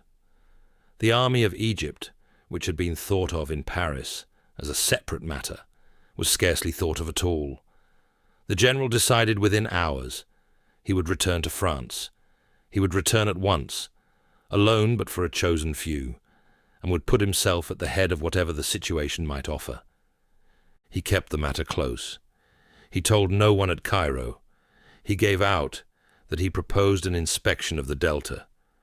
He selected as his companions Berthier, Lannes, Murat, Marmont, and one or two others. He took with him the geometer Monge and the chemist Berthollet, that the expedition might at least bring home its sciences. He left the army to Kleber, the Alsatian general, with a long memorandum of instructions and a private letter of explanation, and the order to maintain Egypt at all costs. The letter was timed to reach Kleber after his departure, lest Kleber, who was a blunt man and might have refused the burden, refuse it in time. On the 23rd of August, 1799, he embarked at Alexandria upon two frigates that had survived Aboukir, the Mouron and the Carrère, with a few small craft in attendance. The wind was favourable. The British cruisers, who had blockaded the coast for a year, had been driven by the season to take in water at Cyprus. The voyage took 47 days. The two small vessels held to the African coast as far as Cape Bon, then crept across to Sardinia, then north along Corsica, where the general saw for the last time in his life the harbour of Ajaccio, in which he had been born. He did not go ashore, but spoke with certain notables who came aboard. From Ajaccio, the frigates ran for the French coast, and on the morning of the 8th of October, the lookouts reported land. They stood off all that day, and at evening on the 9th made the small port of Fréjus, between Cannes and Saint-Raphael, where the quarantine officers came out and were waved aside by a crowd that had already recognized the man on the deck. He landed at Fréjus on the 9th of October, 1799. The plague at Acre, the slaughter of the prisoners at Jaffa, the destruction of the fleet under the guns of the one-armed admiral, none of it had reached the coastal towns of Provence with sufficient particularity to cool the welcome. Cannon were fired, bells were rung. He travelled north by easy stages, conferring on the road with friends and with conspirators, who in the France of that autumn were sometimes the same men. By the middle of October, he was in Paris. Chapter 7. Brumaire. The directory which received him in October 1799 was an exhausted thing. It had been instituted 4 years earlier as a remedy against the dictatorship into which the revolution had recently fallen, and it had become, by slow degrees, a parody of the disease for which it had been prescribed. 5 directors, each in his official red coat with its tricolour sash, sat in the Luxembourg Palace and quarrelled among themselves. The two legislative councils, the Ancients at the Tuileries and the 500 at the Palais Bourbon, sat and quarrelled likewise. The public treasury was empty. The assignats had collapsed long since, and the new mandates with them. The armies in the field had begun the year well, and were ending it badly. In the spring, the Russians of Suvorov had come down into Italy, and had unmade in a season the work of the conqueror of Italy of 3 years before. In the summer, the Anglo-Russian descent upon Holland had been repulsed only after great labour. The harvest had been thin. Royalist agents moved freely in the west and the south, and Jacobin orators, who had been silenced after Fructidor, were once more heard at the manège. The country had had 10 years of revolution. It was tired in a way that revolutions do not commonly understand themselves to be tired. Fatigue was not a charge that anyone in the Republic could safely lay against the Republic in the Republic's own newspapers, but it was visible to anyone who walked the streets. The shop fronts of the Palais Royal were gaudier than they had been since the days of the old monarchy, and the salons more brilliant. Gold louis, which had vanished into mattresses during the Terror, were once more passing across the gaming tables, while in the working districts of the Faubourg Saint-Antoine, the bread lines had returned, and the conscription officers met with sullen looks. The two coups d'etat of the previous years, that of Fructidor in 1797, by which the directors had purged their councils of royalists, and that of Floréal in 1798, by which they had purged the Jacobins, had taught the public the chief lesson of the regime, which was that elections did not signify, and that violence in the corridors of the legislature was the ordinary instrument of government. A third coup, that of Prairial in the previous June, had reversed the balance again, and brought the Jacobins back into ascendancy. It had also, in its incidental effects, confirmed at the executive CS, who had been elected to the Directory the month before. Each of these convulsions had narrowed the constituency of the Directory and broadened the company of those who, without yet saying so aloud, looked for a hand to put an end to it. Of the 5 directors who governed it, 2 had already, in their hearts, ceased to do so. The first was Emmanuel Joseph Sieyès, the priest-philosopher, who had survived every regime since the Estates General by the simple expedient of saying nothing in public and writing pamphlets in private. He had been elected to the Directory only that May, and almost from the day of his election he had begun to plan its replacement. He believed, with the certainty of a theoretician who has at last attained office, that the constitution of the year 3 was unworkable and that a stronger executive was required, balanced by a labyrinth of consultative chambers of his own design. He needed, for the carrying of his project into effect, what he himself called a sword. He had attempted in the summer to enlist General Joubert. Joubert had obligingly been killed at Novi in August. He had then thought of General Moreau. Moreau, hearing in October that Bonaparte had landed at Fréjus, is said to have observed that here was a better sword than his own, and to have stood aside. The second director, who had ceased to be one in his own mind, was Roger Ducos, an obscure lawyer from the lands, who would attach himself to whatever combination CS should arrange. The remaining 3 were the irreducible obstacles.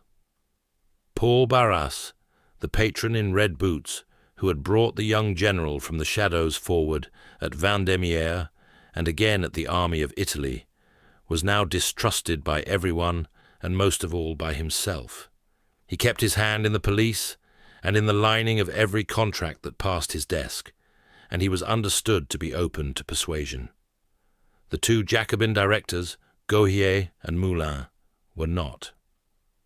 Round these officials there had collected by that autumn the men who would in fact arrange the affair. Charles Maurice de Talleyrand, the limping bishop, had resigned the foreign ministry in July under the pressure of an American scandal, and was now at liberty to be useful in other ways. He had been in correspondence with the general in Egypt and had made certain that he would be in Paris when he arrived. Joseph Fouché, the police master of the Republic and the Empire, though that latter title was still in the future, had been Minister of Police since July also, and had taken into his hand every wire of the city. He watched Sieyès and watched Barras, and watched the Jacobin clubs, and reported each to the others, in the manner that would become his life's profession. Lucien Bonaparte, the orator brother, who at 24 was already a deputy, and who had by some marvel of intrigue been elected on the 25th of October to the presidency of the Council of the 500, was the family's pen and tongue in the legislature. Joachim Murat, the king of cavalry, brought the muscle of the garrison and the loyalty of the regiments that had served in Italy and in Egypt.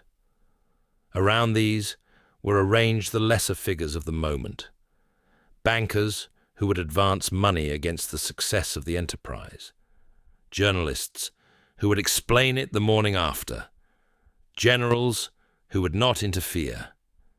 Into this gathering web, the conqueror of Italy walked in the middle of October, like a man stepping into a room prepared for him. He had with him no more than the prestige of his name, which the disasters of the East had not yet caught up to spoil, and the calculated reserve of one who knew that he had been spoken of as the only saviour of the situation. He took up residence in the small house in the Rue de la Victoire, which he had bought for Josephine before going to Egypt. He received visitors. He went in plain clothes to the meetings of the Institute, of which he was a member, and listened politely to papers on chemistry and on the antiquities of Upper Egypt. He paid his respects to the directors at the Luxembourg, kept his own counsel with each, and let it be known that he was a citizen returned from a long campaign and concerned only with the Republic's welfare. It was, by the deliberate choice of the actor, a modest performance. His clothes were the plain civilian dress of a man who has put off the uniform. His suppers were small. He received the deputies one by one in the parlour and listened more than he spoke. Such restraint, in a city which had remembered him for the Italian campaign and had begun to forget him for the Egyptian, served two purposes at once.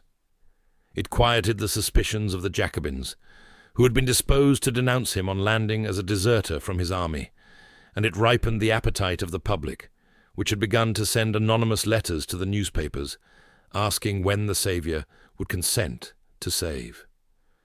He let the appetite ripen for some 3 weeks.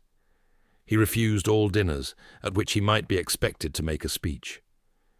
He attended the funeral of an old officer with conspicuous gravity. He went to the theatre only once, and then quietly. The newspapers, having little to report of him, reported the want of news as a kind of news in itself, and the city, whose habit it was to fill silence with rumour, filled this one to the brim. In private, he met with Sieyès. The two men had not been on cordial terms. The priest-philosopher was conscious of his rank as a thinker, and the general was conscious of his as a soldier, and they regarded one another across the small drawing-rooms of the Rue Taitbout, with the polite suspicion of two men who knew that each meant to use the other. The bargain was nevertheless struck. Sieyès would furnish the legality of the operation and the new constitutional design. Bonaparte would furnish the troops and the moment. Talleyrand and Fouché would smooth what could be smoothed. Barras would be told, when the time came, to retire. The two Jacobin directors, who could not be told, would be arrested. The legislative councils would be persuaded to do what they were to do by the threat of a danger that did not exist. The pretext was furnished by a familiar instrument. There would be reported, on the morning of the 18th of Brumaire, an imminent Jacobin conspiracy against the constituted authorities. The councils, alarmed for their own safety, would by their own decree transfer themselves from Paris to Saint-Cloud, where they could deliberate at a distance from the Paris mob and under the protection of regular troops. In the same act, they would name a general to command those troops, and the general so named would be Bonaparte. Once at Saint-Cloud, with the deputies cut off from the city and surrounded by grenadiers, the constitutional changes would be voted under whatever pressure should prove necessary. It was the kind of plan that requires for its success only that no one in the room think clearly until the second day. The choice of Saint-Cloud was C.S.'s, and it was characteristic of him. The chateau, 6 miles from Paris, lay outside the radius within which the city's faubourgs could come to the rescue of an endangered legislature. It had been a royal residence under the old monarchy, and it possessed corridors and antechambers commodious for the holding of deputies under the eye of a guard. The transfer would be effected under colour of the article of the Constitution of the year III, which permitted the Council of the Ancients alone to alter the meeting place of the legislature in case of disturbance to the public tranquillity. The article had been written for the use against the Paris mob. It would now be turned against the legislature itself, by the ancients, against the 500. C.S. had read his own constitution carefully, and had found in it the small, loose stone that could be made, by patient working, to bring the whole edifice down. The 18th of Brumaire fell, by the calendar of the Republic, on the 9th of November, 1799. Before dawn, the principal officers of the garrison had assembled in the courtyard of the Rue de la Victoire, in full uniform, in answer to a circular issued the night before in the general's name. He came down to them in his grey overcoat. He addressed them in a few sentences, in which the words liberty, conspiracy, and republic were variously combined. He spoke, perhaps, of the need to defend the Constitution, by which everyone present understood the need to alter it. They drew their swords. The procession moved off through the still dark streets toward the Tuileries, where the Council of the Ancients was already in session. The Council of the Ancients, which the conspirators had taken the precaution of packing the night before, with reliable members, and of unpacking of the unreliable by the simple expedient of not summoning them, listened to a brief report on the supposed plot, voted the relocation to Saint-Cloud for the morrow, and named the general commander of the troops in the capital and of the 17th Military Division. The Council of the 500, sitting separately, was informed of the decree as a fait accompli. Under the eye of its president, who was the general's brother, it adjourned without resistance. The general, on horseback in the courtyard of the Tuileries, took the oath required of his new command, in terms which referred handsomely to the constitution he was about to overthrow. The remainder of the day was spent in the management of the directors. Sieyès and Ducos resigned with the readiness of conspirators who had been waiting for the cue. Barras, in the apartments he had inhabited so handsomely for 4 years, received Talleyrand, who is reported to have brought with him a letter of resignation already drawn up and a sum of money. Whatever passed between them, Barras signed. He was permitted to retire to his country estate at Grosbois, under escort. The 2 remaining directors, Goyer and Moulin, who had refused to resign, were placed under the surveillance of General Moreau and a guard at the Luxembourg, where they spent the night in the writing of indignant protests that no one would read. By the evening of the 18th, there was no longer a directory. There was only the question of what should take its place, which was the business of the morrow. The morrow was the 19th of Brumaire, which is to say, the 10th of November. The two councils, conveyed in carriages and on foot under a cold grey sky, made their way out from Paris to the Château de Saint-Cloud, some 6 miles to the southwest, where the Orangerie and the Galerie d'Apollon had been fitted up for their meetings. The arrangements had been hastily made. The chambers were cold. Benches had not been brought in time, and the deputies stood about in their official blue robes for some hours, while the carpenters hammered, and the troops took up their positions in the courtyards and the avenues. The general came out from Paris with a heavy escort. Murat commanded the cavalry. The grenadiers of the legislature, in their bearskins, lined the gravel paths. What the conspirators had not sufficiently allowed for was the time afforded by these delays to the deputies for the recovery of their nerve.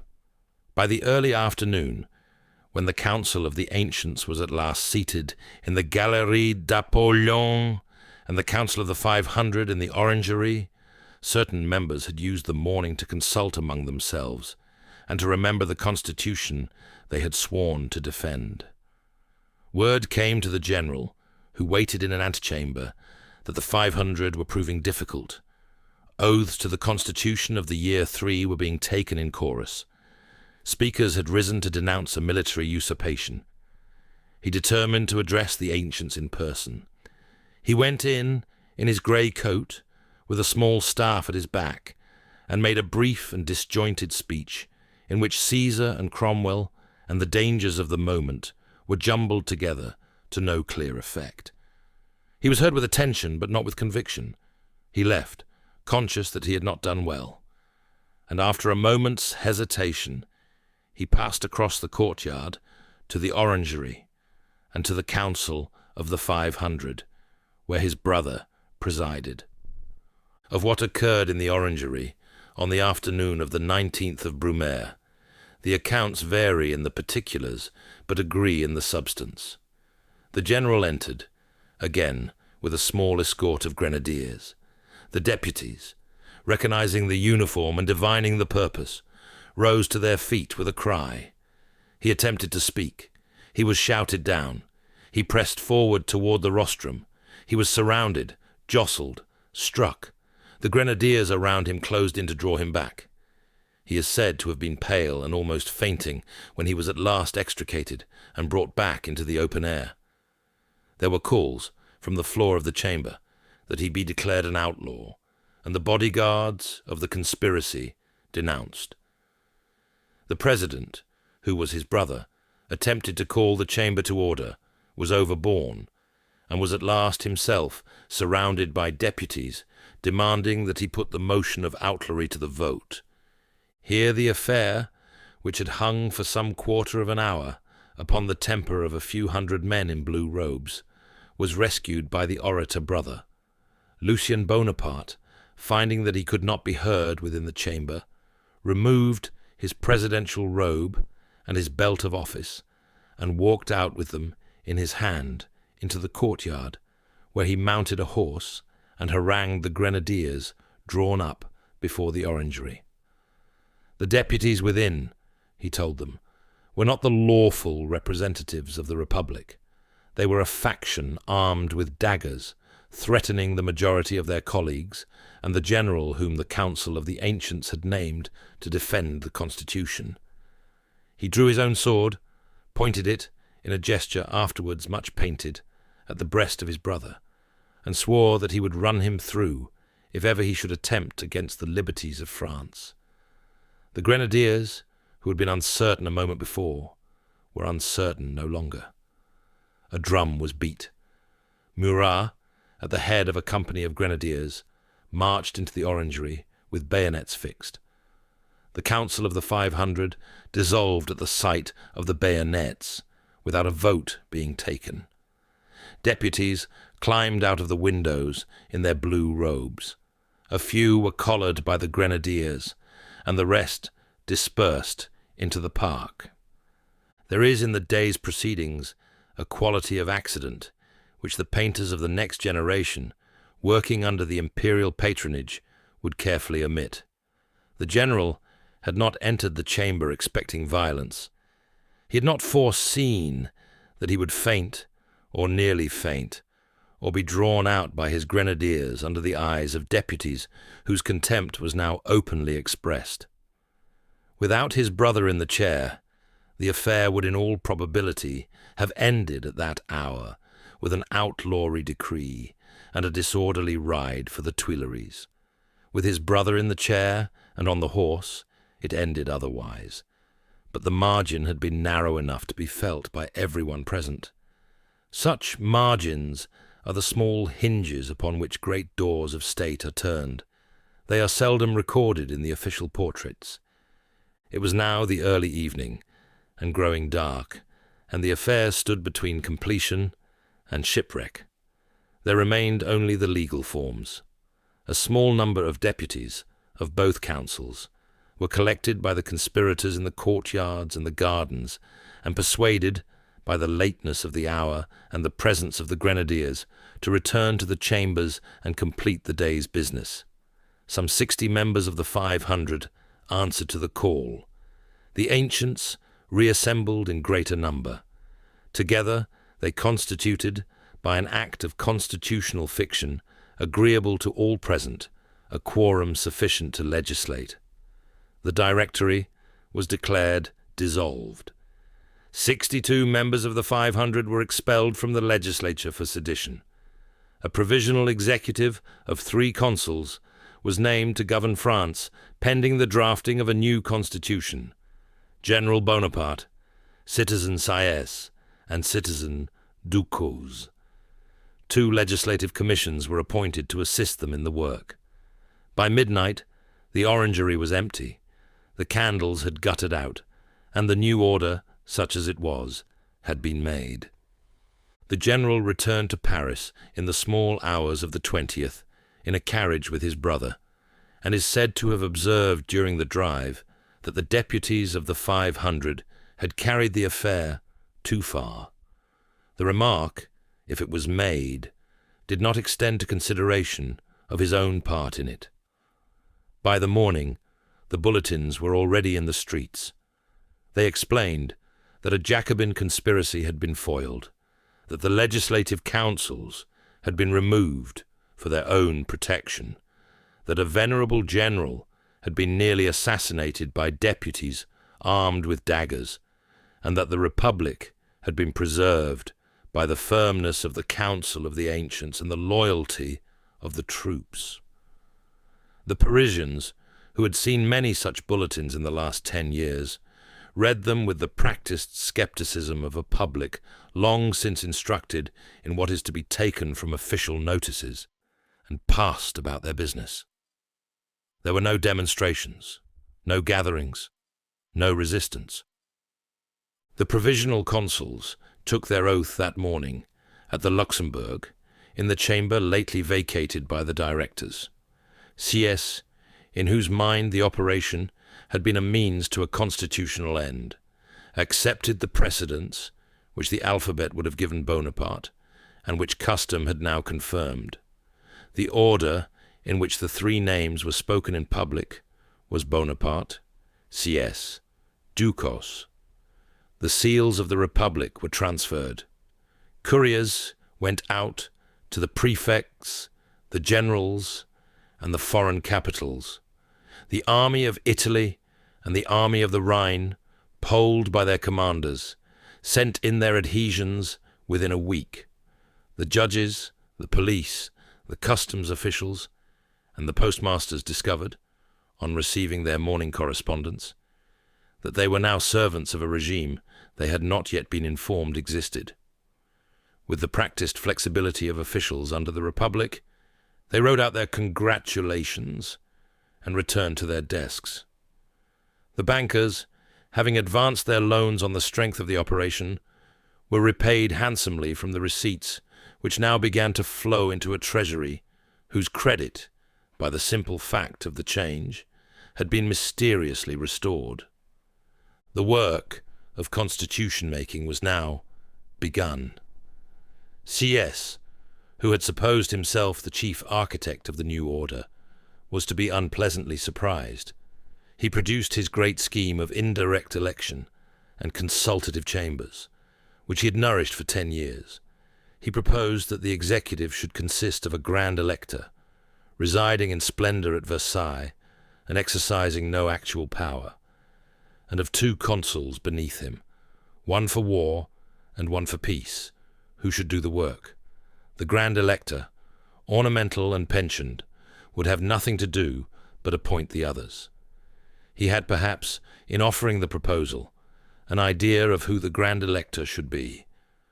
The general, hearing the scheme expounded across a table at the Luxembourg, observed with cold civility that no man of any spirit would consent to be a fattened hog at Versailles, and that the executive must be one. From that conversation forward, Gess was no longer the architect of the new order. He was, at most, a consulting decorator. The drafting was carried through in the few weeks of November and early December, in a small commission dominated by the general and by his confidant, the jurist Pierre-Louis Roederer. The text that emerged owed something to Sieyès in its forms. There were a Senate, a tribunate, a legislative body, and a Council of State, arranged in an intricate system of nominations and lists, but its substance was as the general had wished it. There were 3 consuls, of whom the first had the powers of decision, and the other 2 only consultative voices. The first consul appointed the ministers, conducted foreign relations, commanded the armies, and proposed the laws.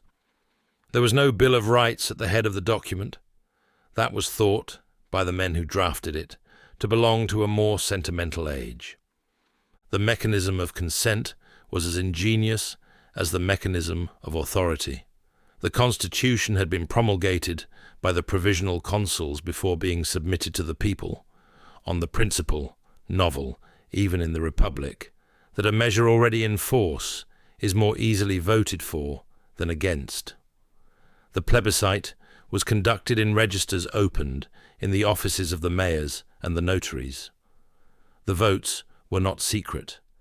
They were tallied by officials whose appointments depended upon the outcome.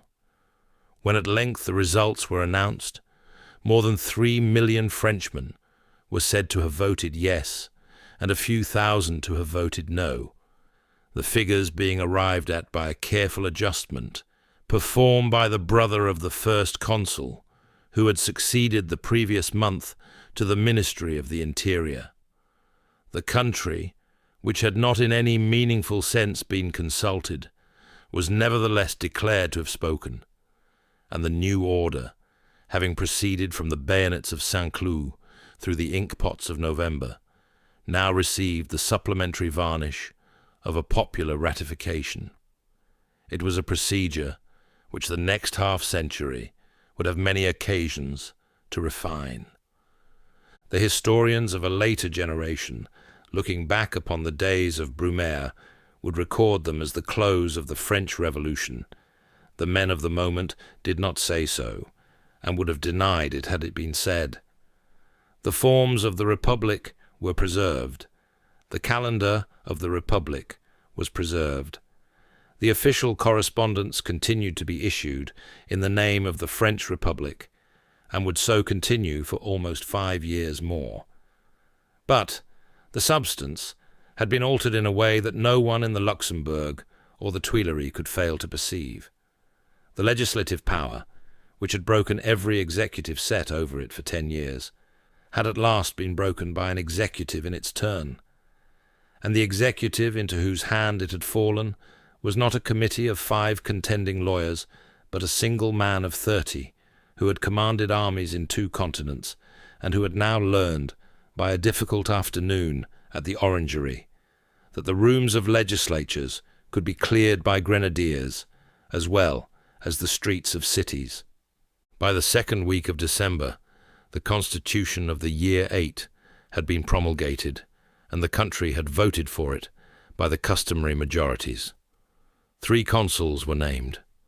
The general, with all the powers of decision, and beside him, as ornaments more than colleagues, the elderly jurists Cambacérès and Lebrun. CS was given a senatorial chair and an estate, and ushered out of public life. Talleyrand resumed the foreign ministry. Fouché kept the police. The general took up residence at the Tuileries, and France, which had had 10 years of revolution, prepared to be governed. Chapter 8. The First Consul. He governed at first with an attention to detail that surprised even those who had thought him only a soldier. The Tuileries, which had stood half-furnished and half-haunted since the flight of Louis XVI, were swept and aired. The corridors that had run with the names of Jacobins and Girondins were given new functions and new clerks. And through them, in the early months of 1800, there moved a young man of 30 who slept little, ate quickly, and was visible at his desk at any hour of the night. He read reports on the price of grain in Normandy, on the state of the roads in the Vendée, on the arrears of pay in the regiments of the Rhine. He summoned his ministers when it pleased him, and dismissed them when it pleased him. And he began the work, slow and unspectacular, of turning a republic that had 10 times rewritten its institutions into a state that could pay its servants and arm its frontiers.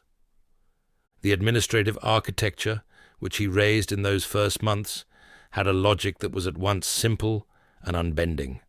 The departments of France, those creations of the early revolution which had been left to the local notables, were given each a prefect, named by the head of state and answerable to him.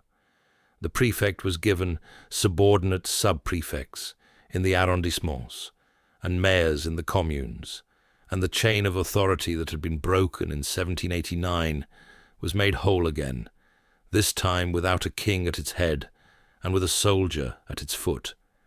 The finances, which had been in confusion since before the fall of the monarchy, were placed under a man named Gaudin, whose reform of the taxes went hand in hand with the Bank of France, founded in January of that year with the first consul's encouragement, and assigned to its modest discount the management of the public debt.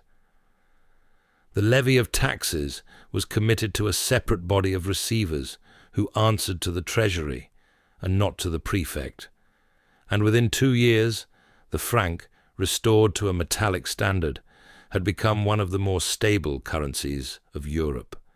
Roads were ordered surveyed. The routes through the Alps were marked for engineering work. The lycées were founded by law to take the place of the old colleges of the Ancien Régime, and the École Polytechnique was confirmed in a discipline already rigorous. None of these measures was original in conception. Almost all of them had been proposed in the Cahiers of 1789. What was original was the energy that set them all in motion at once. The frontiers, however, would not wait upon administration. The second coalition, which the campaigns of the year before had not entirely broken, still held an Austrian army of some 100,000 men in northern Italy under the elderly Michael von Melas, and a French army under General Massena was at that moment shut into Genoa and starving. The first consul, therefore, did what no one had expected, and few thought possible. He resolved to take an army of his own across the Alps in May, by a pass that the Austrians had judged unfit for guns, and to fall upon Melas's rear before the Habsburg general was aware that there was an army to fall upon him. The chosen pass was the Great Saint-Bernard, which lay between Martigny in the Valais and Aosta in Piedmont, and which in May still carried snow at its crown. The army that crossed it in the 3rd week of May, 1800, numbered some 40,000 men with cavalry and a train of guns, The guns themselves were taken from their carriages and dragged in hollowed pine logs by parties of soldiers and peasants, while the carriages followed by mule. At the hospice of the Saint Bernard, the monks distributed wine and bread to the marching files for 2 days together, and the chronicles afterward made much of the picture, which the painter David in due course composed, into something more equestrian than the truth. The first consul crossed in fact upon a mule, in a grey overcoat, attended by a guide of the country. By the first week of June, he was in the plain of Lombardy, at Milan, behind the Austrian army. And on the 14th of June, 1800, the two forces met upon the flat fields east of Alessandria, near the village of Spinetta, Marengo. The day did not begin well for the French. Melas, who was older than his enemy by some 40 years, and who had been wounded twice already in his long career, attacked at dawn with a weight of artillery and infantry which the first consul had not expected.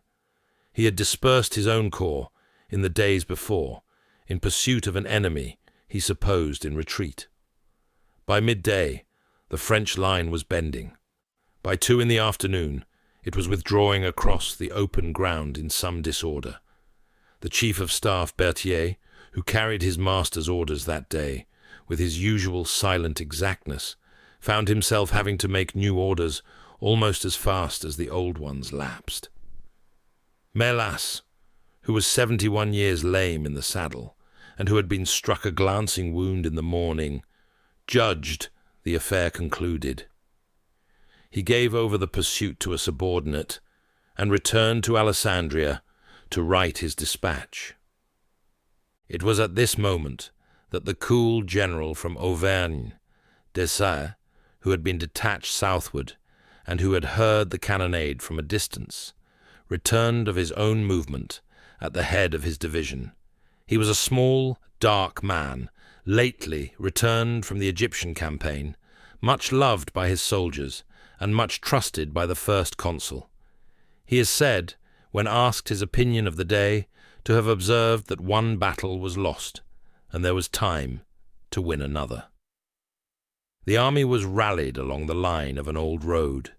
The Austrian column, advancing in march order, in the certainty of a victory already won, was met by Desailles' fresh battalions, and by a heavy battery of guns that had been gathered from the rear, and at the moment the line gave back, the younger Kellerman, son of the victor of Valmy, brought up his cavalry brigade upon the flank and broke the Austrian column entire.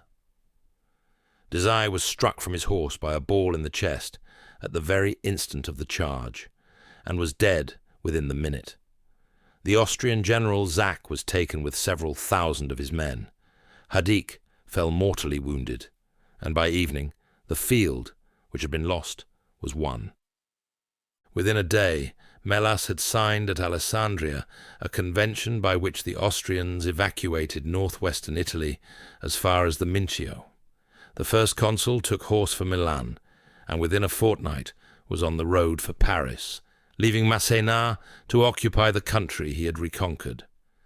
The body of Desailles was carried back across the Saint Bernard at the first consul's order, and laid in the chapel of the hospice, where in due course a tomb was raised to him. In Paris, the news of Marengo arrived by relay, and was published in bulletins of which the first consul had himself dictated the principal phrases.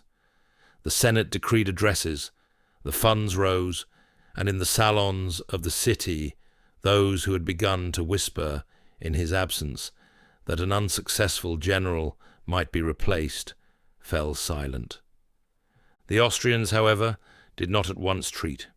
It required a second French victory in December by Moreau in the forest of Hohenlinden in Bavaria to bring Vienna to the table, and it was not until the 9th of February, 1801, that the Treaty of Luneville was signed. By it, the Habsburg confirmed and extended what had been agreed at Campo Formio 4 years before. The left bank of the Rhine passed without further argument to France. The various Italian republics, that the conquering general had erected in his earlier campaign were recognized, and the Holy Roman Empire entered upon the long process of indemnification by which the secularized lands of the German Church would be redistributed to compensate the dispossessed princes. With Austria withdrawn, only England remained at war. The peace with the Church preceded the peace with England by some months. Pius VII, lately elected at Venice in the conclave that had followed the death of Pius VI in French custody, was an Italian Benedictine of mild temper and conciliatory mind. The first consul, for his part, had concluded that a state which proposed to govern Frenchmen could not indefinitely make war upon their religion. Negotiations were opened in the spring of 1801 and concluded, after much patient work upon both sides, in the concordat signed in Paris on the 15th of July of that year. By its terms, the Catholic religion was acknowledged as that of the great majority of Frenchmen, but not as the religion of the state. The bishops were to be nominated by the head of state and instituted by the Pope. The clergy were to swear fidelity to the government and to be paid by it.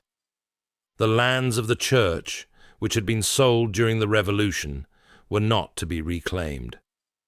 The Pope, accepting the loss, gained the restoration of public worship. The first consul, conceding the recognition, gained the obedience of altars in every village of France. The treaty was promulgated at Easter, 1802, with a solemn mass at Notre Dame, at which the diplomatic corps attended in full dress, and certain of the older generals of the Republic were heard to mutter at the spectacle of incense in a building they had last seen given over to the worship of reason. To the concordat there were added, by the unilateral act of the French government, certain organic articles which subjected the relations of the clergy with Rome to the supervision of the police, which required the publication in France of every papal bull only after the government's authorization, and which set the catechism and the seminary curriculum within bounds the prefects might inspect. The Pope disapproved them, and was given to understand that they were not negotiable. It was a pattern that would recur. The first consul in these years preferred to negotiate. Since negotiation cost him nothing, he could not afterwards take back. But where the negotiation reached a point of difficulty, he wrote his own clauses in afterwards, and presented them as part of the bargain. The Pope, who in the cabinets of his cardinals had been warned of such manoeuvres and had agreed to proceed in spite of them, accepted the addition with the silent reservations of a man who has decided that half a treaty is more than no treaty at all. The peace with England was signed on the 25th of March, 1802, at Amiens, by Joseph the elder brother for France, and by Lord Cornwallis for Britain. By it, the British were to restore most of their colonial conquests, to evacuate Egypt and Malta, and to recognize the new political shape of the continent. The French were to evacuate the Kingdom of Naples and the Papal States. It was the first general peace that Europe had seen in nearly 10 years. In London, the bells were rung. In Paris, the boulevards were illuminated. The English in great numbers crossed the Channel and were to be observed in the gardens of the Tuileries and in the salons of the new prefects, staring at the man who had so lately frightened them. The peace was incomplete. It left almost nothing settled that could not be reopened. And within a year, the British and the French were quarrelling again over the evacuation of Malta and the publication of articles in French newspapers about His Britannic Majesty. By May 1803, the war had recommenced. But for 14 months, France knew the strange sensation of being at peace with everyone, and it was in those 14 months that the first consul carried out the great works of his civil government. Chief among them was the founding, by law of the 19th of May, 1802, of the Légion d'honneur. The institution was simple, and in its day startling, a national order of merit, open to civilians and to soldiers, without distinction, and without distinction of birth or of religion, in which the recipient of a cross was entitled to be addressed as a member of the order, and to wear at his coat the small red ribbon which the legion's craftsmen began at once to manufacture. The number of grades was small, the ribbon was the same for all, the cost to the treasury, for the modest pensions attached, was modest. The institution was fiercely debated in the tribunate, where republicans of the older school protested that any decoration was a return to the chivalric distinctions which the Revolution had abolished, and that a free people should reward its citizens with their citizenship and ask no more. The first consul, who attended the debate, is said to have remarked that it was with such baubles that men were led. The phrase has come down in many forms and has not been verified in any verbatim minute, but, in substance, it expressed his view of the matter, and the law was passed. The first crosses were not in fact distributed for 2 years. The great ceremony was reserved for the 15th of July, 1804, at the Invalides, and even by then the cross was already being worn upon the breasts of veterans who had fought in every war, from the Rhine to the Pyramids. From that date forward, the small enamel star, with its laurel and its profile, ran like a scarlet thread through the uniform of the army and into the black coat of the magistrate. In August of the same year, by a referendum whose tabulators, after their fashion, returned a majority of something near 99 7/10 in the affirmative, the first consul was made consul for life. The constitution of the year 10, drawn up to register the change, gave him the power to designate his successor, to ratify treaties, to suspend the Senate, and to issue the most important class of laws by senatus consultum, which was the new euphemism for executive decree, dressed up in the form of a vote of the Senate. The republican forms remained, but their content had thinned. The consulate had begun, under cover of constitutional language, to assume the substance of monarchy without yet adopting its name. It was upon this foundation of consolidated personal power that the work of the civil code proceeded. The drafting commission had been appointed in the late summer of 1800 and was composed of 4 jurists of the old school. Tronchet, the doyen of the Paris bar, who had defended Louis XVI at his trial; Bigot de Préameneu, a magistrate of conservative learning; Portalis, of Aix, the most eloquent of the 4, and Malaval, who served as secretary. They produced a draft within 4 months and submitted it to the Council of State, where the work of revision occupied the next 3 years. The Council of State held 107 sessions devoted to the discussion of the draft. The first consul personally chaired 55 of them, sometimes far into the night. He had read the drafts. He raised, in his quick way, questions upon points of substance and upon points of language.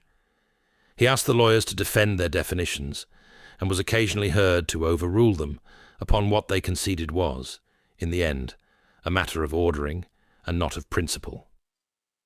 The lawyers, who had begun by humouring the soldier, came in time to respect the close attention he gave them. One of them is said to have observed that he had never seen a layman so quickly grasp the consequence of a clause.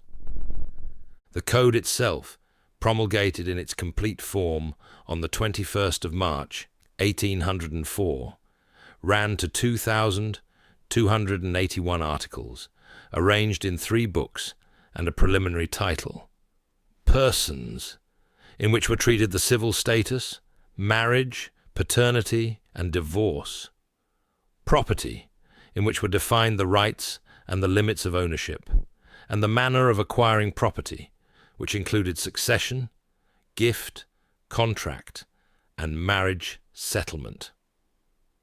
The code was the first comprehensive codification of private law in continental Europe since Justinian. It was lucid, brief by the standards of its predecessors, and relentlessly secular. It knew nothing of customary inequalities of region. It set the same rule for the merchant of Bordeaux and the peasant of Picardy. It confirmed equality before the law, the security of property, the freedom of contract, the civil character of marriage, and the possibility of divorce. It preserved, against republican objection, the authority of the husband and of the father in the household, and gave to women a status more constrained than the radical legislators of the Convention had once envisaged. It would be carried into Italy, into the Rhineland, into Holland, into Westphalia, into Spain in due course, by the empire's armies and by its own cool merits. And it would survive the empire by such a margin that in many of its territories it remains, in substance, the law to this day. In the careful classifications of its books, in the orderly enumeration of persons and things, and the modes of their conjunction, one may discern the same hand that founded the legion, a temperament that wished to be remembered as much for arrangement as for victory. While the lawyers numbered their articles, and the first crosses were being struck for the new legion, conspiracy crept along the lanes between the Channel cliffs and Paris. The English government, which had recommenced the war in May of 1803, was generous in its support of the royalist agents of the exiled Bourbon, and a Breton smuggler turned conspirator, Georges Cadoudal, who had fought in the Vendée under his own commanders and had been twice received in London, was set ashore in August of 1803 at the cliffs of Biville, east of Dieppe, by His Britannic Majesty's brig Vincenzo. With Cadoudal there came other Chouans. In Paris they made their way into hiding and waited their hour. Their plan was simple and brutal, to seize or to kill the first consul on his road between Paris and Saint-Cloud, and at the same moment to have a Bourbon prince in France at the head of a rising that the disaffected generals of the army would, it was hoped, sustain. The two generals named in the plot were Pichegru, who had once commanded the army that conquered Holland, and who had been long exiled for his royalist intrigues, and Moreau, the victor of Hohenlinden, who had become the principal military rival of the first consul, and around whom the salons of the opposition had begun to gather. The police master of the Republic, Joseph Fouché, was at this period out of office, the first consul having dispensed with his services in the previous year. The new minister of police, Régnier, was less artful, but not less zealous, and the threads were gathered. Moreau was arrested in February of 1804. Pichegru, taken about the same time, was found dead in his cell on the 6th of April, strangled by his own cravat, as the official report had it, although the rumour of the city did not entirely credit the report. Cadoudal himself was taken in the streets of Paris early in March, after a chase through the Rue de la Saint-Honoré, in which a police agent was killed. He was brought to trial in June, and with 11 of his companions was guillotined on the 25th of June, 1804. Moreau was tried in the same proceeding, was sentenced to 2 years' imprisonment, and at the first consul's discretion was permitted to depart for the United States. But between the discovery of the plot and the trial of its principals, there fell an act which was of a different order, and which marked the regime more deeply than any conspiracy of its enemies. Among the papers seized from the conspirators, it was understood that they had counted upon the appearance in France of a Bourbon prince.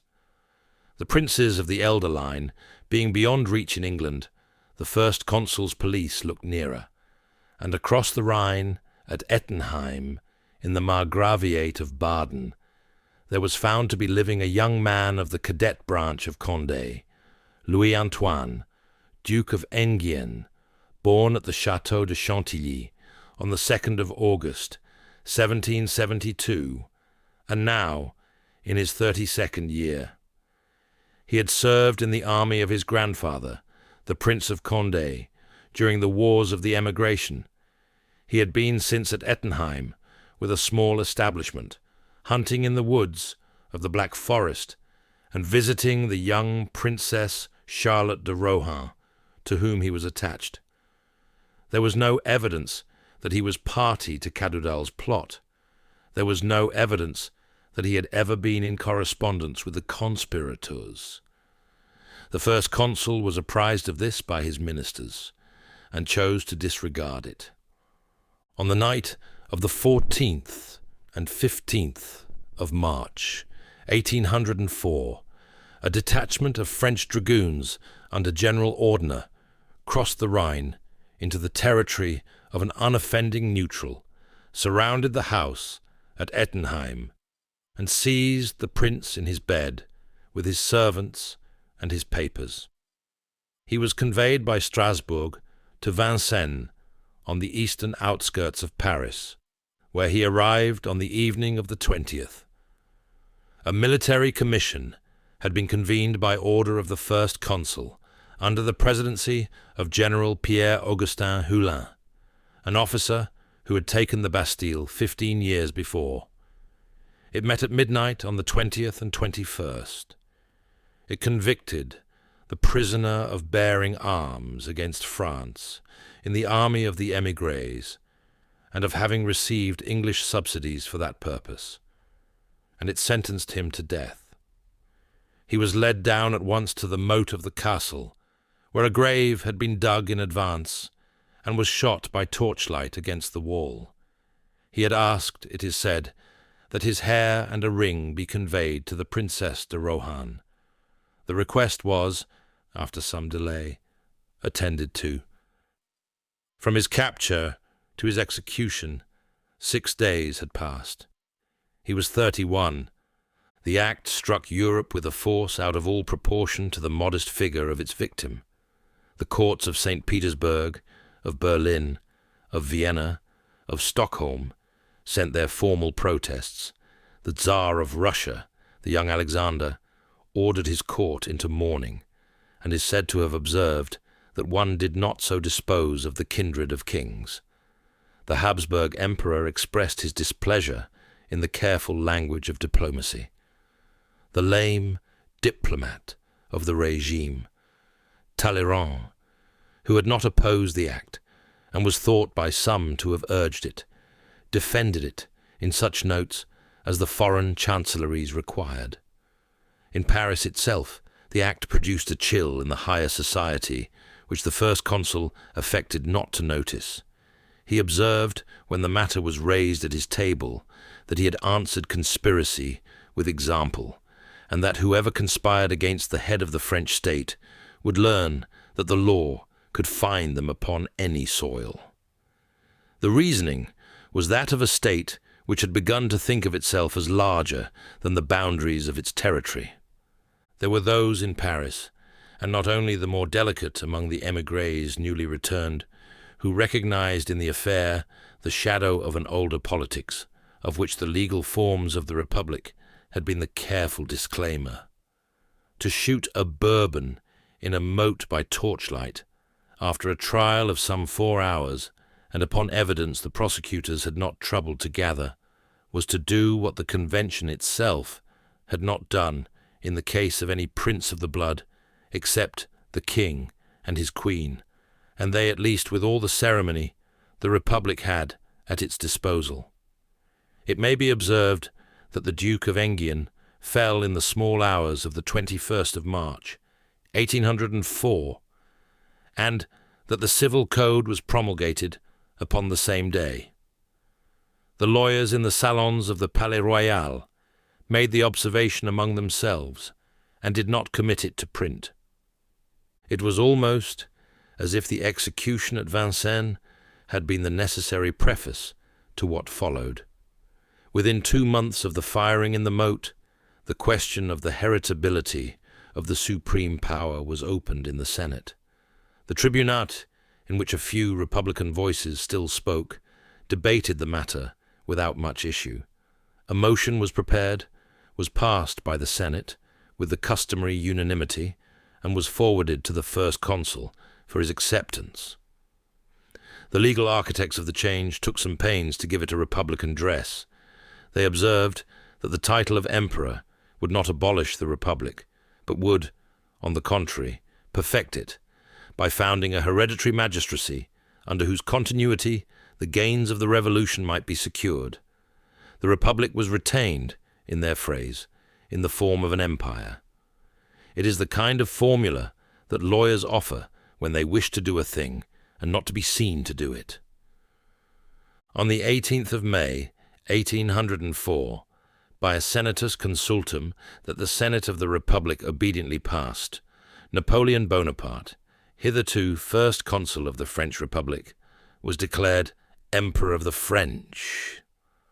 The title, observed the lawyers who drafted the act, did not abolish the Republic. It merely entrusted its government to an emperor.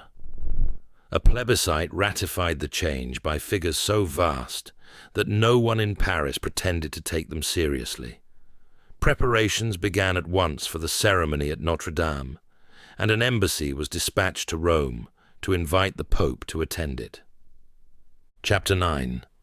The Crown. Pius VII, who in the autumn of 1804 was an Italian gentleman of 62 years and modest appetites, set out for Paris in November in the firm, and as it proved misplaced expectation, that he would crown an emperor.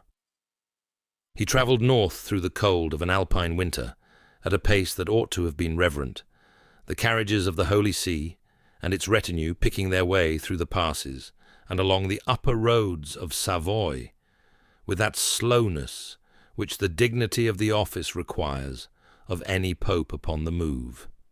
He had been pressed in private letters from the cabinet of the Tuileries, and in the louder voices of his own French cardinals, with arguments of religion and arguments of policy, until at last he had consented, and the consent, when it came, was understood by all the chanceries of Europe as a concession of the first magnitude.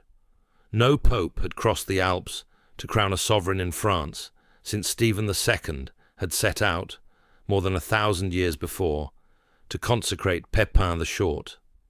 Stephen had come fleeing the Lombards. Pius had only the Concordat of 3 years before, and the recollection that the man who had signed it with him, having since made himself first consul for life, and having since had a Bourbon prince shot in a moat at Vincennes, was a man it was wiser to humour than to refuse. The Holy Father had set out from Rome on the 2nd of November, accompanied by 6 cardinals, 4 bishops, and a considerable train of secretaries, chamberlains, and household servants, with the small portable chapel of the papal court in trunks behind him and the fisherman's ring upon his finger. He had taken with him, against the contingencies of a journey he did not relish, his confessor and his physician. The route lay over the Apennines to Florence, then over the Alps, by the pass of the Mont Cenis, where the snow was already heavy, and where the carriages had to be set upon runners, then down into the Maurienne, and across the bridges of the Isère to Lyons. At every stage, the local bishop had come out to meet him. At every stage, the local prefect, on instructions from the Minister of the Interior in Paris, had reported by courier upon his progress, his bearing, and the temper of the crowds. At Lyons, where he stayed 3 days, he had said Mass in the Cathedral of Saint-Jean, and had received the homage of a city which only 10 years before had been ringed with revolutionary scaffolds. From Lyons he came north, by way of Mâcon and Auxerre, with the cold deepening as he came. He was met outside Fontainebleau on the 25th of November by the Emperor himself, who was hunting in the forest, or had arranged that he should appear to be hunting, and who came forward upon the road in a green coat and high boots, as if their meeting were the accident of a country gentleman happening upon a guest. The carriages drew up, the introductions were made, and after a moment of mutual awkwardness, the Pope having descended from his coach into the mud, the Emperor having dismounted from his horse upon dry ground, an imperial carriage was brought up, and the two sovereigns were ushered into it together, the Pope on the right hand, and the Emperor on the left, in such a way that the partisans of either side might afterwards report the precedents as they pleased. The Pope was conducted to Fontainebleau, and thence to Paris, where he was lodged in a wing of the Pavilion of Flora, and treated with the deference due to his rank and the watchfulness due to his usefulness. There was a week of quiet calls and quieter negotiations. The points at issue were small in appearance, and large, in fact. Who would set the crown upon the Emperor's head? Who would enter the cathedral first? What oath would be sworn, and to what document? In what robes the Pope would officiate, and in what robes he would not? Each point was settled in the imperial favour. The Pope, who had not come so far in order to argue, agreed to most things, and reserved his position upon the rest by the silence which is the diplomacy of the meek. There was, at the last hour, a small embarrassment over the matter of the imperial marriage. The Holy Father, who would not anoint a couple united only by a civil rite, was given to understand that the proper religious ceremony would take place in the chapel of the Tuileries on the evening before the coronation. It was performed there by the uncle Cardinal Joseph Fesch, in the presence of two witnesses, upon the evening of the 1st of December, the day before the coronation. And the Empress, who had laboured for some weeks to bring the matter about, kept the certificate among her papers. The Cathedral of Notre Dame had been prepared throughout the autumn, under the direction of the architects Percier and Fontaine, who had stripped the medieval interior of what their patron found dim and Gothic, and had hung it instead in red velvet, in cloth of gold, in the eagles and bees of the new dynasty. A neo-Gothic portico had been built across the western front to shelter the imperial party as they vested, and to make of the entry a more theatrical passage than the bare stone of the façade would have allowed. Carpets had been laid for half a mile from the Tuileries to the cathedral square. Stands had been raised within the nave for the senators, the marshals, the deputations from the departments, the diplomatic corps, the families of the Bonapartes and the Beauharnais, and at the head of the choir, upon a low stage, 2 thrones had been placed, the higher for the Emperor and the lower for the Empress, with steps that were counted and recounted, lest a robe catch upon them in the public gaze. The cost of the ceremony, when at last it was reckoned, came to more than 8,500,000 francs, which was understood by the Treasury as a sum it was best not to publish. On the morning of the 2nd of December, 1804, the 11th of Brumaire, in the year 13 of a republic which had now an emperor, Paris woke to a cold that whitened the breath of the spectators, and to a sky that gave no rain. The procession set out from the Tuileries shortly after 10. The Pope had gone before, as had been agreed, in order that he might be at the altar to receive the sovereigns at their coming. He had ridden in a carriage drawn by 8 grey horses, with a chamberlain on a mule preceding him bearing a cross, and the Parisians along the route, who had not seen a pope upon their streets in living memory, had bowed and removed their hats, and stared. Behind the Pope, after a calculated interval, came the imperial cortege, heralds, mounted aides, regiments of the guard, and at the centre, an immense glazed coach drawn by 8 bays in plumes, in which sat the emperor in a coat of crimson velvet trimmed with gold, and Josephine beside him in white satin and diamonds. The coach jolted. The diamonds caught the cold light, and at the door of the cathedral the imperial pair descended and were vested, in a chapel set aside for the purpose, in the great robes of state. The mantle of the emperor was at least 80 pounds in weight, of crimson velvet lined with ermine, and embroidered all over in gold thread with the bees of the Merovingians, that small and busy emblem which had been found 11 centuries before in the tomb of King Childeric at Tournai, and which the artists of the new court had revived in order to give the dynasty an antiquity it did not yet possess. 300 bees had been set upon the mantle by the embroiderers of Lyon.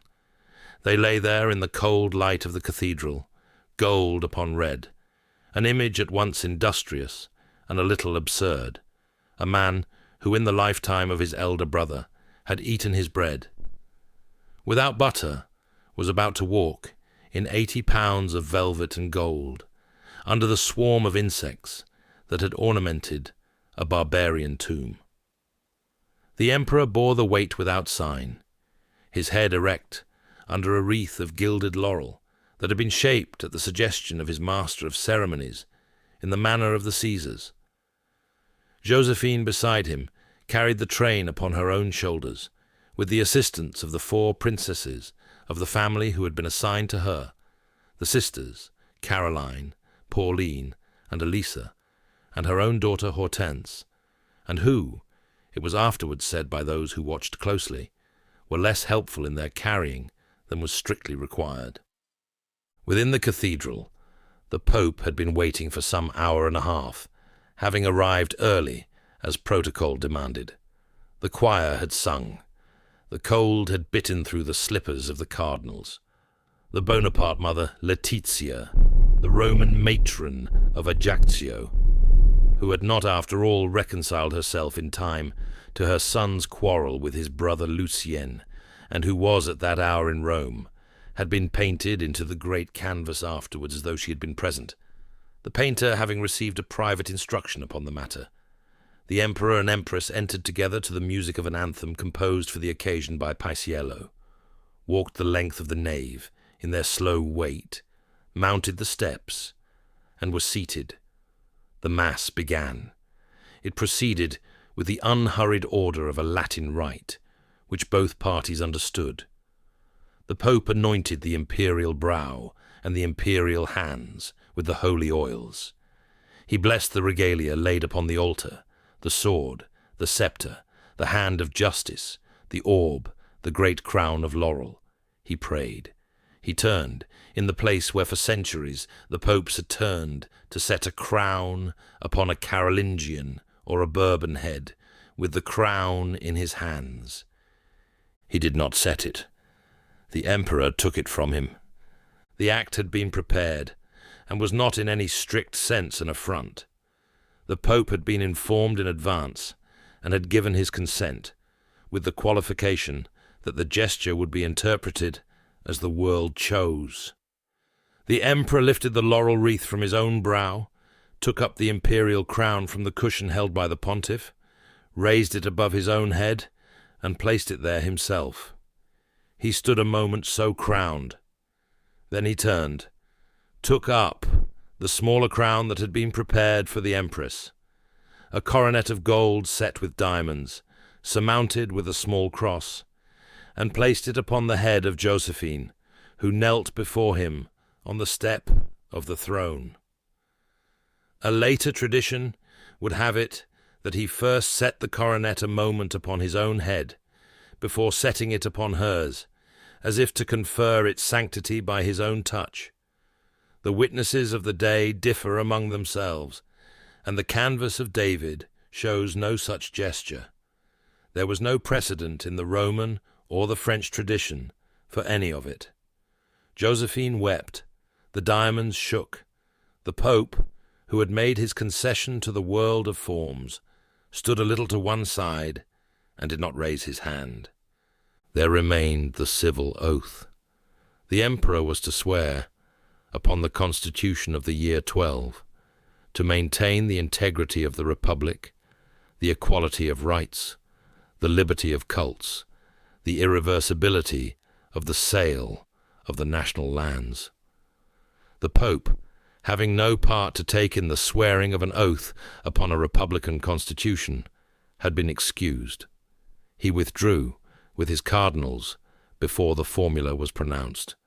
The emperor mounted the higher throne, was handed the great scepter and the hand of justice, and recited the oath in a voice clear enough for the front rows to hear, and indistinct enough that the back rows took it for distinct. The Te Deum followed. The cannon outside fired. The bells of every church in Paris answered them. And at 2:30 in the afternoon, the imperial pair processed back down the nave, through the cold, and into the coach.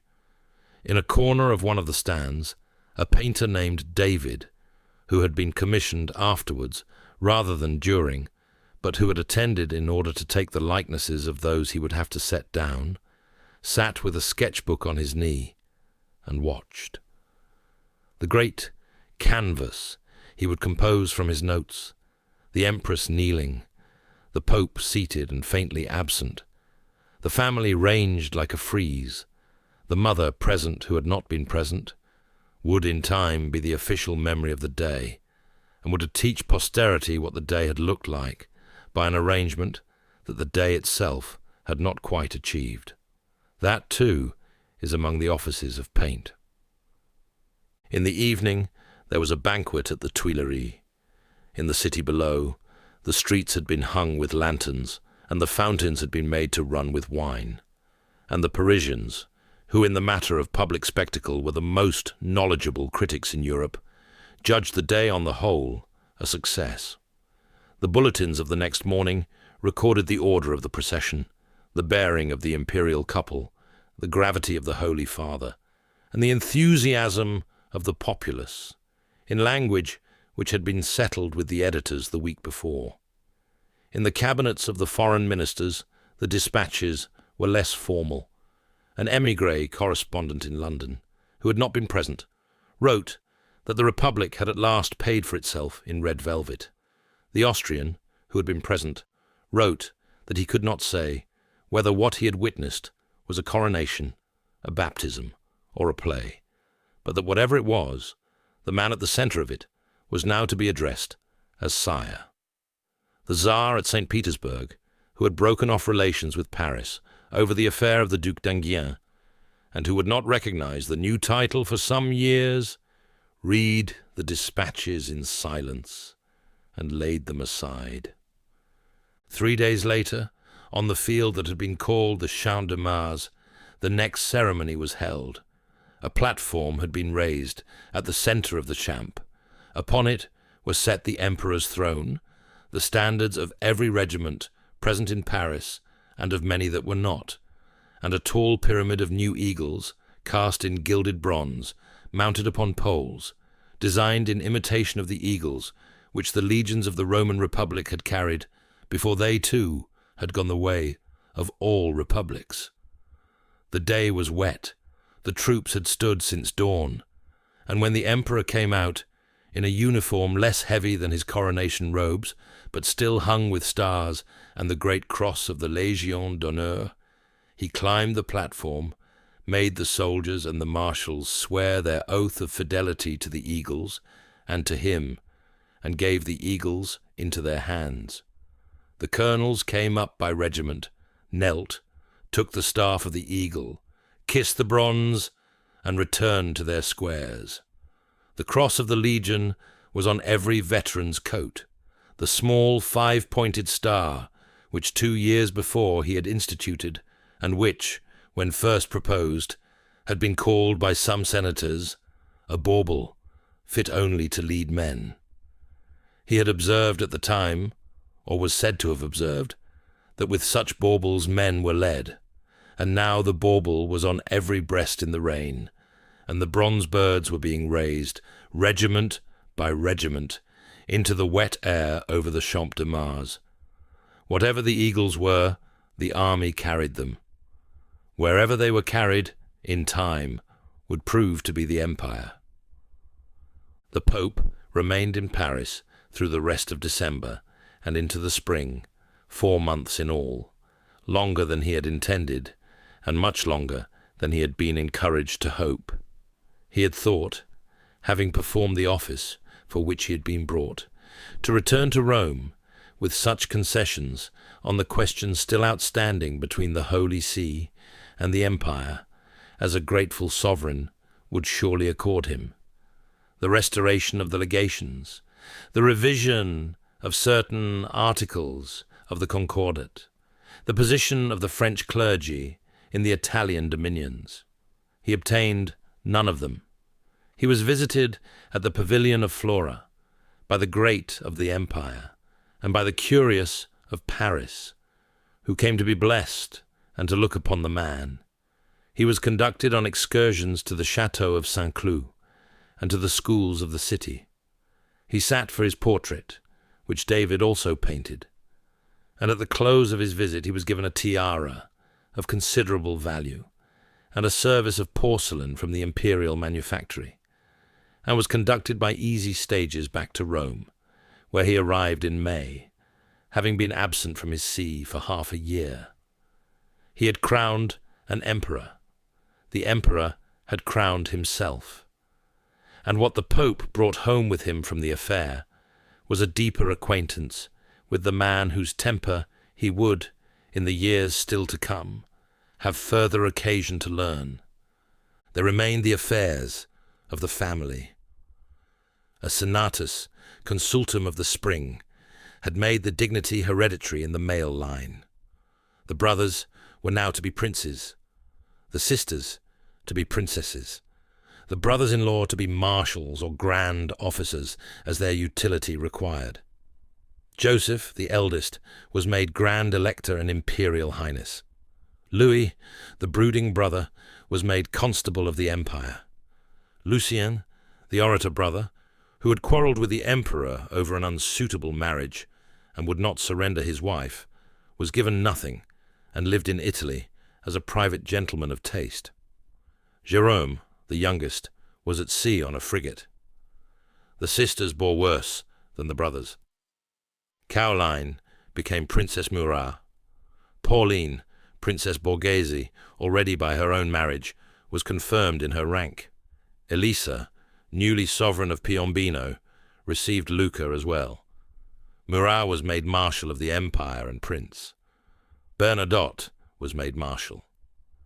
Berthier, who had been the Emperor's Chief of Staff since Italy, was made Marshal and Vice-Constable. 18 marshals in all were named in May. The court took on the forms of an older monarchy: chamberlains, masters of the household, equerries, ladies-in-waiting. A book of etiquette was drawn up by Ségur, in which the precedence of every functionary was settled in print. Republican modes of address fell away. The emperor was to be sire and the empress madame. One bowed. One did not turn one's back upon a throne. The veterans of the army, who within months had got used to it, recognized in the new vocabulary the ancient rhythms of the regime their fathers had pulled down and bowed. And behind them, a little lower, bowed the men who had voted the death of the king. In April, the imperial party set out for Italy.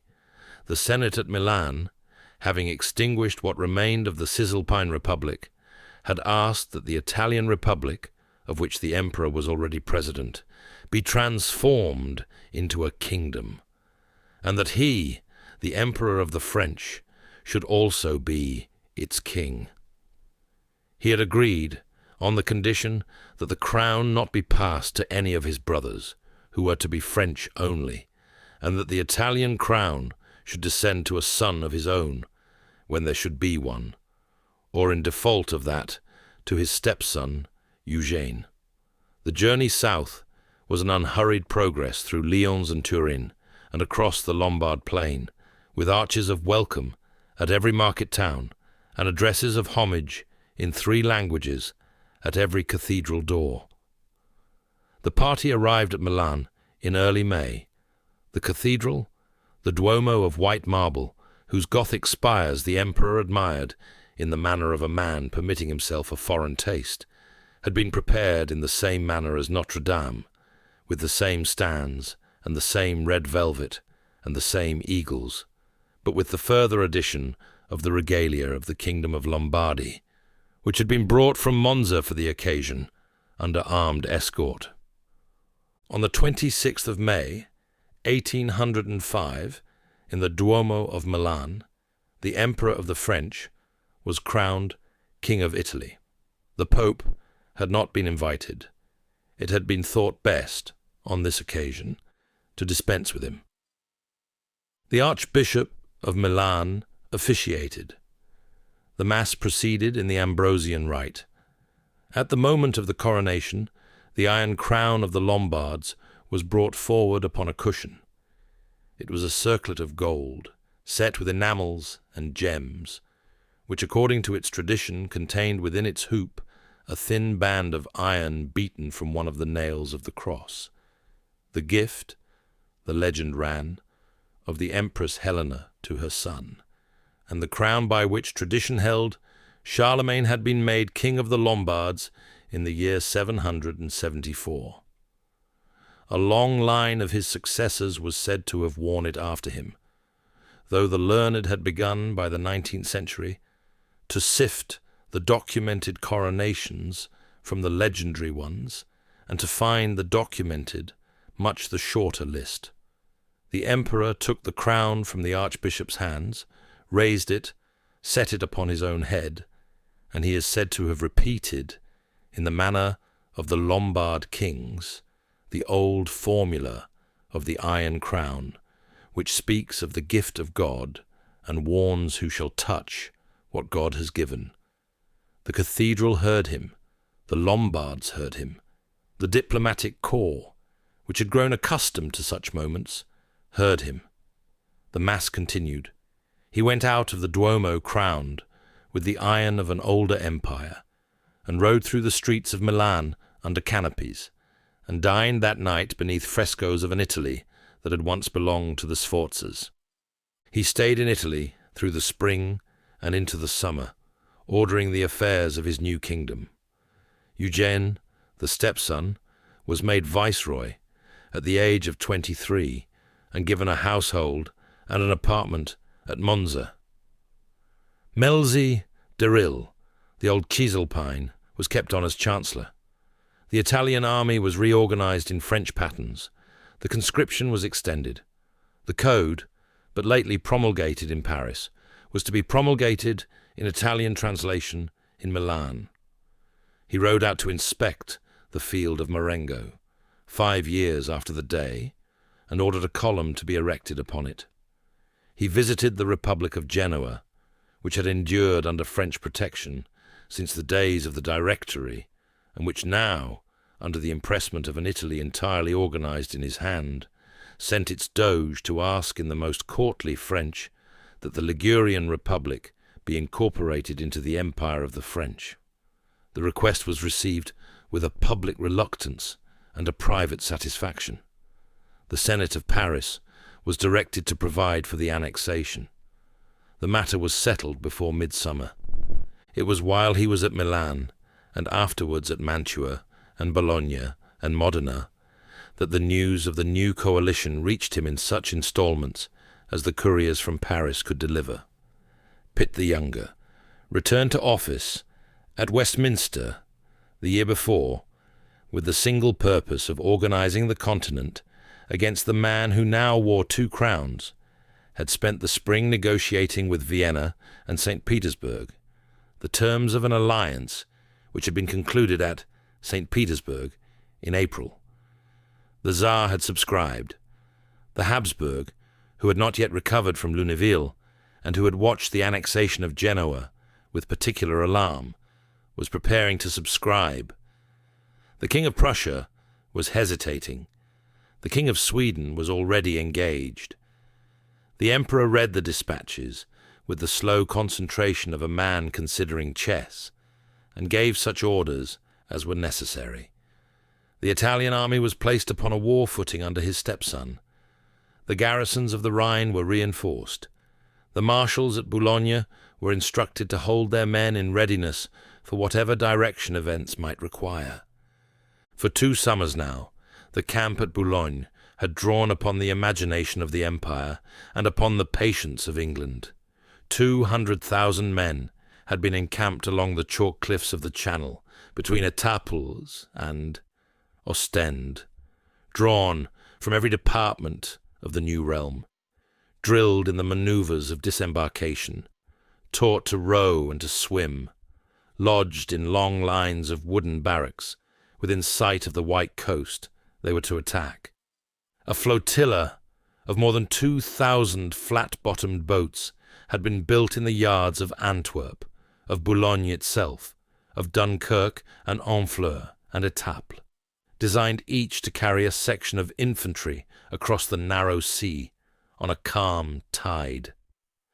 The Emperor had visited the camp 4 times in 2 years, had reviewed the troops in person upon the dunes, had distributed the cross of the Légion d'honneur to such veterans as had earned it in Italy or in Egypt, the small 5-pointed star bright upon the breasts of men who were now to wade ashore in Kent.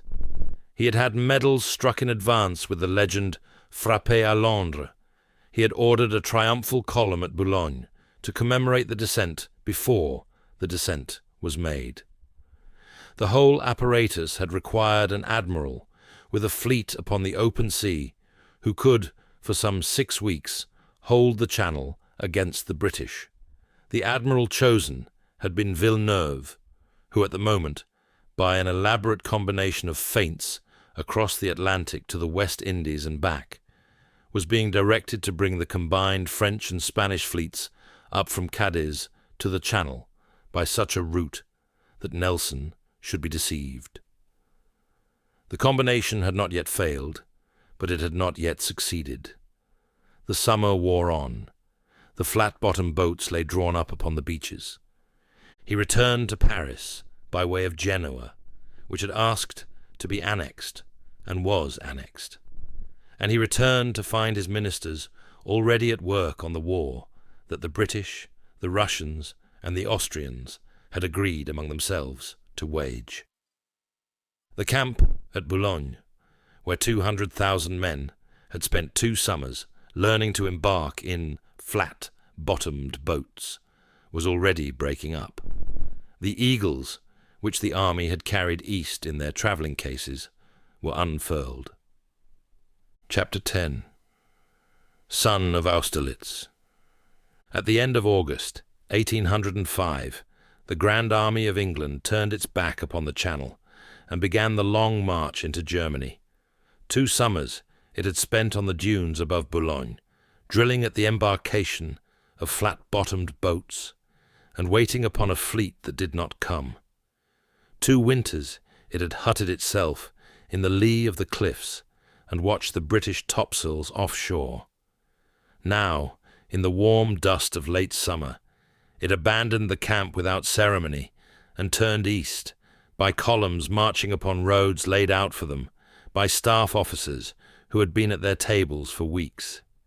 The eagles, lately distributed at the Champ de Mars, and lately taken east in their travelling cases, were unfurled upon the heads of the regiments, and the regiments stepped off with that long swinging stride which the marshals had taught them, and which now bore them, at a pace that astonished the German chancelleries, across Württemberg and into the valley of the Danube. It was the largest army he had yet commanded, and it had been the longest in the making. For above 2 years, the camps along the Channel had been a school as well as a garrison. The divisions had drilled together until each man knew the elbow of his neighbour, and the marshals, who in the haste of earlier wars had often met in the field as strangers, had grown accustomed to one another at the same dinners and over the same maps. The Imperial Guard, formed by decree out of the older Consular Guard, and now numbering above 7,000 of every arm, marched at the centre with that grave deliberation which was already its habit. The line regiments wore the dark blue habit of the service. The cavalry wore the helmets and crests devised in the workshops of Versailles. The artillery, in dark blue with red piping, drew along the pattern of General Gribeauval, lighter and quicker than any others in Europe. It was an army that had been written out upon paper before it was set in motion, and the paper had been written by a hand that had seldom mistaken a road or a magazine.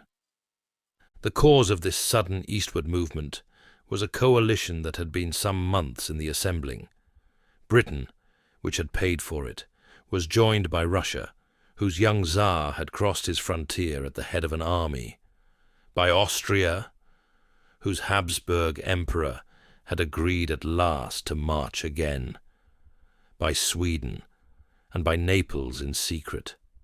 The plan, so far as plans had been agreed among ministers separated by a continent, was for an Austrian army under General Karl Mack von Leibibri to advance into Bavaria and hold the line of the Iller until the Russians, marching by long stages from Poland, should arrive to support him. The plan reckoned with the slowness of the French to disengage from the Channel. It did not reckon with the speed at which they could disengage when they wished. Mack was at Ulm by the middle of September, and there fortified himself, a confident man with a small army and a large reputation for method, awaiting the coming of allies whose distance he had not measured against the marching power of those who were now coming the other way. The Emperor himself left Saint-Cloud on the 24th of September. He travelled south and east at the speed of his couriers, slept at post-houses, and overtook his own columns upon the road. Behind him, the Empress, the ministers and the secretaries closed up the Tuileries against the autumn rains.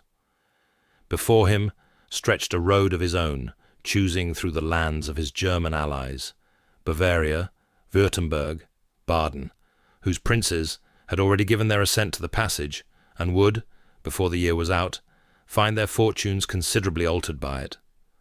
The army moved in 7 corps: Bernadotte from Hanover, Marmont from Holland, Davout, Soult, Lannes, Ney from the Channel, Augereau coming up from Brittany, the Imperial Guard at the centre, the cavalry of Murat scouting in front, the engineers laying the bridges. Each corps marched by its own road. Each carried its own ovens. Each fed itself, where it could, upon the country. By the first week of October, they had crossed the Rhine and were in Upper Swabia, and the Austrian general at Ulm, who had supposed them still at Boulogne, awoke to find them upon his rear. What followed has been called by the histories the manoeuvre of Ulm, and was less a battle than a quiet strangulation. The corps of Soult and of Lannes drew up between the Austrian and his line of retreat. The corps of Ney closed the way to the north. The cavalry of Murat completed the ring. There was a sortie at Elchingen, which Ney repulsed. There was a sharp action at Albeck. There were cannonades by night. The country, which had been told by its own princes that the French were friends, watched from its hayricks while the columns flowed past in the rain. The autumn rains had set in, and the roads, much trodden, were turning to mire.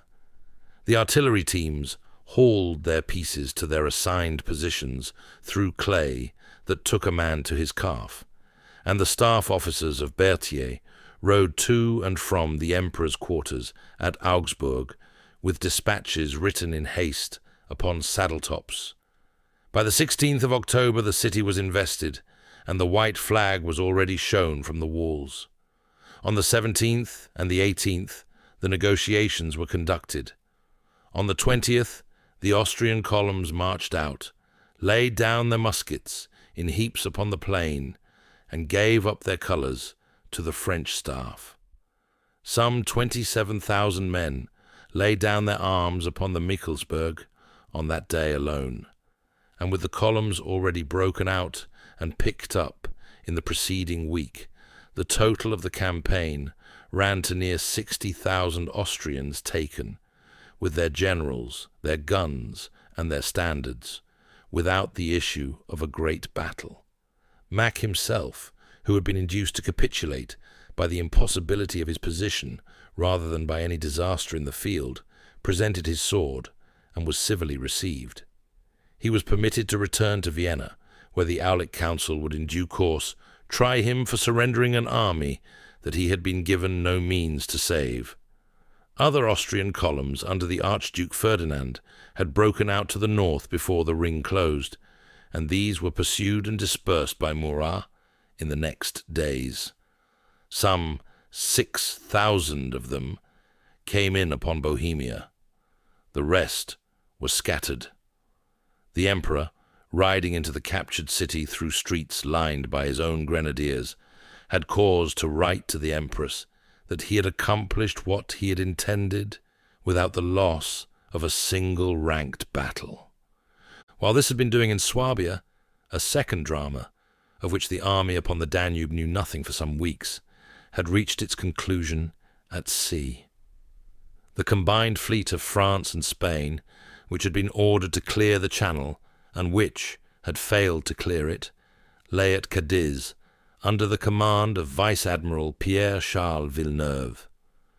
Villeneuve was a careful officer who knew his enemies and was perhaps too well acquainted with their qualities. He had been ordered now into the Mediterranean to support the operations against Naples, and had received with his orders a letter informing him that an admiral of greater vigour was on the road from Paris to relieve him. Stung by this knowledge, and against the better counsel of his Spanish colleague Admiral Federico Gravina, he put to sea on the 19th of October. The British fleet, under Vice-Admiral Horatio Nelson, the one-armed admiral, lay offshore, awaiting him. And on the morning of the 21st of October 1805, off a low cape on the southern coast of Spain called Trafalgar, the two fleets came together. There were 33 Franco-Spanish ships of the line against 27 British. Nelson, in the Victory, led one column from the windward. Vice-Admiral Cuthbert Collingwood, in the Royal Sovereign, led the other from the leeward. Both columns drove perpendicular at the long, ragged crescent of the Allied line and broke it in two places. The wind was light. The approach was slow. The British topgallants stood for above an hour within the slow fire of the Allied broadsides before they came alongside, and the leading ships were severely raked. When at last they passed through the line, however, they did so in the manner that had been agreed at Nelson's table the night before, each ship choosing her own opponent and laying herself yardarm to yardarm, and the British gunnery, which had been practised in long peace patrols, and was reckoned at 3 rounds to the enemy's 2, made itself felt with a rapidity that no Allied crew, however brave, could match. The cannonade lasted some 5 hours. The Victory, having broken the line astern of the French flagship Bucentaure, came alongside the Redoutable, and from the high mizzen-top of the Redoutable, a French marine, taking aim at the conspicuous figure pacing the quarterdeck in his decorations, fired a single musket ball that struck the British admiral upon the shoulder, passed through his lung, and lodged in his spine. He was carried below. He lived some 3 hours, long enough to learn that his fleet had won.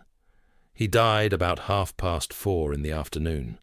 His casualties were 458 killed and 1,208 wounded. The casualties of the combined fleet were 4,395 killed, 2,541 wounded, and 7,000 to 8,000 prisoners taken in the captured ships.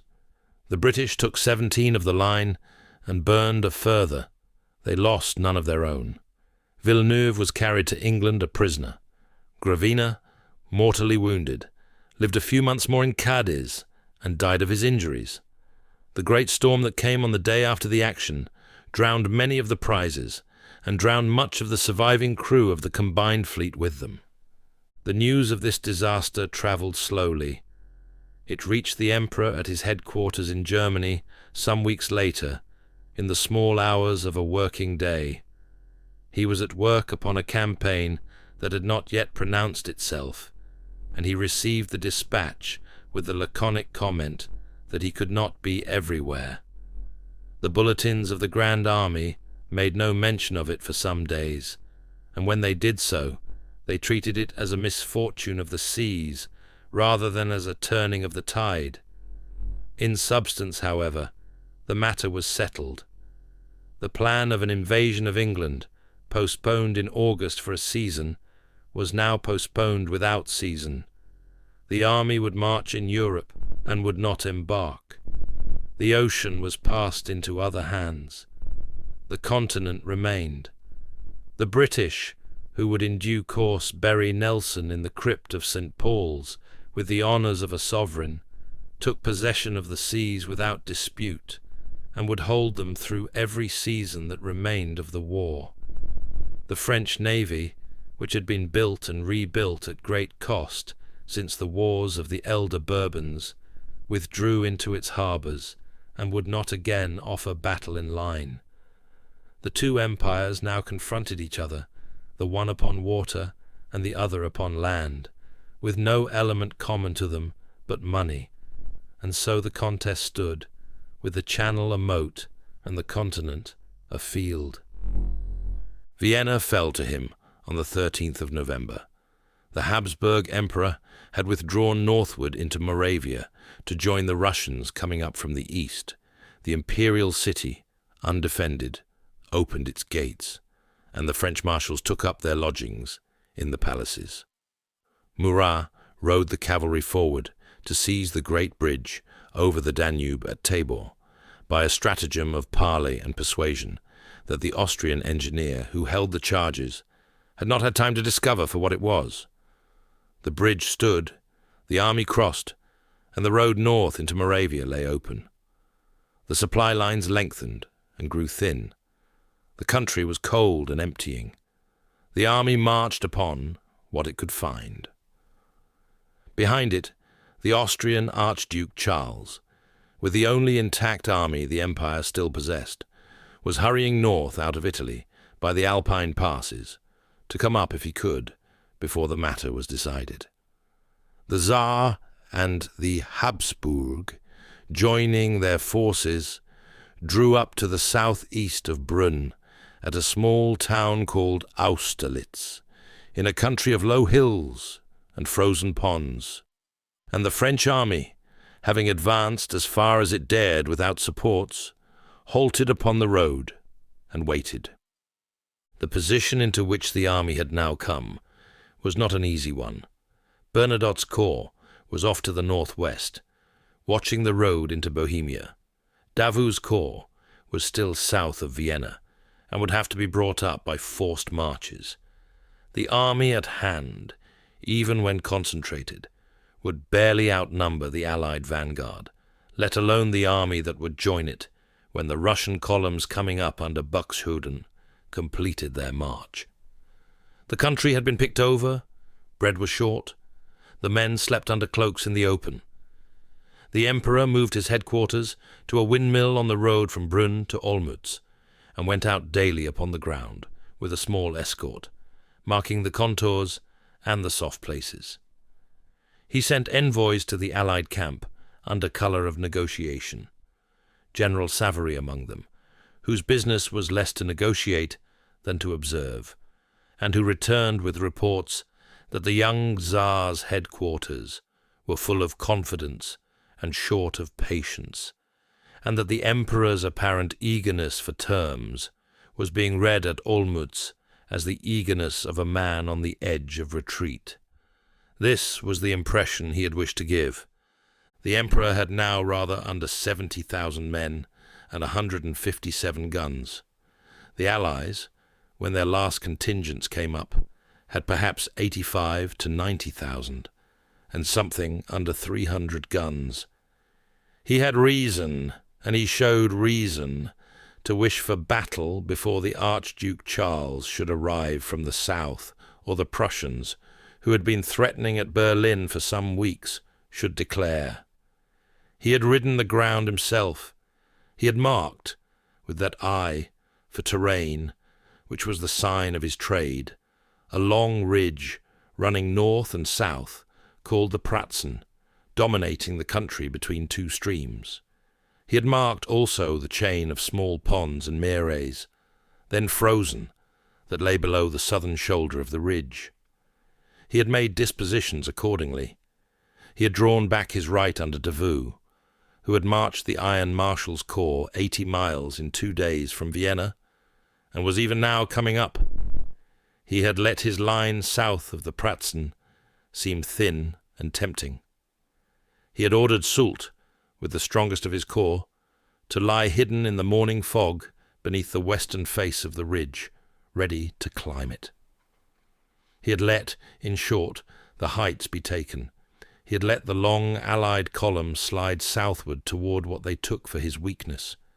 He had ordered fires lit through the night, so that any spy might count them and miscount his strength.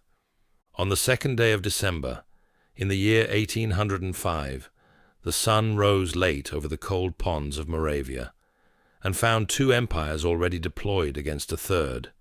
It was the first anniversary of the coronation at Notre Dame, and the chronicles afterwards remarked the date. The man whose anniversary it was had ridden up to a small height before dawn, where he heard from the south the first murmur of the Allied advance, and observed with satisfaction that it was bending where he had wished it bent. The young Tsar, who had ridden out before dawn to the height of the Pratzen, sat his horse at the centre of an Allied line that stretched some 5 miles north and south, and his colleague the Habsburg Emperor sat at a remove and said little. The plan of the day, which had been drawn up by the Austrian staff under VIII, and dictated rather to Kutuzov, the one-eyed Russian, than by him, was to roll up the French right, cut them off from the Vienna road, and complete, with the help of the morning, the destruction of an army already supposed to be in retreat. To execute this plan, the Allies stripped their centre of more than half its weight, and sent the troops thus released down into the valley of the Goldbach in great columns of attack. Across the valley, a smaller man, in a grey overcoat, watched the mist with the patience of one who knows the net is set. He had let the columns descend. He had heard the first cannon to the south, where Davout was already engaged at Sokolnitz and Telnitz with 3 or 4 times his number, and was holding by the simple expedient of being unwilling to give way. He was waiting only for the sun. When the sun at last burned through the haze, it did so upon the very position from which the army of the 2 emperors had stripped its centre. The order was given. Soult's columns, which had been hidden in the fog beneath the Pratzen, were upon its slopes before the Allied staff had grasped that they were there. The heights were carried in less than an hour. The sun of Austerlitz, the chronicles afterwards called it, as if some special light had answered to a special man. In truth, it was an ordinary winter sun, doing no more than its appointed office, but it shone upon a battlefield arranged like a clockmaker's cabinet, and it was enough. What followed was the working out of a position.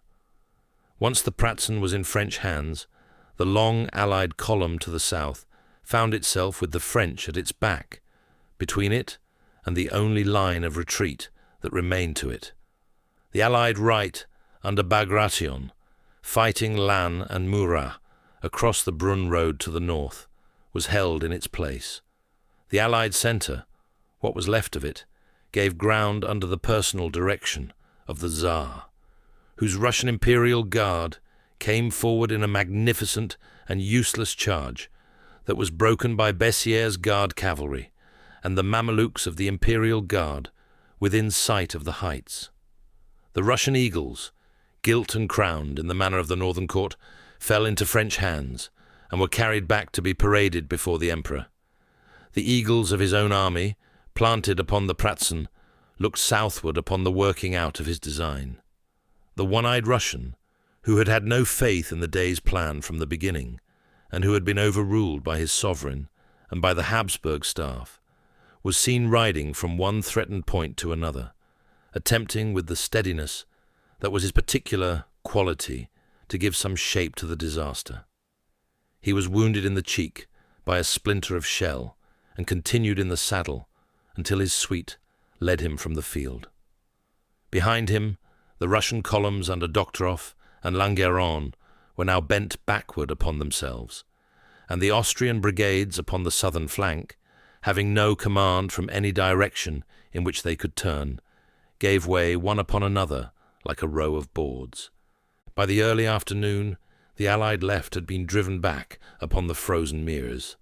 The columns that had set out at dawn to roll up the French right found themselves now being themselves rolled up and pressed in upon the southern shoulder of the Pratzen by the bayonets of Soult and Saint-Hilaire, with no road of escape but across the ice. They broke onto the meres in disorder. The ice was thin in places and cracked under weight. The artillery of the heights, brought up at the Emperor's order, fired upon it.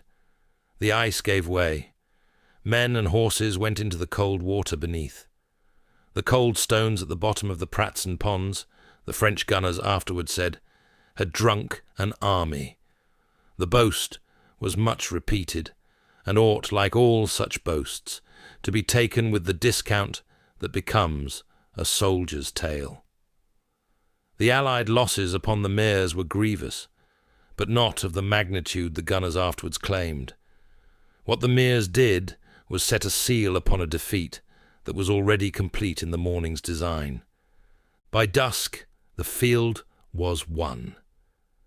The Emperor rode along the line in the early winter dark, and the bivouac fires were lit in their thousands across hills upon which two armies had stood at sunrise.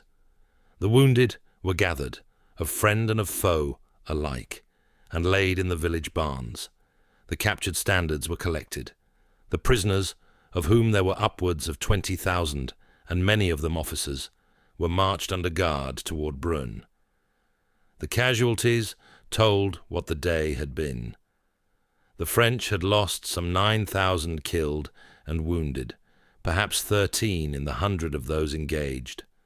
The Allies had lost some 36,000, perhaps 8 and 30 in the 100, of whom many were prisoners and a great quantity of guns and standards taken. The Tsar, who was a young man still, wept openly upon his horse, and was led off the field by his suite. The Habsburg sent for an interview, and the man in the grey coat, returning to his quarters in the village of Austerlitz, dictated a bulletin in the laconic register he had made his own, in which he named no general but himself, and no soldier but as one of his children. The order of the day to the army, in lines that would afterwards be much repeated, declared that it would suffice them to say, "I was at the battle of Austerlitz," for the answer to be made, "Behold a brave man." It was a victory, the chronicles afterwards said, of a kind not known in modern war, an army of 100,000 undone in a winter day by a smaller army that had foreseen its every motion. The marshals who afterwards wrote of it, Soult, Lannes, Murat, even the Iron Marshal who had borne the heaviest fighting upon the right, wrote of it as the model of all such days, and the staff schools of half a dozen powers would for a generation make their officers refight it upon paper. The interview took place 2 days afterwards at a mill on the road between Austerlitz and Holich. The Habsburg Emperor came in a carriage. The French Emperor met him before a small fire kindled in the open air. They embraced. The conversation, which was reported by no clerk, and which lasted perhaps 2 hours, dealt with the terms upon which Austria would withdraw from the war, and with the disposal of the Russian army, which had begun even now to march eastward toward Galicia in good order, under the cover of Kutuzov's rearguard. An armistice was signed. The Russians were granted free passage home. The negotiations for a peace were referred to plenipotentiaries at Pressburg. The emperor returned to Brünn, and thence to the imperial palace at Schönbrunn, where he had taken his lodging since the entry to Vienna. The Habsburg returned to his capital. The young Tsar, with the remnants of his guard, rode northward into Poland. The plenipotentiaries did their work in some 3 weeks. Talleyrand, the limping bishop, who had come up from Paris for the purpose, conducted the French case with that combination of menace and civility, which was his particular instrument. The Austrian envoys, Prince Johann of Liechtenstein and Count Ignaz von Gyulai, conducted theirs in the knowledge that they had no instrument at all. The Treaty of Pressburg was signed on the 26th of December, 1805, and Austria withdrew from the war. By its provisions, she ceded Venetia, Istria, and Dalmatia to the Kingdom of Italy, of which the Emperor of the French was now also king. She ceded Tyrol and Vorarlberg to the Elector of Bavaria, who was thereupon raised to the dignity of king. She paid a large indemnity, and she recognized, by anticipation, every alteration the victor might please to make in the German lands. The Habsburg Emperor, who 6 months before had been the senior crowned head of Europe, returned to Vienna a humbler man. His brother, the Archduke Charles, who had brought up his Italian army by forced marches over the Alpine passes, only to learn at Marburg that the war was over before his vanguard had arrived, halted his columns and took them into winter quarters, and the Russian columns, retiring eastward in good order, under a rearguard, provided to them by the courtesy of the victor, recrossed the Carpathians into Galicia, and were lost to the campaign. In Paris the news had been received with the composure that great victories require. The Senate decreed an address. The legislative body voted a column. The painters who had worked at the coronation a year before brought out their canvases and their charcoals. The engravers set to work upon the bulletins. The bronze of the captured guns, 1,200 pieces, by the eventual count, taken at Ulm and at Austerlitz, and in the lesser actions, was ordered melted down for the column to be raised in the Place Vendôme on the model of Trajan's at Rome, with a spiral relief depicting the campaign and a figure of the emperor himself at the summit.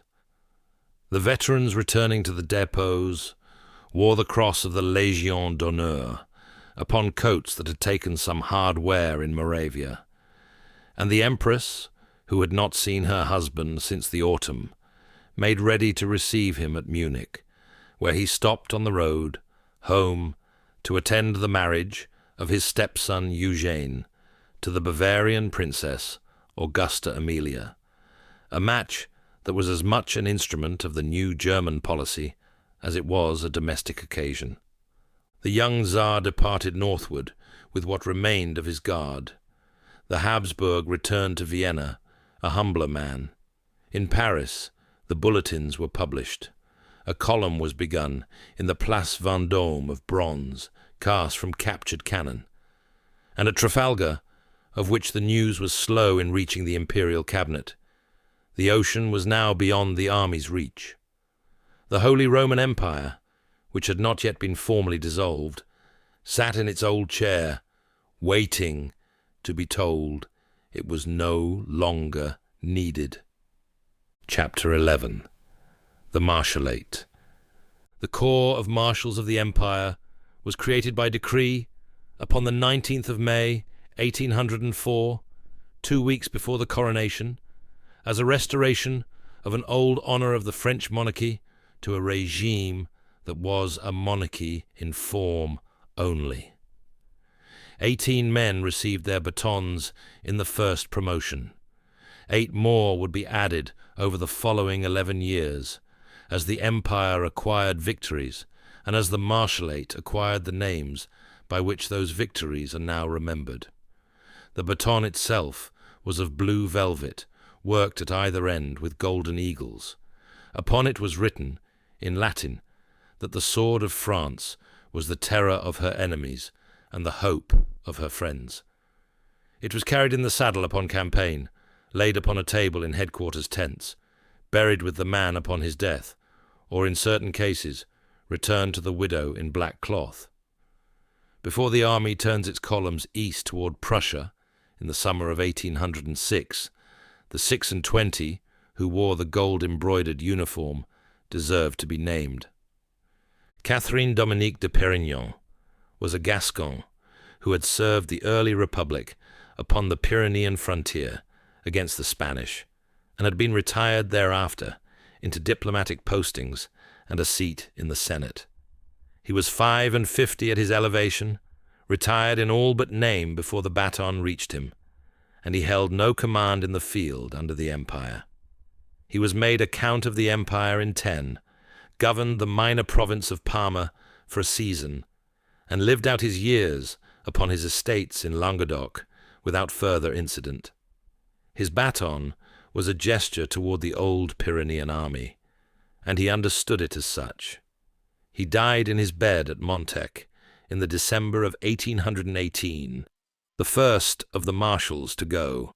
Jean-Mathieu Philibert Serrurier was a Picard of modest gentry who had served under the old monarchy for 30 years before the Revolution, and had carried into the Republic habits of exactness that made him a useful administrator, but a cautious field commander. He had conducted the siege of Mantua under the young Bonaparte in the Italian campaign of 96. He had been mentioned in the first Italian bulletins with the cool approval of a general who noticed that his detachments did what they were told.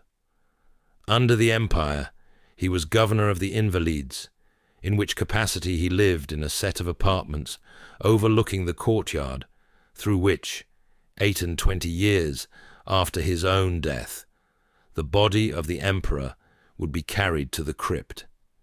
He had some 70 years when the baton reached him, and was already an institution in Paris, of the kind that younger soldiers saluted, without knowing quite why.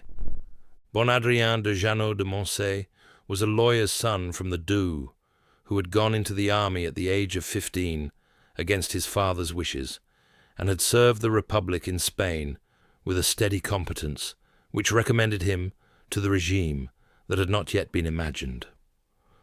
Under the consulate, he was given the gendarmerie to organize, and he made of it the peculiar French instrument that it has since remained, half police and half army, a corps of veterans in blue coats whose authority in the villages was recognized where the prefects was only read about. In the spring of 14, when the Allied columns came up against the northern barrier of Paris at Clichy, it was Moncey who took command at the barrier, with schoolboys of the Polytechnique for his artillery and such old sergeants as could still stand in line for his infantry, and held the gate until the capitulation made holding pointless. He lived into the reign of Louis Philippe and was governor of the Invalides at the end.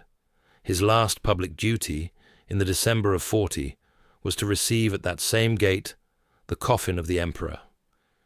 François Christophe Kellerman was the oldest of the first 18, 9 and 60 at his elevation, white-haired and rheumatic, a relic of the cannonade of Valmy upon the 20th of September 1792, in which the Prussian army of the Duke of Brunswick had turned back without being pressed further, and in which the revolution had been saved by a mass of guns in the rain.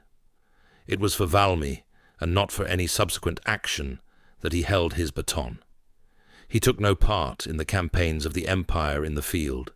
He commanded depots, and presided at ceremonials, and voted in the Senate what he was told.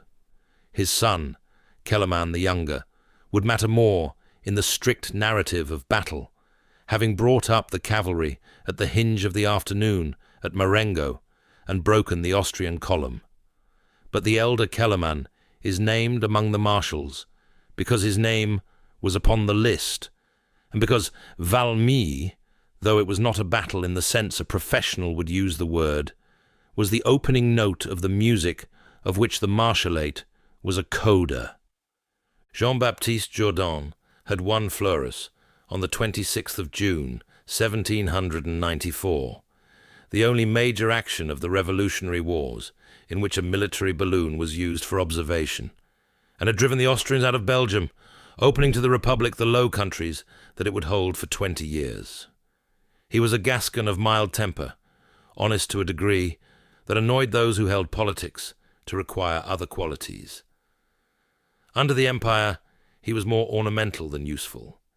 He served King Joseph as Chief of Staff in Naples and again in Spain, fought without distinction at Talavera in the year 9, and at Vittoria in the summer of 13, and thereafter retired from command. He lived into the reign of Louis-Philippe and governed the Invalides after Moncey. Of the revolutionary victors, he was the one whose battle had been won before most of the other marshals had learned to shave.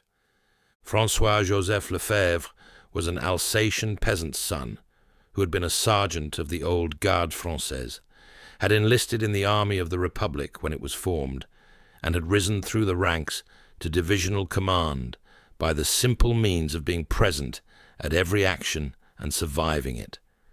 He was blunt to the point of insult, spoke French with the accent of his province until the end, and his wife, a former laundress, whom he had never troubled to put aside for something more suited to a duchess, became in Paris a figure of affection under the name by which she signed her scribbled correspondence, Madame Saint-Gene. In the year 7, he besieged Danzig, the great Baltic fortress, through 5 bitter months, and took it at last by bombardment in the May, for which he was made Duke of Danzig, a title that would be worn by no one after him. At the levee, following his elevation, a courtier is said to have complimented him upon his good fortune, to which Lefebvre replied, in the hearing of several witnesses, that any man willing to stand in his shoes for 20 years of musket fire was welcome to the title. He lived until the Restoration, and was received by the returning Bourbons with the embarrassed courtesy due to a man whose service had been too long to ignore, and whose manner was too coarse to display. Guillaume Marie Brune was a printer's son from the Corrèze, a friend of Danton in his youth, a radical of the year 2, who had never quite made his peace with the uniform of service when the service became imperial. He had commanded in Holland in the year 99 and had beaten the Anglo-Russian landing at Bergen. In Italy, in the year 3, he had driven back the Austrians upon the Piave. Under the Empire, he was trusted with less than his talents deserved, because the Emperor did not trust republicans, and Brune remained one to the end. He commanded at Hamburg for a time. He held the coasts against British descents that never came. In the 100 Days of 15, he rallied to the Emperor with the alacrity of an old Jacobin for a cause he took to be national rather than imperial, and was sent to Provence.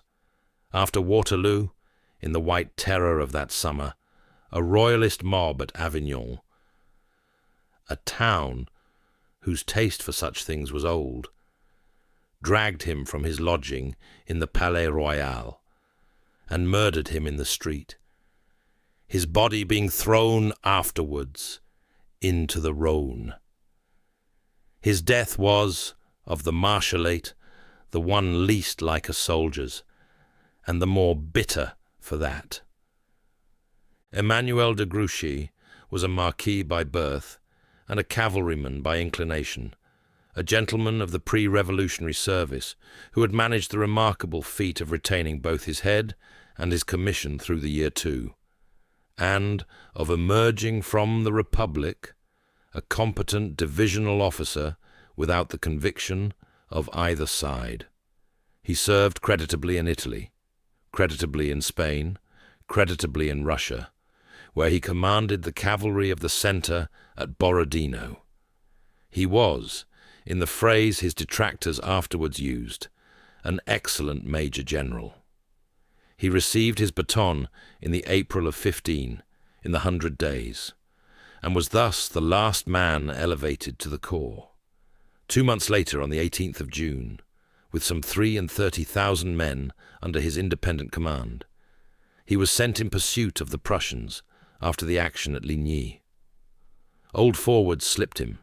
The Prussian columns took the cross-road at Wavre, while Grouchy moved upon Wavre a day late, and toward evening, when his subordinates standing upon a hilltop could hear the guns of Waterloo to the west and begged him to march to them, he kept to the letter of his orders and did not march.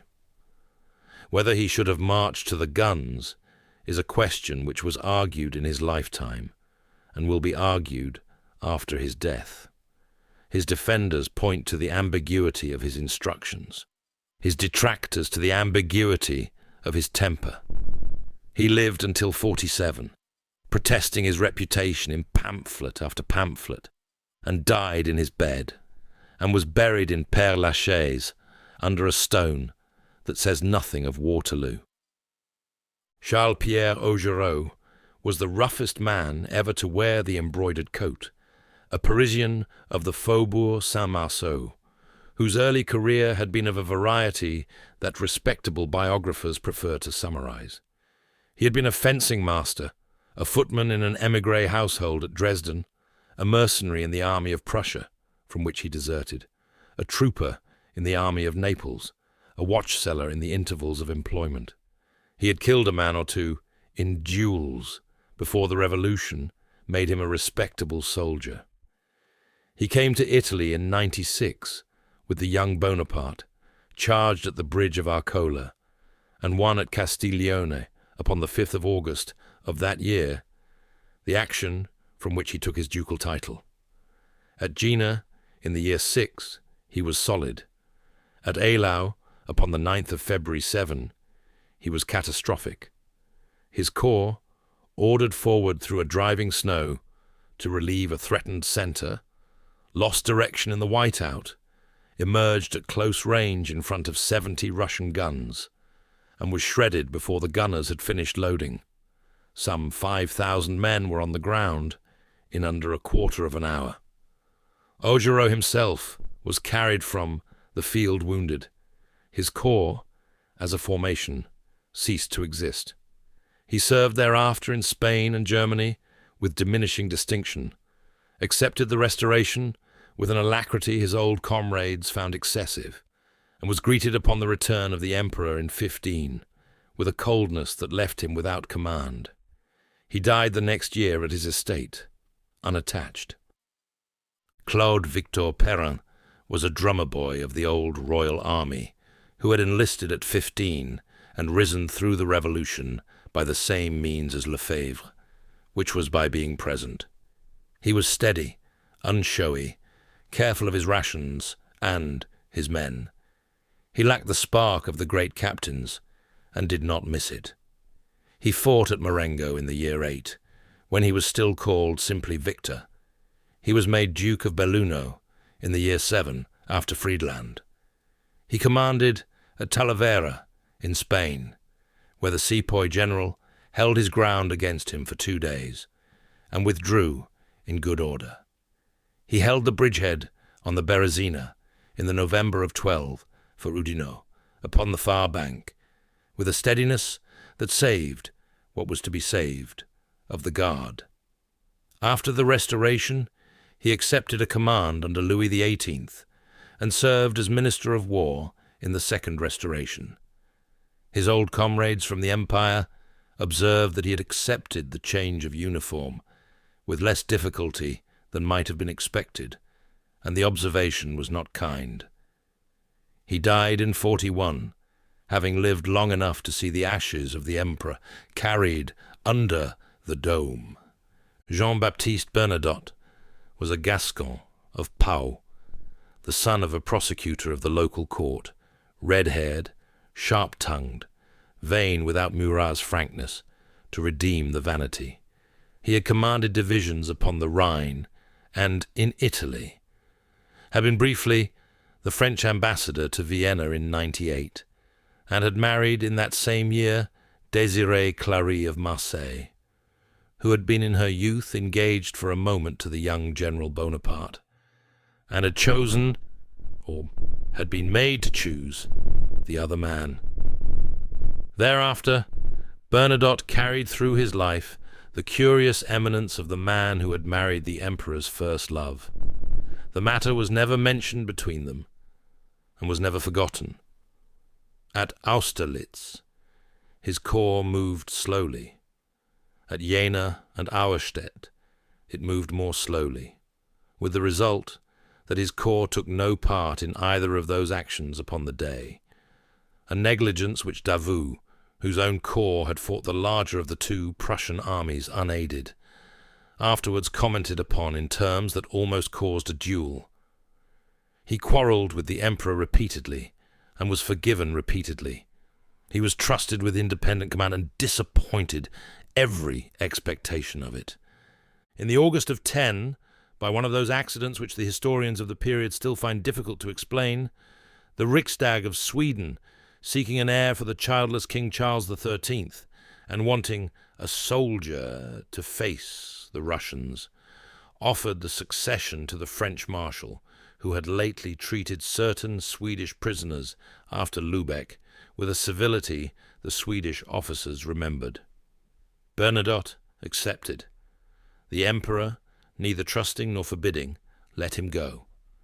Within a year he had become the effective ruler of Sweden, and within 3 he had brought Swedish troops against France at Leipzig, fighting beneath a Russian generalissimo against his old comrades of the Marshalate. He outlived them all. In the year 1818, the old king died, and Bernadotte became Charles XIV John, King of Sweden and of Norway.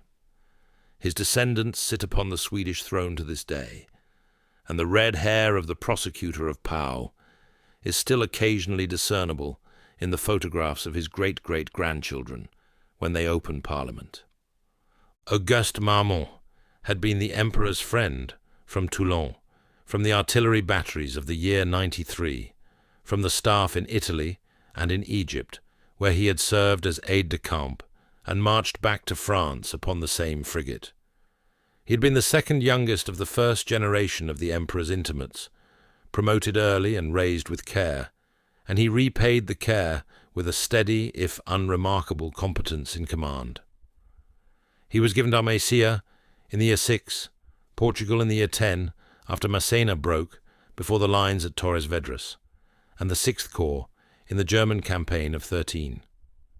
At Salamanca, in the July of 12, he extended his left too far, and was struck by a cannonball which broke his right arm, putting him out of the action at its most critical quarter hour. He had been made Duke of Ragusa in the year 8. On the night of the 3rd to the 4th of April, 1814, with his 6th Corps lying at Essonne, upon the road between Fontainebleau and Paris, and being the last considerable body of French regulars, between the Allies and a peace that might have saved the dynasty, Marmont concluded a private convention with the Austrian staff by which his corps would be transferred, intact and without warning to its soldiers, into the Allied lines. It was so transferred. The soldiers, finding themselves marched into the Austrian positions without explanation, believed themselves to have been brought forward by imperial order and surrendered to men they had been told were still at war with them. Within hours, the defection was known in Paris and at Fontainebleau. The Allies, who had been negotiating a regency for the emperor's son, withdrew the offer. The emperor abdicated the next day. The French language, which preserves such things, took the ducal title and made of it the verb ragusada and the noun ragusade, by which one signifies in French an act of treachery in high place, and the word survived long after. The event that produced it had ceased to be generally remembered. Marmont wrote his memoirs. They were published posthumously. They have not persuaded their readers. He died in Venice in the year 52, travelled and unloved, and was buried in a country he had not served. Edouard Mortier was unusual among the marshals in having an English mother, a native of Catterick in Yorkshire, who had settled with her husband in Cateau-Cambrésis. He spoke English creditably, and had, in consequence, a slightly more cosmopolitan manner than most of his colleagues. He was 6 feet and 6 inches tall, stolid in the saddle, grave in conversation, of a piety uncommon in the mess. He commanded the young guard in many of the later campaigns. At Krasny, in the November of 12, he fought beside Ney's rear guard and extricated his division with a steadiness the survivors remembered. He was loved by his soldiers in a quiet fashion, and was not much loved by his peers, who found him dull. He served the Restoration without any great accommodation, and under Louis-Philippe was twice Minister of War. On the 28th of July 1835, walking beside the king along the Boulevard du Temple on a review day, he was killed by the infernal machine of the Corsican Fieschi, a contrivance of 25 gun barrels, fired at one discharge, which killed 18 people about the royal party, without wounding the king. Mortier was dead before the smoke cleared. He had been the peaceable marshal, and he died in an act of peace. It has a certain tidiness. Etienne MacDonald was of Scottish blood, the son of a Jacobite exile from the Hebrides, who had come over with the young Pretender, and had taken service in the French army upon the failure of the rising. He inherited from that origin a certain dourness and a precise sense of honour, which sat oddly among his French colleagues. He had served the Republic under Moreau, had been under a cloud since his friend's quarrel with the Consulate, and was not made a marshal in the first batch. The restoration of his career came at Wagram upon the 6th of July 9, when he was given command of the great column of 8 battalions in hollow oblong 3 deep, which the Emperor pushed through the Austrian centre under a sustained artillery fire such as had not before been seen. The column was halved before it had gone half a mile, and halved again before it reached the Austrian line. What finally arrived upon that line was scarcely 1,500 men. But the 1,500 arrived, the breach held, and the cavalry of the guard came up through the smoke. The next day upon the field, the Emperor embraced MacDonald in view of the troops, and made him marshal, the first battlefield promotion in the history of the corps. He commanded in Italy and in Germany thereafter, with competence that was never brilliant, and when, in the April of 14, at Fontainebleau, the marshals were required to tell the Emperor that the army would not march on Paris for him, MacDonald was among those who did so, without the uneasy mixture of ambition and apology with which lesser men delivered similar verdicts. He served the Restoration in an honourable capacity, retired upon the 100 days rather than choose again, and was remembered as a man whose word could be taken without witnesses. Nicolas Oudinot was the wonder of the army's surgeons. He was wounded in battle 34 times in the course of his career by the common count, and survived each of them. He had musket balls in his thighs that were never extracted, bayonet scars upon his chest, a cut across his scalp from a Cossack lance in 12 that had taken off a portion of his scalp which grew back with a white stripe, a broken collarbone from a fall at Austerlitz. He led his corps into every major action from Friedland to the Berezina, and took at each a further souvenir. At the crossing of the Berezina, in the November of 12, he was on the far bank with the Second Corps, holding Chichagov at bay, while the engineers built the bridges, and he was wounded twice in that operation. He was made Duke of Reggio after the action at Neumarkt Sankt Veit in 9, and received his baton after Wagram. He served the Restoration as commander of the Royal Guard, accepted the return of the Emperor in 15 with embarrassment and a quiet retirement, and died as governor of the Invalides in 47, full of years and scars, such as no other man of the Marshalate could match. His widow, who tended him in old age, was heard to remark that he rattled like a pot of nails when he walked.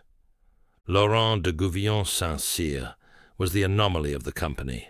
He had studied painting in Rome as a young man, and had returned to Paris with the intention of a quiet career in the arts, when the Revolution swept him into the army instead. He rose by the application of a cool, philosophical intelligence, the kind of temperament that would have made him a good engineer or a better magistrate. He disliked the pomp of the Marshalate. He disliked the emperor's habit of wasting men. He conducted his campaigns with an economy of blood that his fellow marshals found unsoldierly. He was given his baton reluctantly after the field of Polotsk in the August of 12, where he had held the northern flank of the Russian advance with less than half his nominal strength. He accepted it with something approaching coolness. He was not trusted with major command again under the Empire. He served the Restoration as Minister of War, introducing the conscription law of 1818, which remained the basis of French military service for a generation. He wrote memoirs of a sober and careful kind, which are still read by professional soldiers, when the more glittering memoirs of his colleagues have ceased to be consulted. He died in 30, having been, in the opinion of some who came after, the most intellectually gifted of the whole company. Józef Antoni Poniatowski was alone in two particulars among the marshals. He was a prince by birth, and he was not a Frenchman.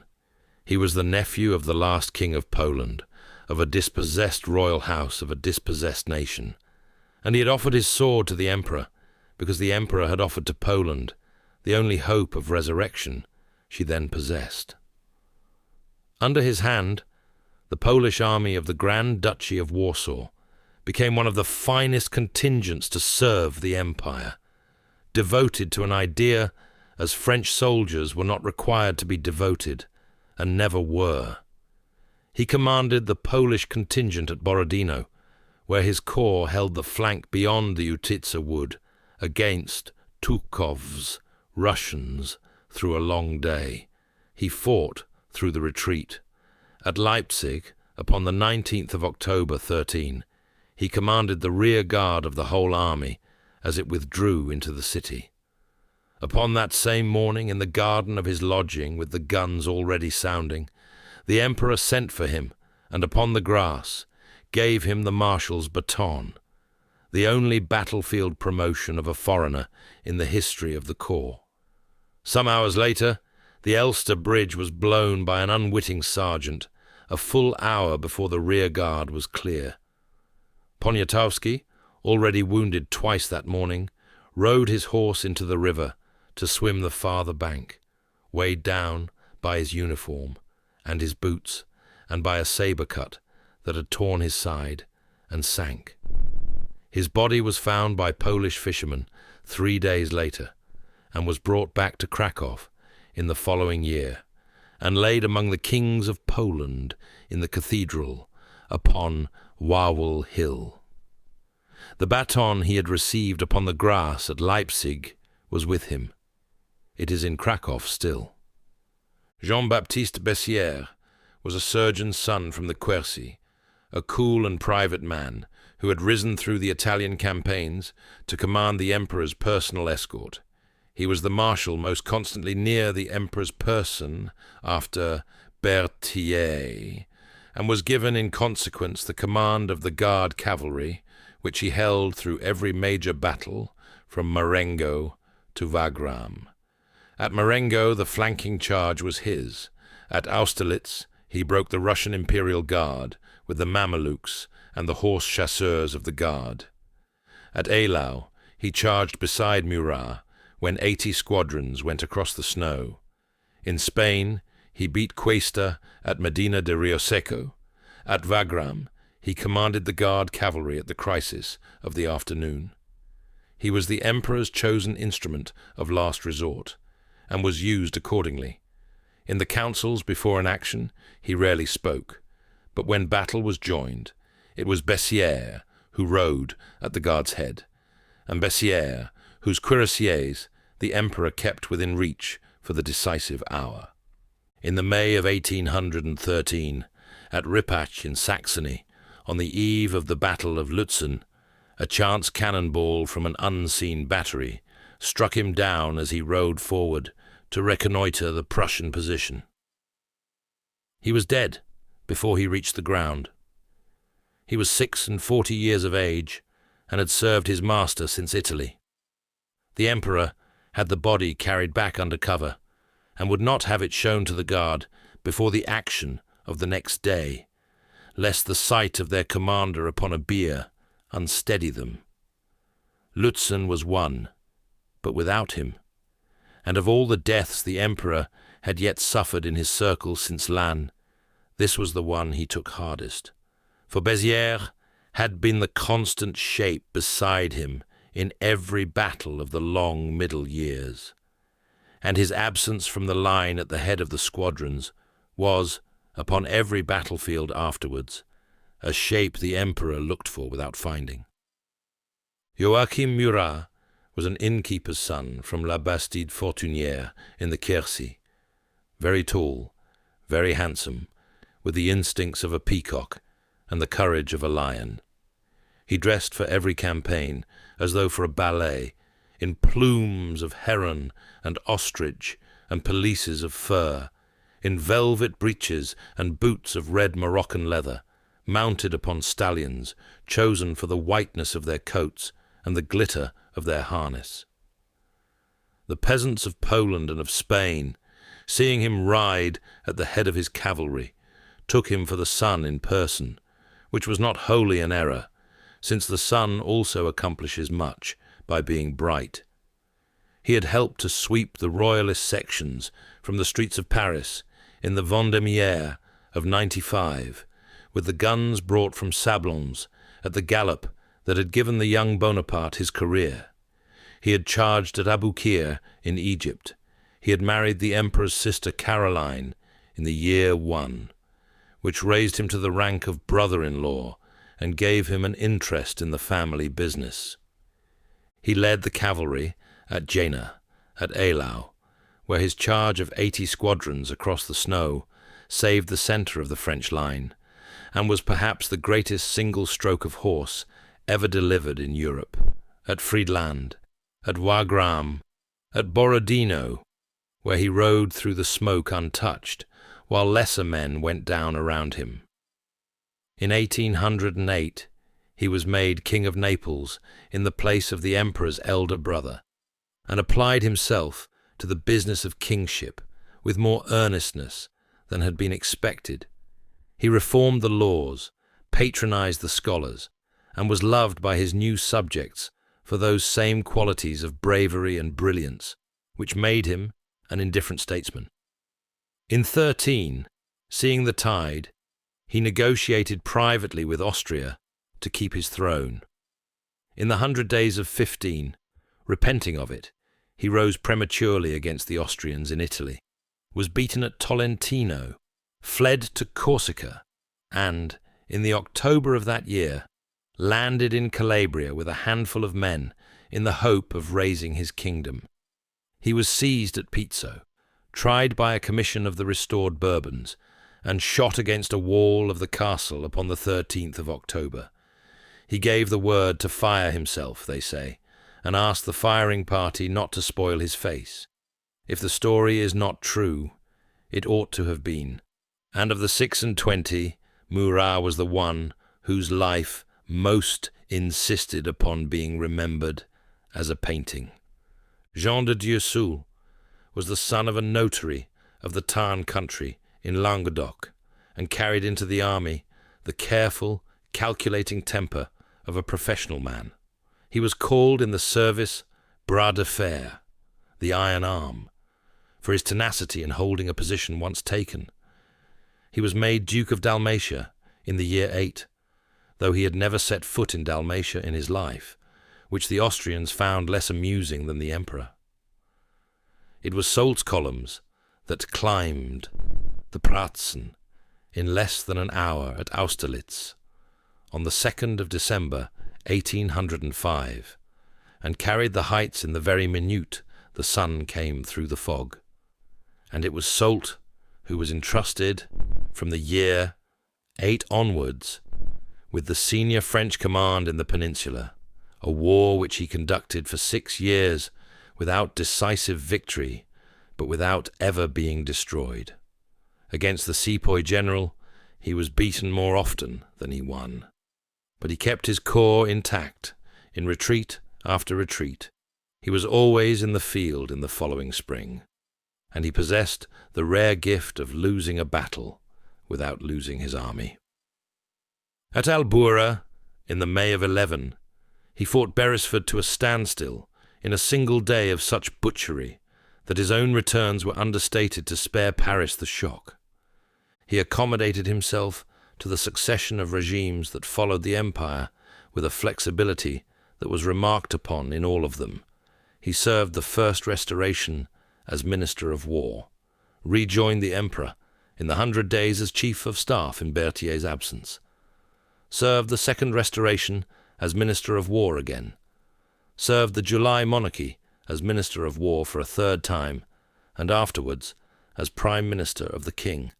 In the summer of 1838, he was sent to London as the French ambassador to the coronation of Queen Victoria, where the London crowds cheered the old man in his marshal's uniform as he drove from his hotel to the Abbey, remembering that he had been their enemy and had done it well. He died in 51 upon his estate at Salzburg in the Tarn, full of years and of decorations, the last survivor among the marshals who had carried a corps into the field under the emperor. His stature in the professional opinion of the next century grew rather than diminished. Among those who came to reckon the Peninsular War in military terms rather than in political ones, he was increasingly counted, for all his defeats, as one of the 2 or 3 marshals who had operated at the highest level of his craft. Michel Ney was a Lorrainer, a cooper's son from Saarlouis, red-haired, of middle height, broad in the shoulder, with the quick blood of the border provinces. He had been a hussar of the old royal army, and had brought into the empire's service a cavalry officer's notion of bravery, which consisted in being nearest the enemy at all times and reasoning about it afterwards. He fought at Elchingen in October 1805 with such impetuosity that the city was taken in an afternoon, and his ducal title was coined from its name. He fought at Jena, at Friedland, and upon the 7th of September 12, at the Moskowa, where he commanded the assault upon the great redoubt, and came out of the day with his uniform cut in a dozen places, and his hat shot through. The epithet joined to his name, the bravest of the brave, was earned not at the high noon of the empire, but in its long winter twilight, upon the road from Moscow, at a place called Krasny, in the November of that same year, where with a remnant of his corps he was cut off from the main army by the Russians, and refusing to surrender, marched his men by night over the frozen Dnieper by a track no peasant would have attempted, losing most of them to cold and Cossacks, and arriving at Orsha with some 900, where thousands had set out. The rearguard of the whole Grand Army across the Niemen in that December, which is to say the last Frenchman to leave Russian soil, was Ney, musket in hand, walking. For this the Emperor made him Prince of the Moskowa, and no Frenchman who heard the news grudged the title. He was a man better in a charge than in a council. Upon the afternoon of the 18th of June, 15, at the crisis of Waterloo, he mistook a drawing back of the British squares for the beginning of a retreat. He threw the French cavalry in successive waves against the unbroken squares between Hougoumont and La Haye-Sainte, until there was no French cavalry left to throw. 5 horses were killed under him. He fought at one moment with a broken sword and his hat in his hand. The squares did not break.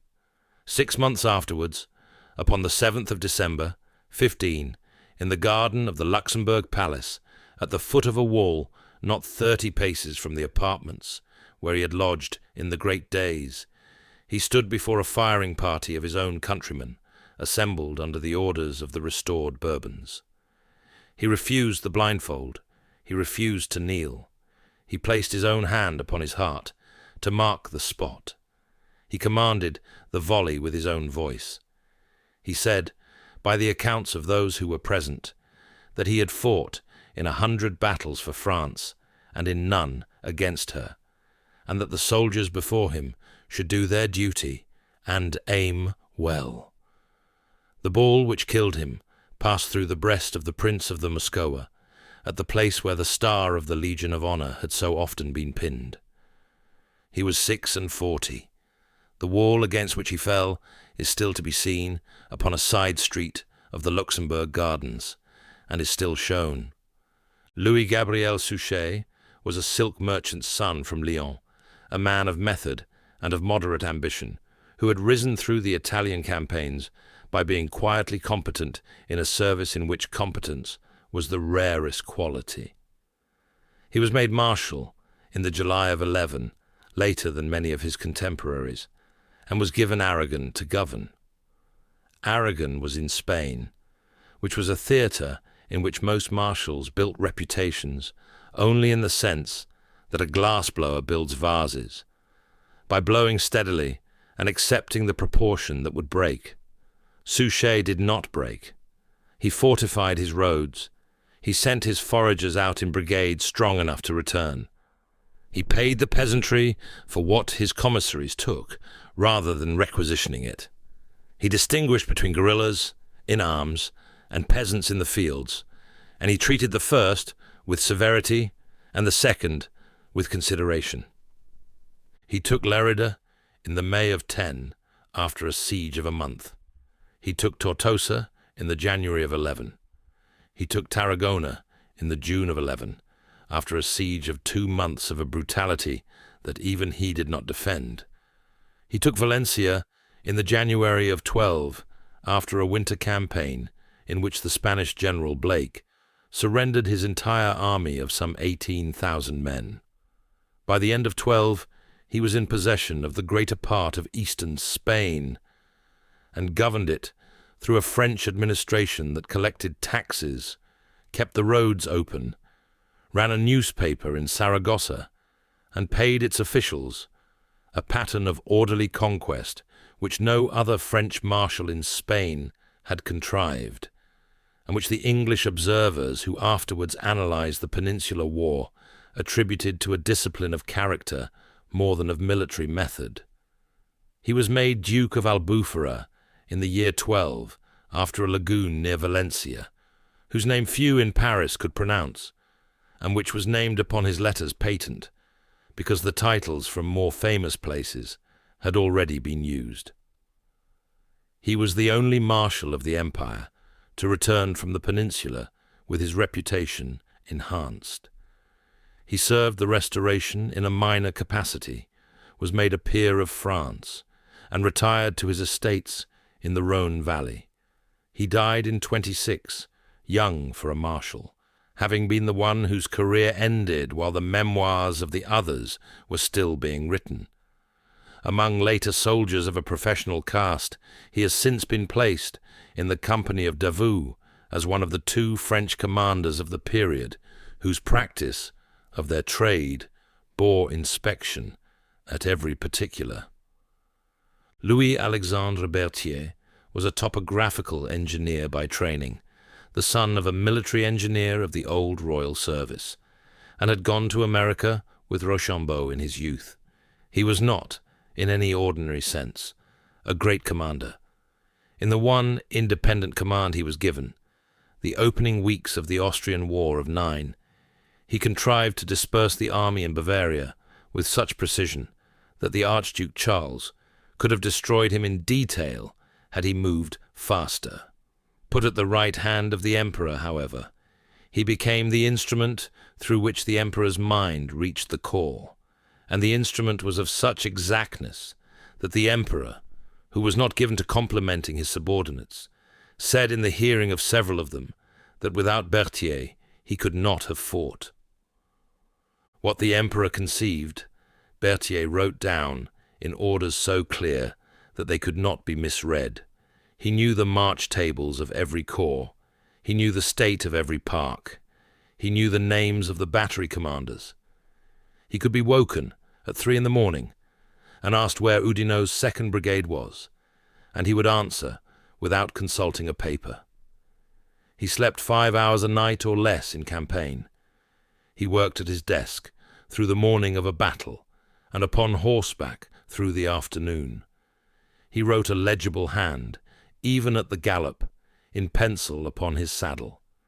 He was made Prince of Neuchâtel in the settlement of 6, after a principality he would visit once, and Prince of Wagram after the Battle of 9, which was generous of his master, since the victory had been won despite certain confusions in the preparatory orders which Berthier had signed.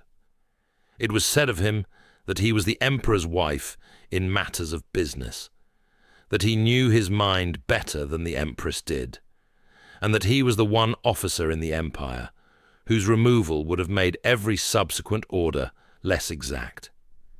He was not with the Emperor in the 100 Days. At the first abdication in 14, he had accepted, with an unease he never explained, a position under the restored Bourbons.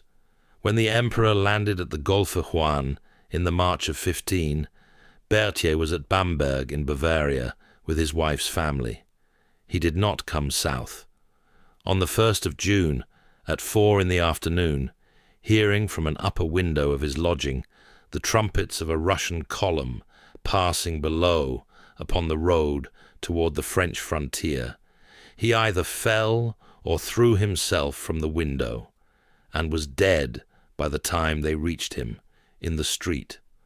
The manner of his going was never satisfactorily explained. The accounts that have come down vary according to the partisanship of those who left them. Whether by accident or by his own hand, he died at the moment his old master was marching north without him, to the only great battle of that reign in which the orders would not, for the first time since Italy, have been drafted by his hand. And at Waterloo, 18 days later, the staff work of the French army was audibly the staff work of a man who had not been there, with orders going astray, and orders sent in the wrong copies, and one, the crucial order of the 17th to Grouchy, never found at all. The Chief of Staff had been a small, round, unglamorous man who took no public credit and was jealous of no one, and his absence, when it came, was precisely the shape of his importance. Jean Lannes was the son of a stable-keeper from the Gers country in the deep Gascon south, a dyer's apprentice, red-faced and black-eyed, hot of tongue and hotter of temper. He had come to the army of Italy in '96 as a volunteer sergeant, and had stood beside the young General Bonaparte on the bridge at Lodi, with a musket ball in his thigh and a joke on his lip. From that day they were friends, and among the 26 marshals, he was the only one whom the Emperor permitted to address him in the familiar form of the language, to argue with him, to curse in his presence, and upon occasion to be right when the Emperor was wrong. He was made Duke of Montebello in the year 4, after an action of the Second Italian Campaign 5 years before. He held the centre at Marengo. He commanded the forward column at Ulm. At Austerlitz, he met and broke the Russian advance upon the Pratzen. At Jena, he led the breakthrough against Hohenlohe. At Friedland, in the June of '7, he opened the position with a holding action, 13,000 men against 3 times their number, that pinned the Russians in place for 8 hours until the rest of the army came up and they were broken against the river. In Spain, he stormed Saragossa in the February of '9, dismounting from his horse when his soldiers fell back in the narrow streets and leading them forward again on foot with his sword in his hand. He was wounded 12 times in 12 actions, and at each wound returned to his corps within the week. He was the finest hand-to-hand commander in Europe, by the common consent of those who had fought against him. The Austrian staff rated him above any other of the emperor's subordinates. He was loved by his soldiers in a manner peculiar to him, which had in it something of the love of children for a strong and easy-tempered father. At Aspern-Essling, upon the 22nd of May, 1809, upon the second afternoon of the battle, and upon the small island of Lobau, between the arms of the Danube, a spent 3-pound ball from an Austrian battery ricocheted along the embankment where he was sitting to rest, and took both his legs away at the knee. The surgeons amputated the left leg upon the island, there being no better place, and no time to find one, and transported him afterwards to a small house at Ebersdorf, where for 9 days he contended with fever, and with gangrene, and with the slow failure of a body which had been asked to do more than bodies generally can. The emperor came to him on the first day, and returned upon each that followed. He sat by the bed. He gave orders from it when necessary. He spoke of old campaigns, and of the future in which the Marshal of Gascony was to have a kingdom and a son at court. Upon the last of the days, the 31st of May, when the Marshal was past answering, the emperor sat a long while in silence, and was then seen to weep. Those who had followed him for 15 years had seen him weep, perhaps twice before, and never for as long. The Marshal died at noon. The emperor remained in the room another hour. When he came out, he said, "It is reported that he had lost more than he could replace, and that the army had lost a limb." The body was embalmed, brought back to France by easy stages, and laid in the Pantheon, where it lies still. The emperor did not appoint another marshal to the place about his person which had been Lanz's. There was no one to give the place to. André Masséna was of obscure birth at Nice, upon the Ligurian littoral, Italian, in every line of his face, and had begun life as a cabin boy upon the coastal trade between Toulon and Genoa. He had enlisted in the old royal army, deserted, smuggled a little upon the coast, and come back into the ranks when the revolution turned soldiering into a career for the bold. He had risen as only revolutionary armies permit a man to rise, by being present at every important decision and right in most of them. At Rivoli, in the January of '97, his division came up upon the Austrian rear from a night march, and settled the battle in an hour, for which the young Bonaparte is said to have embraced him upon the field, and to have called him, in the phrase that stuck, the dearest child of victory. At Zurich, in the September of '99, with the Russians of Suvorov coming down out of the Alpine passes, and the Austrians coming up the Rhine, he held the pass against both together through a week of ferocious fighting in a country his enemies had supposed too broken to hold, and saved the Republic in a campaign in which the Republic had no right to be saved. It is the action upon which, more than any other, the professional reputation of the army of the Directory was built, and it was his. At Genoa, in the spring of 1800, besieged by the Austrians upon half rations, and then upon quarter rations, he held the starving city against every summons for 2 months and more. By the end, the flesh of rats was sold in the market at 5 francs the pound. The bread was made of bran and cocoa husks, and the garrison was boiling leather. And by that holding, he fixed the Austrian army in its place long enough for the march across the St. Bernard to be decisive at Marengo. He came out of Genoa with the honours of war and a reduction in weight that took him some months to recover. He crushed the Archduke Charles's right at Essling in the May of '9 and drew to himself for it the title of Prince of Essling, having already been made Duke of Rivoli from a field a dozen years older. The two principalities between them covered most of the Italian and German campaigns of the first period of the empire. He was cunning in the field and rapacious out of it. He had a good eye for a strong position and a better eye for plunder. His wagons in the peninsula were said to groan with what he had acquired, and his ladies, who rode with him under borrowed dragoon uniforms, were a scandal among the more religious officers of the staff. He ruined himself, at last, in the autumn of '10, before the lines of Torres Vedras, where an English army under Wellington had burrowed itself into hills that could not be taken and would not be starved, and from which Massena withdrew at last, in the spring of '11, an army in a state in which even his detractors were obliged to pity him. The emperor relieved him of command. He was not given another. He died at Paris in the April of '17, having outlived much of his reputation, which in a soldier of his kind is the harder thing to outlive.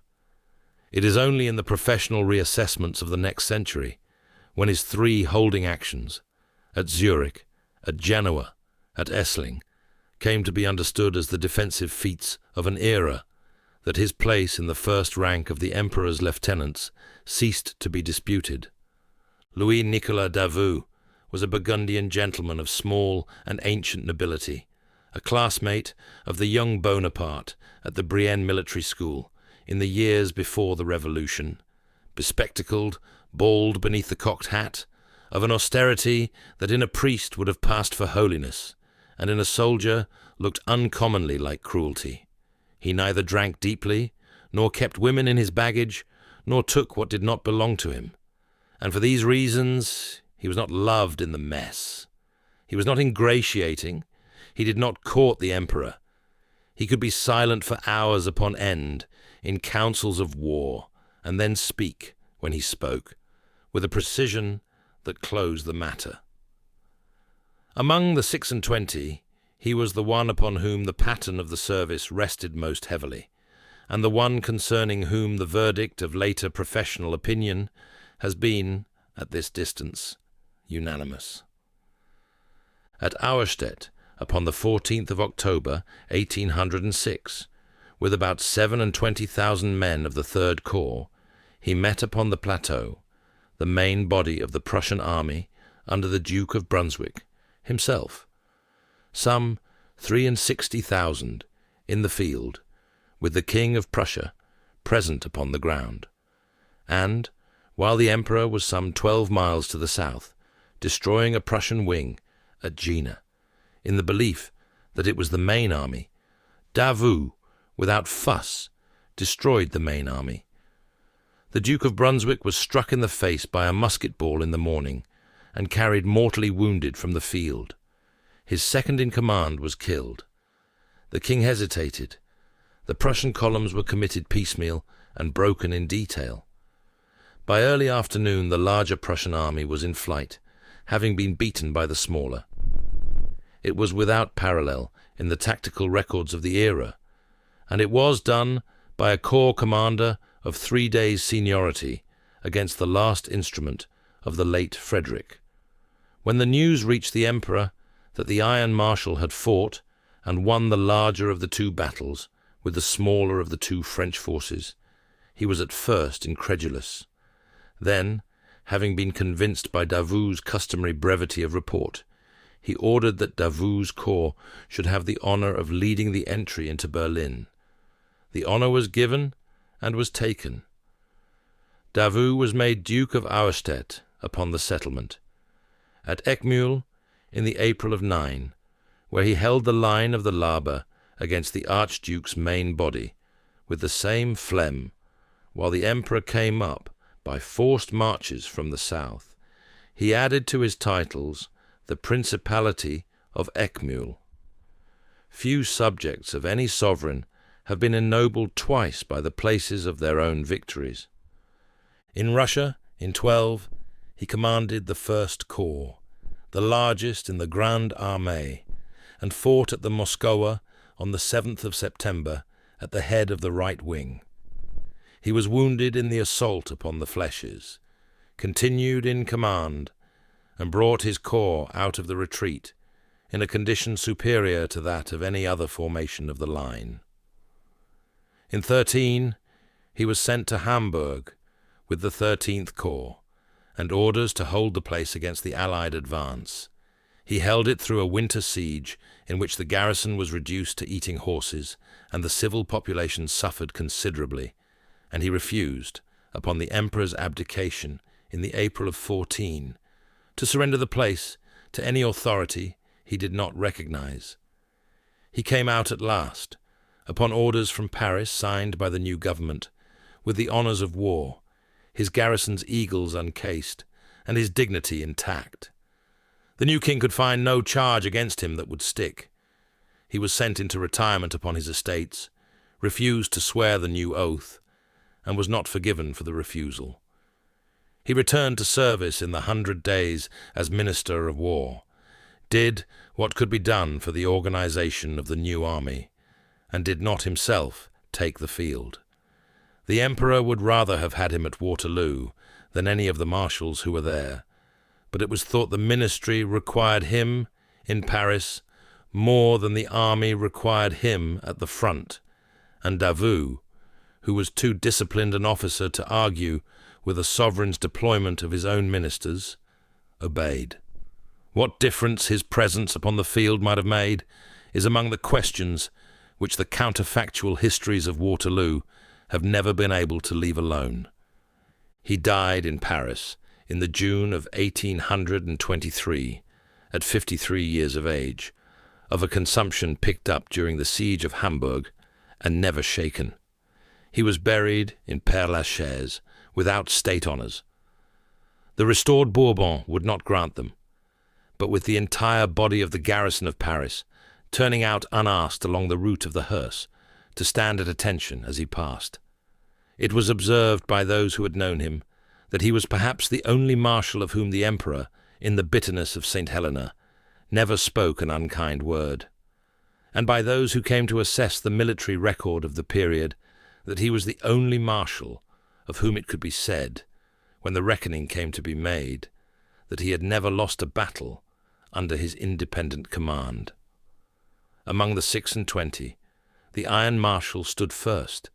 He stood, by most measures, a professional soldier would apply, first by some distance, and his place at the head of the corps has not, in 2 centuries of reassessment, been seriously disputed. These, then, were the men. The summer of the new year was coming on. The eagles were in their cases, upon the staff wagons, the batons in their saddles, the corps upon the roads that led toward the Rhine and beyond. The roads pointed north. Chapter 12. The Hammer of Prussia. The summer of 1806 found the new master of Central Europe arranging the German lands in his own hand. The princes of the south and west, who for centuries had taken their dignity from a Habsburg in Vienna, had begun to take it from a Bonaparte in Paris, and what had been promised by the Treaty of Pressburg in the snow of the previous December was now to be inscribed in fresh parchment. The work was congenial to him.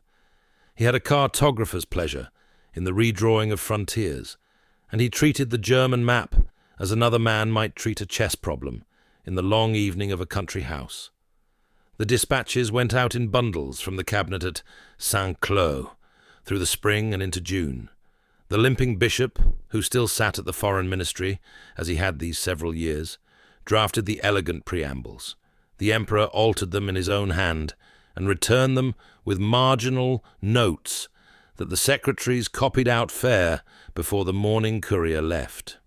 On the 12th of July, 1806, in a hall of the Tuileries, 16 German states put their names to an act of confederation that placed them collectively under the protection of the Emperor of the French and gave them, in the person of the Prince Primate Karl Theodor von Dalberg, a presiding cleric who would preside over very little. The Confederation of the Rhine, as the new body was styled, was at once a league of sovereigns, a recruiting ground, and an instrument. For the Emperor was named its hereditary protector, and he understood the office in the broad sense that he understood all his offices. Bavaria, Württemberg, Baden, Hesse-Darmstadt, the Nassau lines, the small Rhenish dynasties, each received its dignities and its frontiers, sometimes enlarged at the expense of neighbours, sometimes diminished, always with a clause that bound it to furnish men for the next campaign. Some of the new princes had been counts the year before. Some of the new kings had been electors. Old free cities found themselves mediatized at a stroke and entered upon the books of the new sovereigns as so many parishes.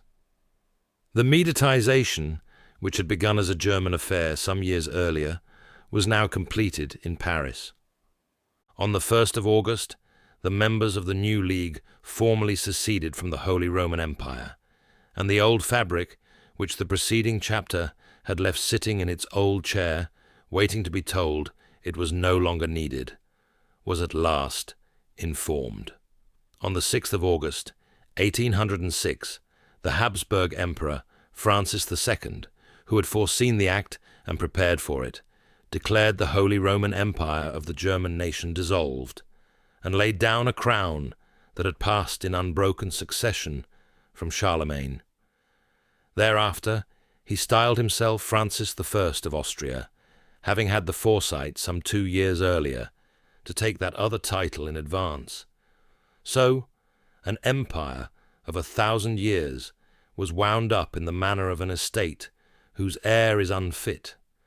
The chancery in Vienna sent out the requisite letters. The imperial banner at Regensburg was furled, and in Paris, where these matters were watched with attention, the emperor remarked, by way of correspondence to one of his ministers, that the affair was settled, and one need think of it no more. There remained in the north a power that had not yet engaged him. Prussia, the kingdom shaped by the late Frederick the Great, had stood aloof from the Third Coalition, taking from the war what it could in the way of territory, and accepting Hanover as a present from the victor of Austerlitz.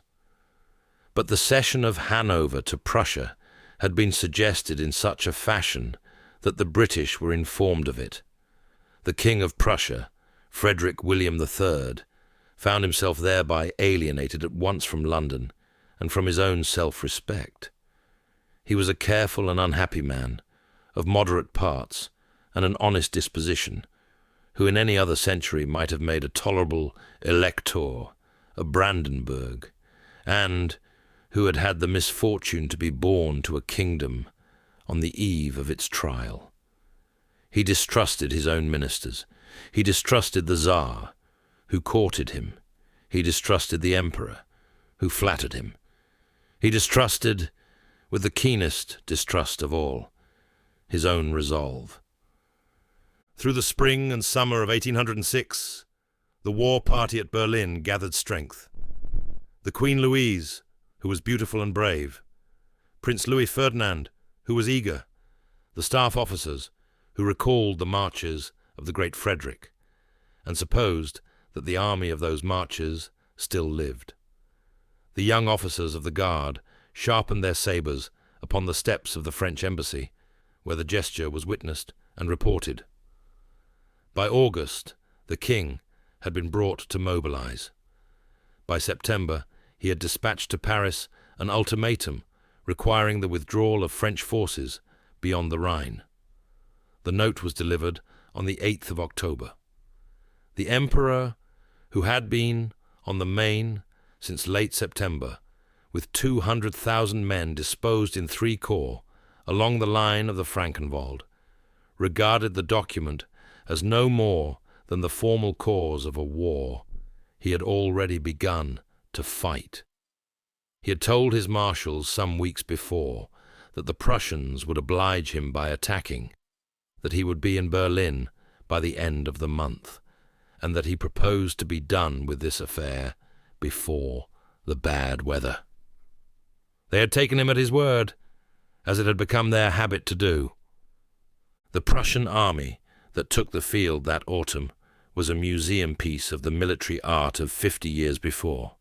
Its drill was admirable, its tactics inflexible, its supply train ample, its officers powdered and brave.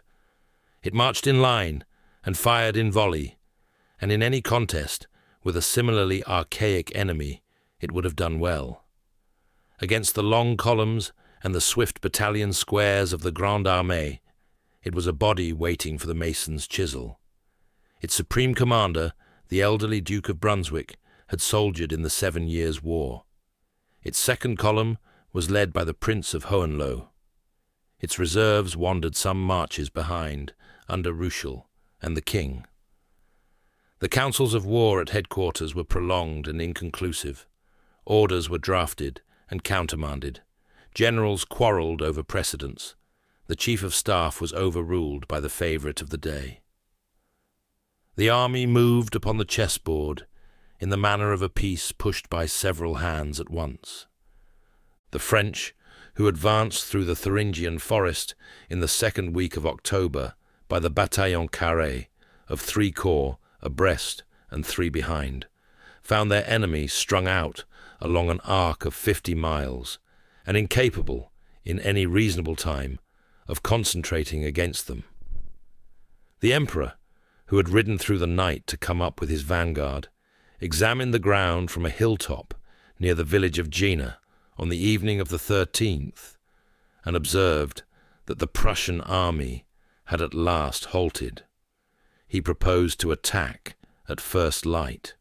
He believed, on incomplete reports from the cavalry screen, that the bulk of the enemy stood upon the plateau before him.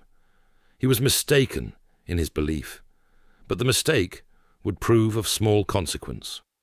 On the morning of the 14th of October, 1806, there were fought, at separate places upon the same plateau, 2 battles whose joint name the chronicle will preserve. At Jena, the Emperor himself, with some 40,000 men of the corps of Lannes, the Marshal of Gascony, of Augereau, and Soult and Ney, came up against the Prince of Hohenlohe and a force of about 46,000. The mist of the autumn morning was upon the slopes. By mid-morning it had burned off. By noon the Prussian line was being driven back upon the village of Vierzehnheiligen by a tide of sharpshooters and battalion columns, whose like the prince had not seen. Hohenlohe attempted to redeploy in line. His linear formations were caught half-formed by the columns of Ney and rolled up. His cavalry was driven from the field. By mid-afternoon, his corps had ceased to be a corps. The Emperor, well pleased, supposed that he had defeated the main Prussian army, and continued the pursuit toward Weimar. He had not. Some 12 miles to the north, at Austerlitz, the Iron Marshal Davout, with about 26,000 men of the 3rd Corps, encountered the main Prussian body of about 64,000 under the Duke of Brunswick and the King of Prussia in person. Davout, an austere and unsmiling officer whose dispositions were as exact as a draftsman's, formed his 3 divisions in succession upon the plateau, and held them there through a morning of attacks, pressed home with the courage of veterans of the great Frederick. The Duke of Brunswick was struck in the face by a musket ball and carried mortally wounded from the field. His second in command was killed. The king, untrained for supreme command, hesitated. The Prussian columns were committed piecemeal and broken in detail. By early afternoon, The larger Prussian army was in flight, having been beaten by the smaller, and the two routes, that of Hohenlohe at Jena and that of the king at Austerlitz, joined upon the same roads west, where they became one disaster. The figures, when they were tallied, gave the French about 12,600 killed and wounded between the two fields, and the Prussians some 41,000, of whom a great proportion were taken prisoner. But the bare figures did not measure what had been done. In the course of a single day, the army of Frederick the Great, the most renowned military instrument north of the Alps, had been broken, and in the days that followed, it dissolved.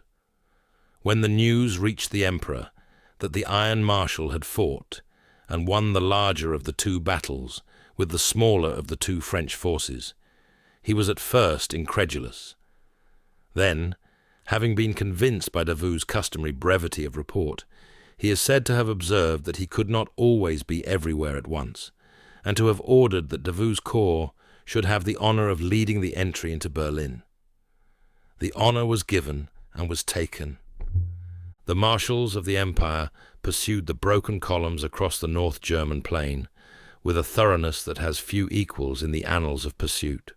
Murat, the king of cavalry, drove his squadrons day and night and accepted the surrender of fortress after fortress, whose governors had supposed themselves beyond the reach of so swift an arm. Magdeburg, garrisoned by 22,000 men, capitulated to a force half its size.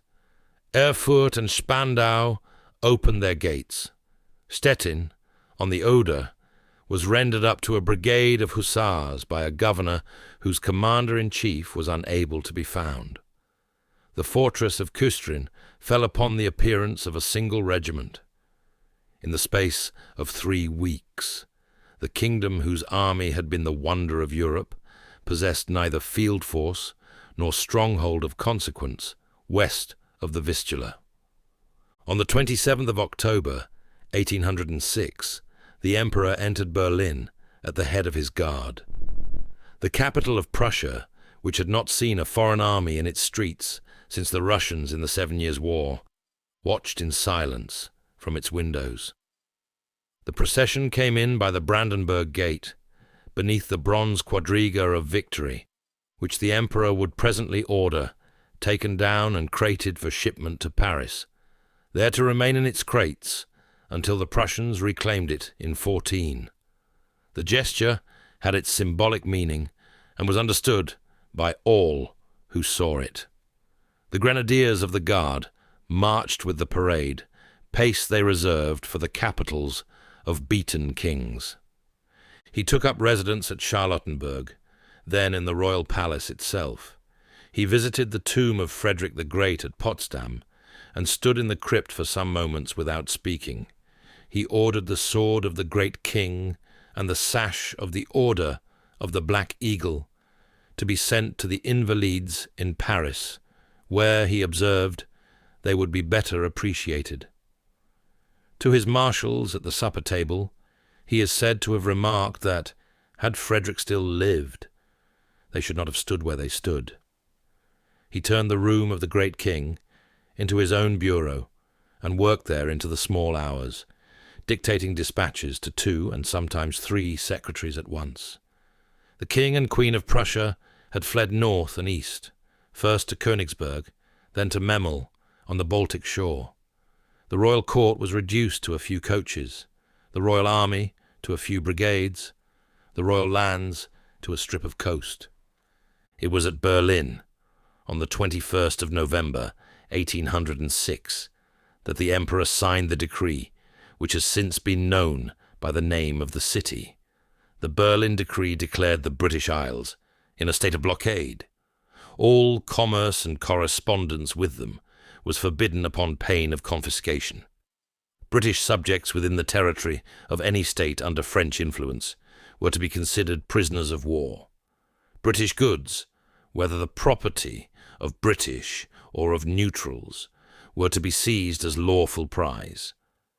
The instrument was not in itself a weapon, it was a system, the first scaffolding of what would be called the Continental System, by which the Emperor proposed to defeat upon the customs house a power he could not defeat upon the sea. The British, who had taken Trafalgar in the previous year and now possessed every ocean, were to be denied the European market that paid for their fleet. The decree was bold. It was logical within the assumptions of the man who signed it, and it bound the future of his empire to the policing of every port from Lisbon to St. Petersburg. From the moment of its signature, every coast became a frontier. Without comment beyond the observation, it is to be noted that the system thus erected at Berlin was the most ambitious instrument of economic war that any European state had yet attempted, that it required for its enforcement the cooperation of every government upon the continent and the loyalty of every customs officer, and that the Emperor, in setting his name to it, had committed himself to the proposition that he could compel the obedience of an entire continent in a matter as elementary as a smuggled bale of cotton. The proposition was to be tested for the next 8 years. The political business of Berlin done, the military business resumed. The Russians, who had been the second power of the broken coalition, had not yet been engaged. Their armies under General Levin August von Bennigsen, the Hanoverian general in Russian service, were marching west to support the remnant of Prussia and to dispute East Prussia and Poland. The Emperor turned east. Through November and into December, the Grande Armée moved into Polish territory in weather that had begun to harden. Warsaw, the old capital of the Polish state, which the partitions had erased from the map, received him on the 19th of December as a deliverer, for it was the natural calculation of the Polish gentry that under his protection their kingdom might be restored. Upon the road, at the posting station of Błony, as the imperial sleigh drew up on the first day of the new year, there was presented to him a young Polish noblewoman of 20, the wife of an elderly chamberlain named Marie Walewska. She is named here because she belongs to the chronicle and not to gossip. In the months that followed, she became his mistress, and would in time bear him a son. He is said to have written to her in a hand that for him was almost gentle. More need not be said. The campaign that opened in Poland was unlike any he had yet conducted. The roads were tracks of mud, where they were not tracks of ice. The villages were poor and small. The supply wagons foundered. The army, which had moved upon the Danube and the Rhine in fortnightly bounds, found itself counting the day's march in the leagues that a foot could be lifted from the slime. The men ate what they could find. Their boots gave out. The horses, which on the German plain had foraged in the standing grain, found nothing in the Polish stubble, and died in numbers that the cavalry quartermasters did not enter into the daily returns. The Emperor, riding the lines in a grey overcoat that was already weathered, observed the conditions and noted them. He had not yet learned, or perhaps had begun to forget, that there were countries in which the speed of his marches was not a function of his will. There were skirmishes through December and early January at Putusk and Golemin. Bennigsen disengaged. In late January, the Russian general, supposing that he had caught the French in winter quarters dispersed, advanced suddenly to the north. The Emperor, alerted, gathered his marshals and turned to meet him. The countermarch through the snow was conducted in conditions that no veteran of the Italian campaigns had imagined. The cold of those January nights, on the open plain north of the Vistula, was such that the bivouac fires could not be kept, and the sentries had to be relieved at half-hourly intervals to keep them from freezing where they stood. On the 7th and 8th of February, 1807, in the fields and the small town of Preußisch Eylau in East Prussia, The two armies fought one of the bloodiest battles of the century in a snowstorm. The French, some 75,000 under the Emperor with 200 guns, had come up exhausted. The Russians, about 76 to 83,000 under Bennigsen, with 400 guns, and a Prussian contingent under Lestock somewhere upon the road, awaited them in a position of low ridges around the cemetery of the town. The first day's fighting was a contest for shelter.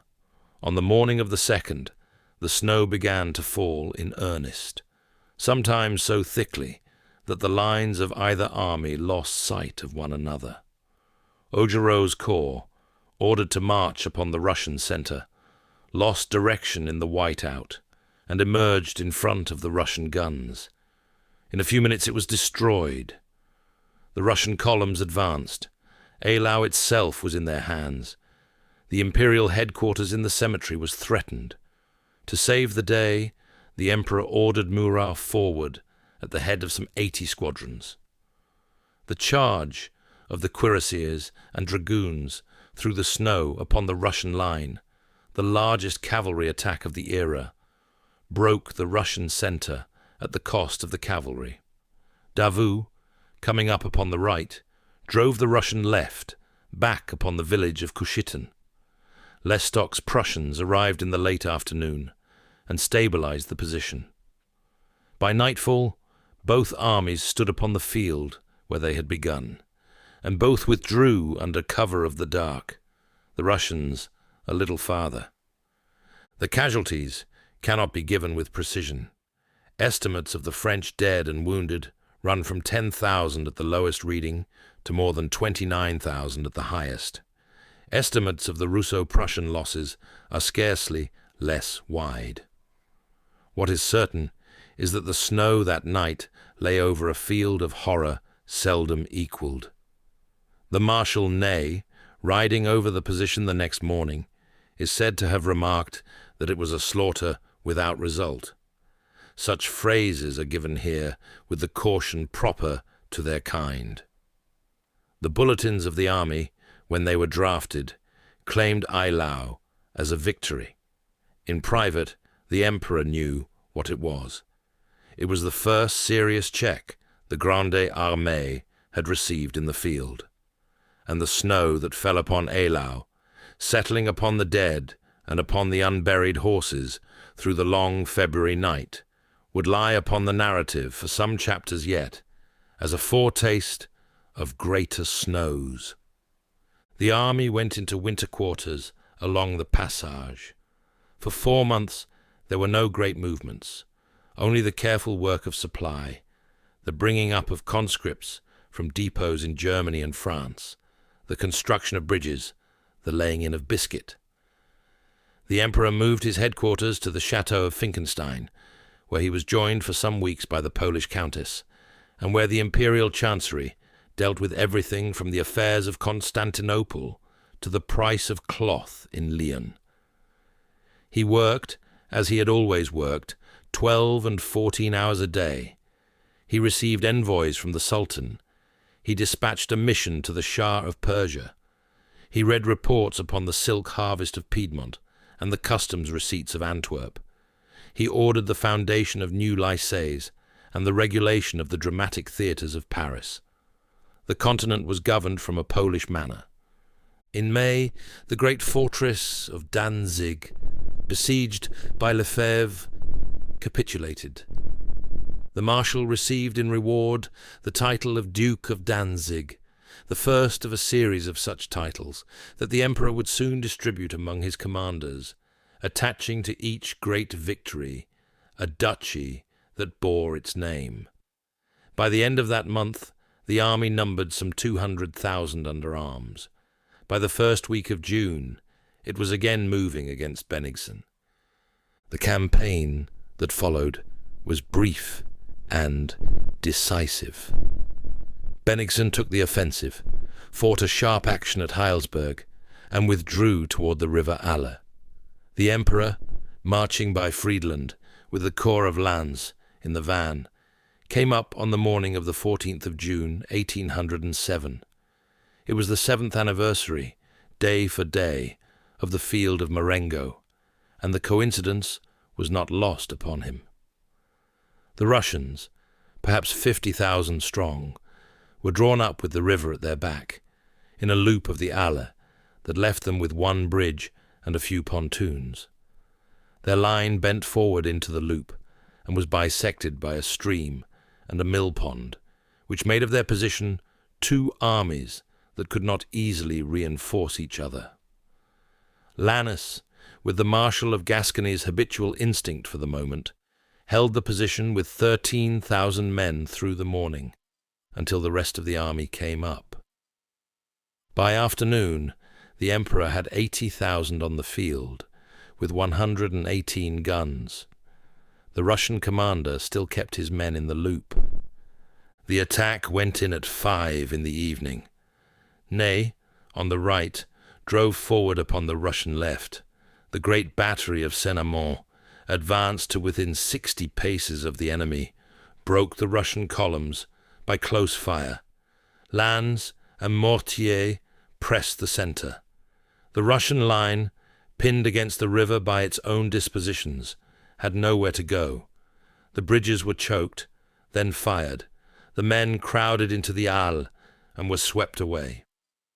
By nightfall, the Russian army of Bennigsen, which had numbered between 46 and 60,000 at the start of the day, had lost between 20 and 40,000 men, killed, wounded, drowned, and captured, and 80 guns. The French had lost 8 to 10,000. The next morning the road to Königsberg was open. The Emperor entered the old coronation city of the Prussian kings on the 16th. The Tsar, who had observed Eylau from a distance, and Friedland from a greater one, now understood what his ally Prussia had understood the previous October. He sued for an armistice. It was granted. He proposed an interview. It was accepted. Alexander, the young Tsar of all the Russias, was at this date in his 30th year, tall and handsome, with the manners of a court trained by a Swiss republican tutor, and the soul of a sovereign uncertain of itself. He had inherited his throne by an act that did not bear close examination. He had spoken much of liberal reforms and accomplished few. He was easily flattered by men older and more practised than himself, and the Emperor of the French was such a man.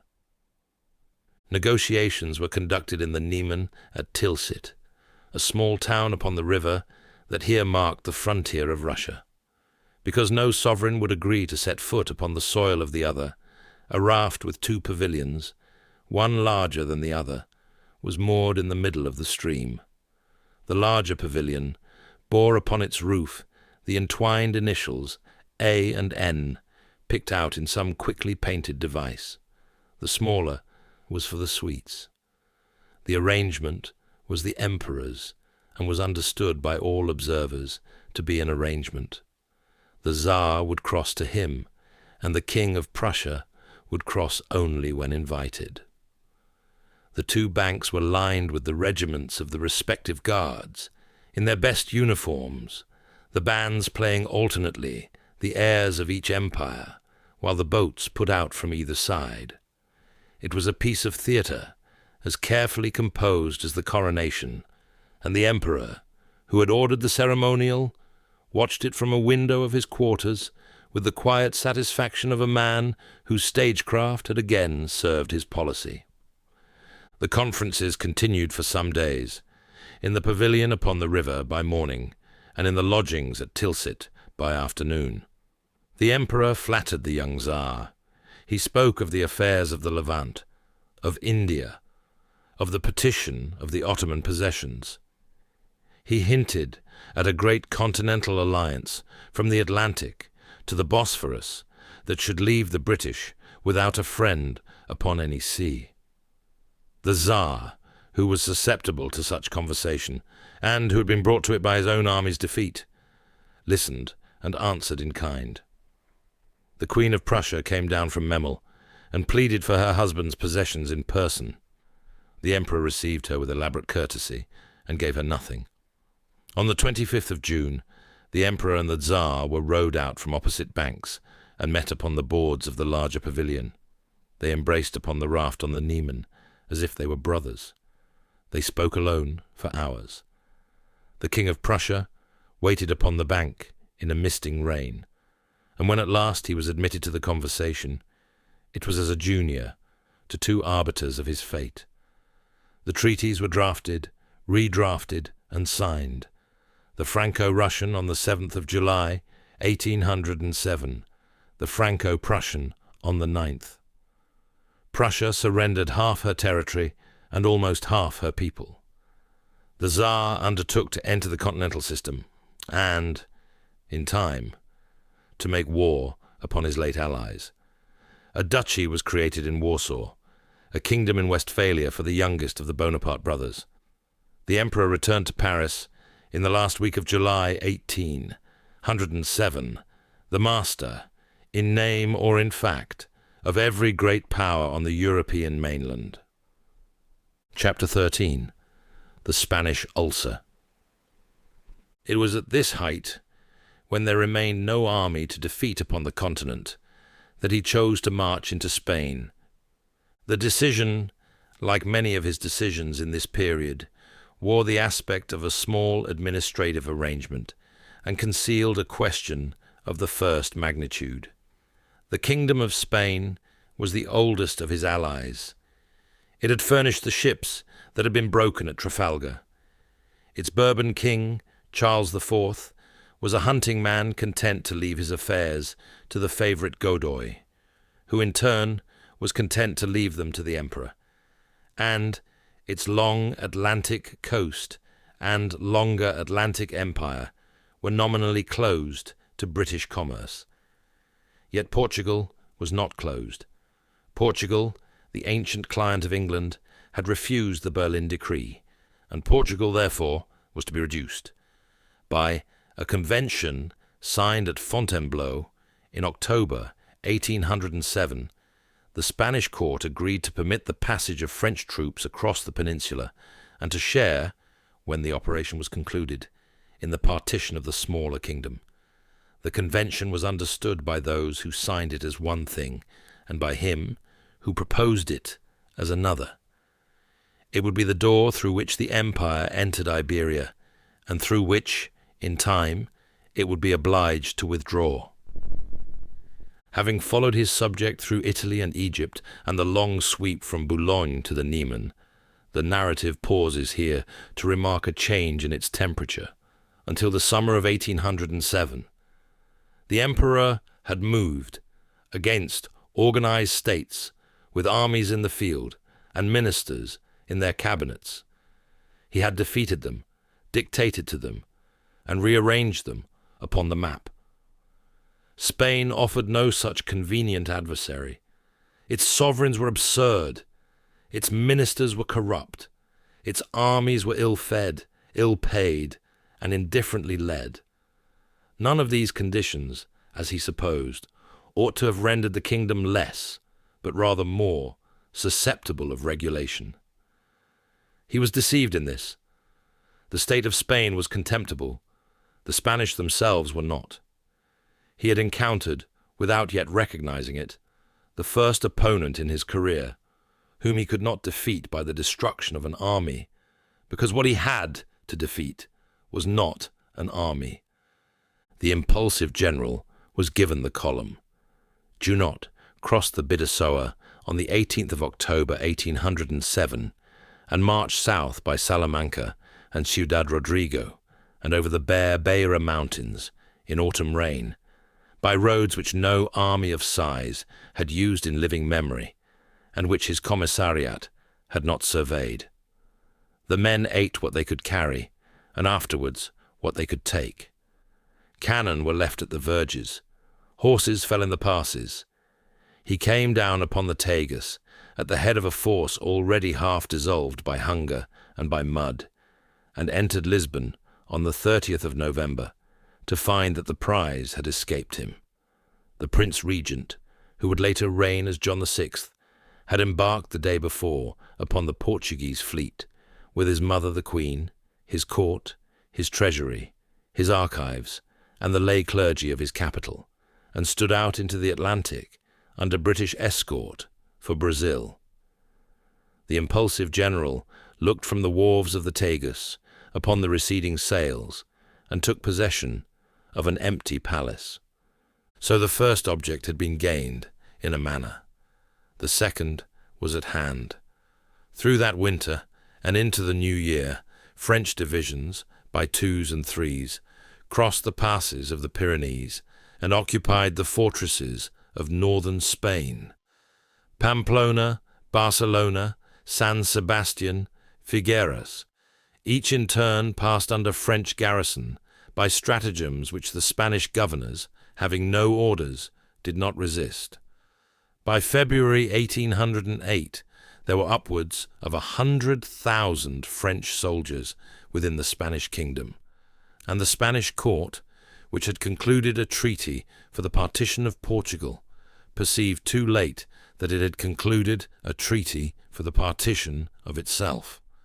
In Madrid, that March, the question came to a head in the brittle theatre of a palace conspiracy.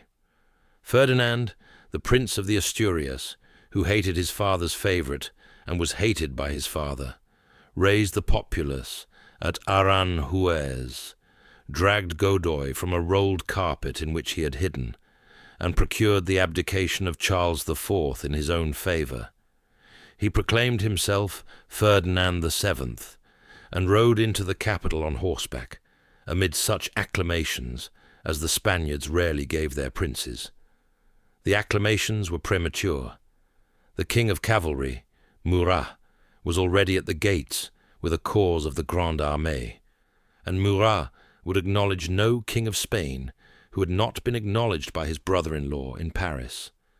Both kings, the elder who had abdicated and the younger who had been proclaimed, were summoned northward to Bayonne to settle the matter under the emperor's own eye. They went. Charles IV, who travelled with his queen and with Godoy, as if the three were one item of furniture, came up by easy stages. Ferdinand VII, less accommodating, was conducted under what amounted to an escort. At Bayonne in May, they were received with elaborate civility, and informed in conversations whose substance no one afterwards disputed, that the Bourbon dynasty of Spain had ceased to reign. Ferdinand, faced with a written instrument, and with the displeasure of an emperor who had recently dismantled 4 ancient houses, signed. The elder king, who needed less persuasion, signed. The queen and the favourite signed. The crown of Spain and of the Indies was at the emperor's disposal. He bestowed it, as he had bestowed Naples and Holland and Westphalia, within his own family. His eldest brother Joseph, who had been 3 years king of Naples, and had given that kingdom such government as he was capable of, was translated to Madrid. The Bayonne Statute, a constitution of 146 articles, drafted by French jurists and ratified by a small assembly of Spanish notables, was promulgated, and Joseph Bonaparte was proclaimed King of Spain on the 6th of June, 1808. Murat, who had hoped for the throne himself, was given Naples in compensation. The chairs were merely rearranged. What had been done at Bayonne, with such regard for the forms of paper, had not been observed by the Spanish people. On the 2nd of May, while the negotiations at Bayonne were still under way, the last of the royal family in Madrid, a young infante, had been brought out to a carriage to be conveyed to France. The crowd in the Plaza de Oriente saw and understood, and the rising went up like a powder train. Citizens fell upon isolated French soldiers in the streets. Barricades were raised in the narrow ways behind the Puerta del Sol. The Mamelukes of the Imperial Guard, exotic to Spanish eyes and unwelcome, were attacked with knives. Murat, who possessed in such matters a clear mind, and, an inexhaustible cavalry, had the city closed and the columns brought in. By evening, the rising was broken. The reprisals followed on the morning of the 3rd. Captured citizens, some taken in arms and others taken without, were marched to the heights of Principe Pio and to the Prado, and shot in batches against walls. The bodies were left where they fell, that the lesson might be plain. The painter Goya would in time set the scene upon canvas, the lantern, the firing party, the white shirt of the man whose arms are spread, the silent rank of those waiting their turn. The emperor would speak of it as a necessary firmness. The Spanish would speak of it otherwise, and they would speak of it through 6 years, in the mountains of the Asturias, and the Sierras of Aragon, and Estremadura, and Andalusia, with knife and musket, by ambush, by garrotting, by the burning of stragglers in the road, in a war which had no front, and no centre, and no end, and which would afterwards be called the Ulcer of Spain. It had now been opened. The first formal proof that the new order was not what had been advertised came in midsummer at a place in Andalusia called Bailen. A French corps of upwards of 20,000 men, under the unfortunate general at Bailen, Pierre Dupont de l'Étang, had been dispatched south to overawe the cities of the Guadalquivir. It had spent some weeks at the sack of Córdoba. It had collected such plunder as encumbered its march, and finding the country risen against it, had attempted to retire upon Madrid. Between the 18th and the 19th of July, it was caught at the crossing of the river by Spanish forces, under the cool veteran General Castaños, perhaps 30,000 strong, in country broken by olive groves and by the heat of an Andalusian summer. The Spaniards lost about 1,000. The French lost about 3,000 killed and wounded, and Dupont, his men exhausted by thirst and his rear cut off, agreed to the surrender upon terms of his entire army. Some 17,000 laid down their arms. The terms provided for repatriation by sea.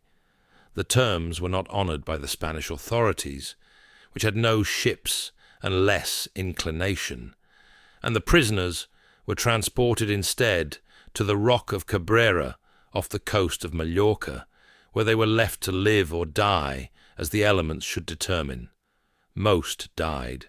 So an open field defeat had been suffered for the first time since the consular years by a corps of the army that had broken Austria and Prussia and Russia. The news ran through Europe with a velocity that astonished those who had imagined the empire invulnerable. In Vienna, in Berlin, in Stockholm, in London, men marked it down and drew their inferences. King Joseph, who had been scarce a fortnight in his new capital, and had ventured, in a letter to his brother, the observation that no one in Spain seemed pleased to see him, abandoned Madrid and withdrew to the Ebro. North of the Pyrenees, the emperor read the dispatches without comment and ordered 10 divisions south. In August, the British landed in Portugal. They came at Mondego Bay under a lieutenant general of the East India Company's wars, a younger son of the Anglo-Irish gentry named Wellesley, the sepoy general, who had served his apprenticeship against Tipu Sultan and the Maratha princes, and had brought back from those campaigns a reputation for the dry economy of his bulletins, and for the unromantic care he took of his commissariat. He had little, as yet, in Europe. He had fewer than 15,000 men. He had a senior rank, in name only, 2 superior officers being on the way to supersede him. He moved in any case. He met Junot's force at Vimeiro on the 21st of August, and beat it, and the convention which his superior signed at Sintra, by which the French army was repatriated to France in British ships with its arms and its baggage, scandalized the British Parliament when the news came home and led to a court of inquiry. The sepoy general, who had only signed the preliminary, was sent back to England, But he had the campaign, and his name began to be pronounced in dispatches. The emperor in Paris took note of the name, without much marking it. He had not yet had occasion to consider that an opponent might oppose him by patience, by the husbanding of small forces, by the deliberate avoidance of the great battle, that an officer schooled in the long campaigns of India might bring to Iberia habits which the practitioners of the European art could not at first read. The great chess of Europe, meanwhile, demanded that the emperor look once into the eyes of his eastern colleague before he ventured deep into the western corner. At the end of September 1808, the courts of the German Confederation were summoned to Erfurt to attend with the Tsar of all the Russias upon a meeting whose purpose was to renew the brotherhood of Tilsit and to deter the Habsburgs, who in Vienna were plainly preparing to take advantage of the emperor's absorption in Spain. For 17 days, the small Saxon city was the capital of Europe. Kings and princes lined the antechambers. Talma, the tragedian, was brought down from Paris to play before the parterre of crowned heads in performances of Voltaire's tragedies. The two emperors hunted together at Jena and rode over the field where the Prussians had been crushed 2 years before. And at every dinner, the lame diplomat of the empire moved among the guests with his even courtesy. What the emperor did not know, and would learn only later, was that this same Talleyrand was in private giving the Tsar quite different counsel. The young man shouldn't commit himself further. He should resist. He was the only force in Europe who could restrain the emperor of the French, who was a great general, but a poor judge of where to stop. The Tsar, who had begun to think for himself, listened, and made no answer that could be reported, and bowed in public to every embrace, and noted privately what he had heard. The treaty signed at Erfurt on the 14th of October reaffirmed Tilsit in its letter, and committed Russia formally to support France in any future war with Austria. In its spirit, it was already empty, since the Tsar had no intention of marching, and the Emperor of the French had no means at Erfurt of compelling him to do so. The two emperors embraced upon the steps as they parted. They would not meet again. The lame diplomat returned to Paris by easy stages, paid his respects, and was within months relieved of his offices and addressed by his master in the presence of others, in terms which the Faubourg Saint-Germain repeated for years and which need not be given here. He did not lose his head, he did not lose his pension. He merely waited. He went south. By November, he was at Vittoria. In the first days of December, he was before Madrid, which, after a brief and futile resistance, opened its gates upon the 4th, and which he entered to a cold silence. He made there his characteristic dispositions. He abolished the Inquisition and the feudal rights of the great lords. He reduced the religious houses. He reorganized the administration upon the French model. He restored his brother. He set out, in the first week of January 1809 in person, to deal with the British, who had pushed inland under another general, Sir John Moore, the Scottish general, in the hope of cutting his communications, and had now to be cut off in turn. Moore, perceiving that he had been discovered, and that he could not stand against the Grande Armée in the field, conducted his 25,000 men upon a winter retreat of more than 250 miles to the sea. It was a march without parallel for hardship. The roads were ice, the men ate snow, and what they could find. Discipline broke at Bembibre, and at Villafranca, where the wine cellars were sacked. The rear guard left its sick at the verges. Horses were shot and burnt for warmth. The Marshal of Dalmatia, Soult, conducted the pursuit. The Emperor handed over to him at Astorga, having received word from Paris that the Habsburgs were arming, and rode back over the Pyrenees by sledge in the middle of January. At Corunna on the 16th, Moore turned and gave battle, his back to the harbour where the transports waited. Soult attacked. Soult was repulsed at every point. The British line held. Moore, at the centre, was struck in the left shoulder by a cannonball which carried away the muscles to the ribs. He was carried into the town conscious. He asked, as he was being borne away, whether the French were being repulsed. He was told that they were. He asked it twice more in his lodgings, and was twice more told. He died that evening, and was buried by his officers in the ramparts, at midnight, in the cloak in which he had fallen, without a coffin, while the embarkation went on at the quayside, under the guns of the rear guard. The army got off by sea. Spain remained. It remained, and would continue to remain, for the duration of the empire. The emperor did not return to it.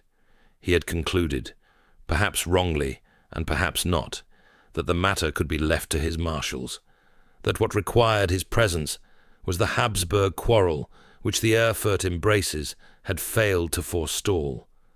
The marshals would do what marshals could. They would take cities.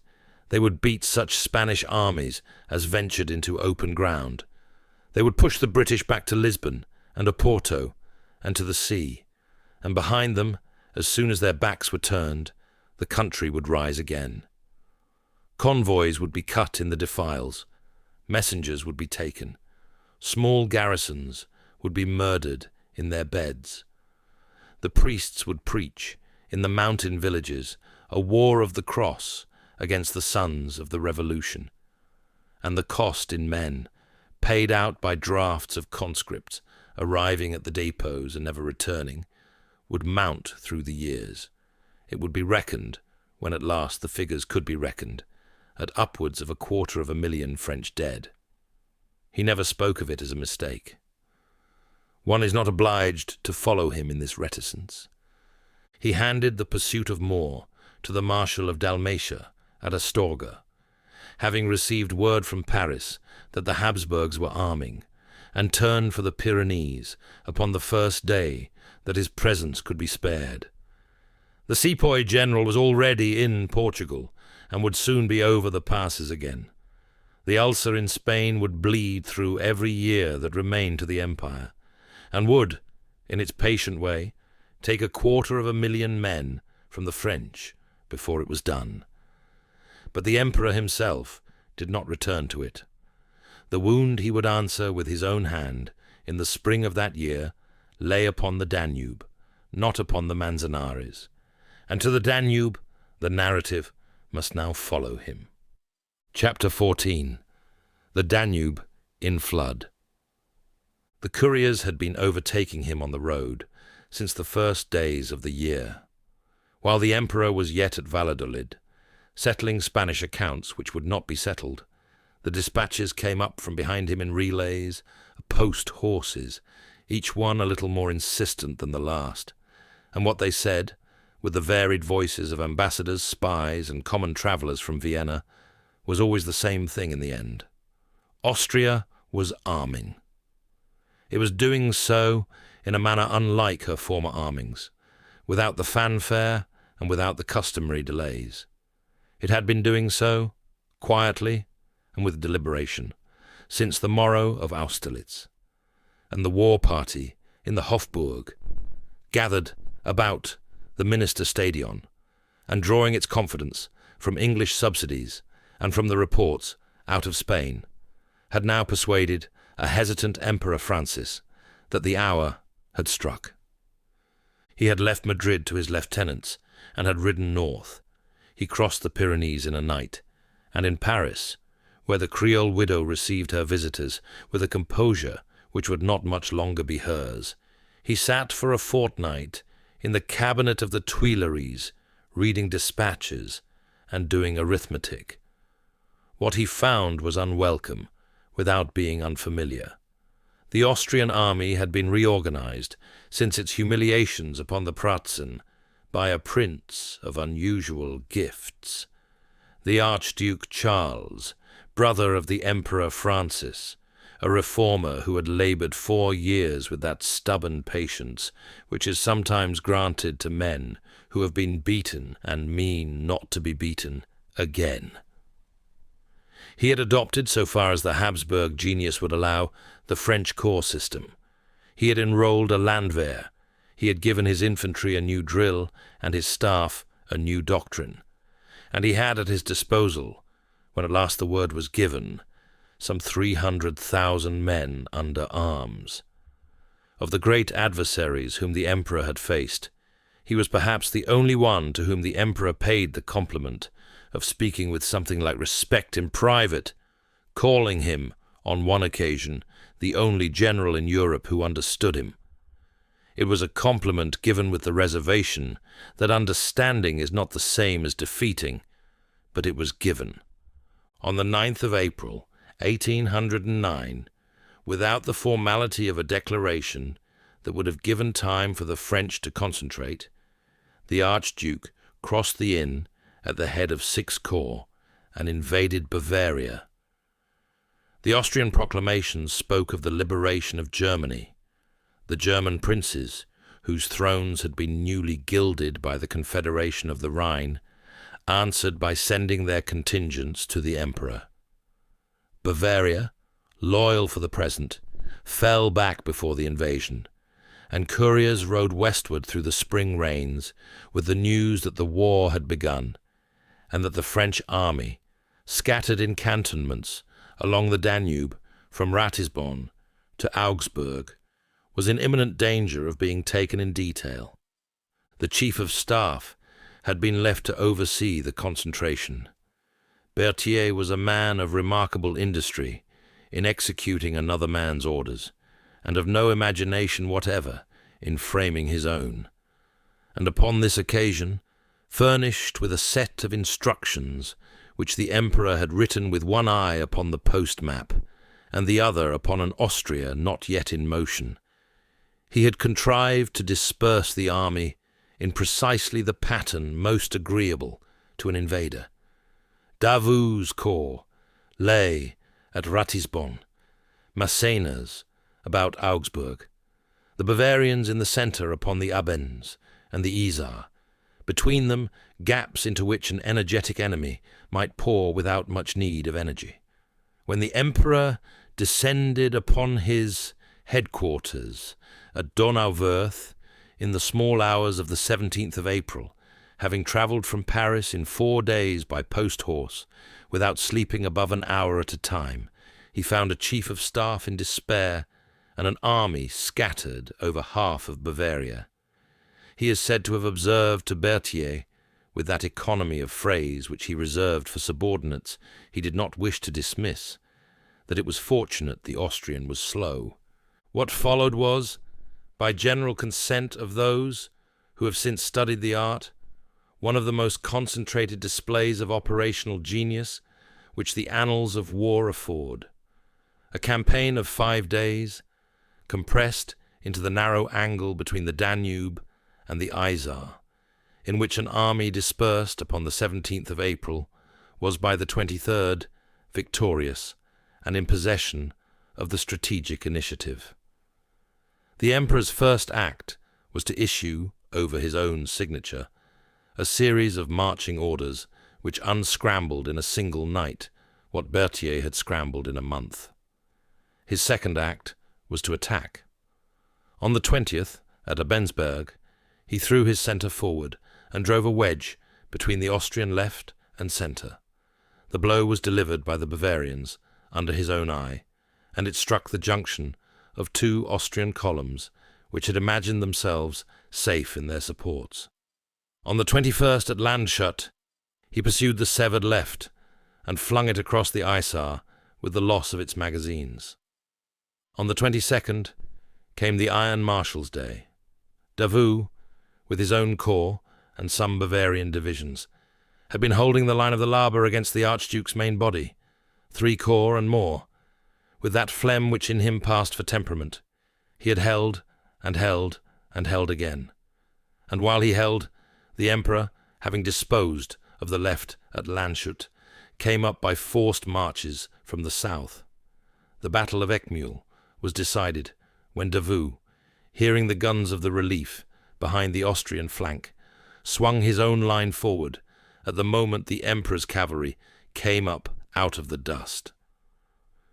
The Austrians broke off and retired upon Ratisbon, having lost some 12,000 men and the bearing which they had brought with them out of Bohemia. On the 23rd, the city of Ratisbon itself was stormed. It was held by a garrison which the Archduke had left behind to cover his retreat across the Danube, and it was stormed in the old fashion, by ladders against the wall, after the gunners had breached the curtain. It was during this business, as the Emperor rode along the line of skirmishers to observe the effect of the fire, that a spent musket ball, ricocheting upon a stone, struck him in the right heel and brought him from his horse. Surgeons were summoned.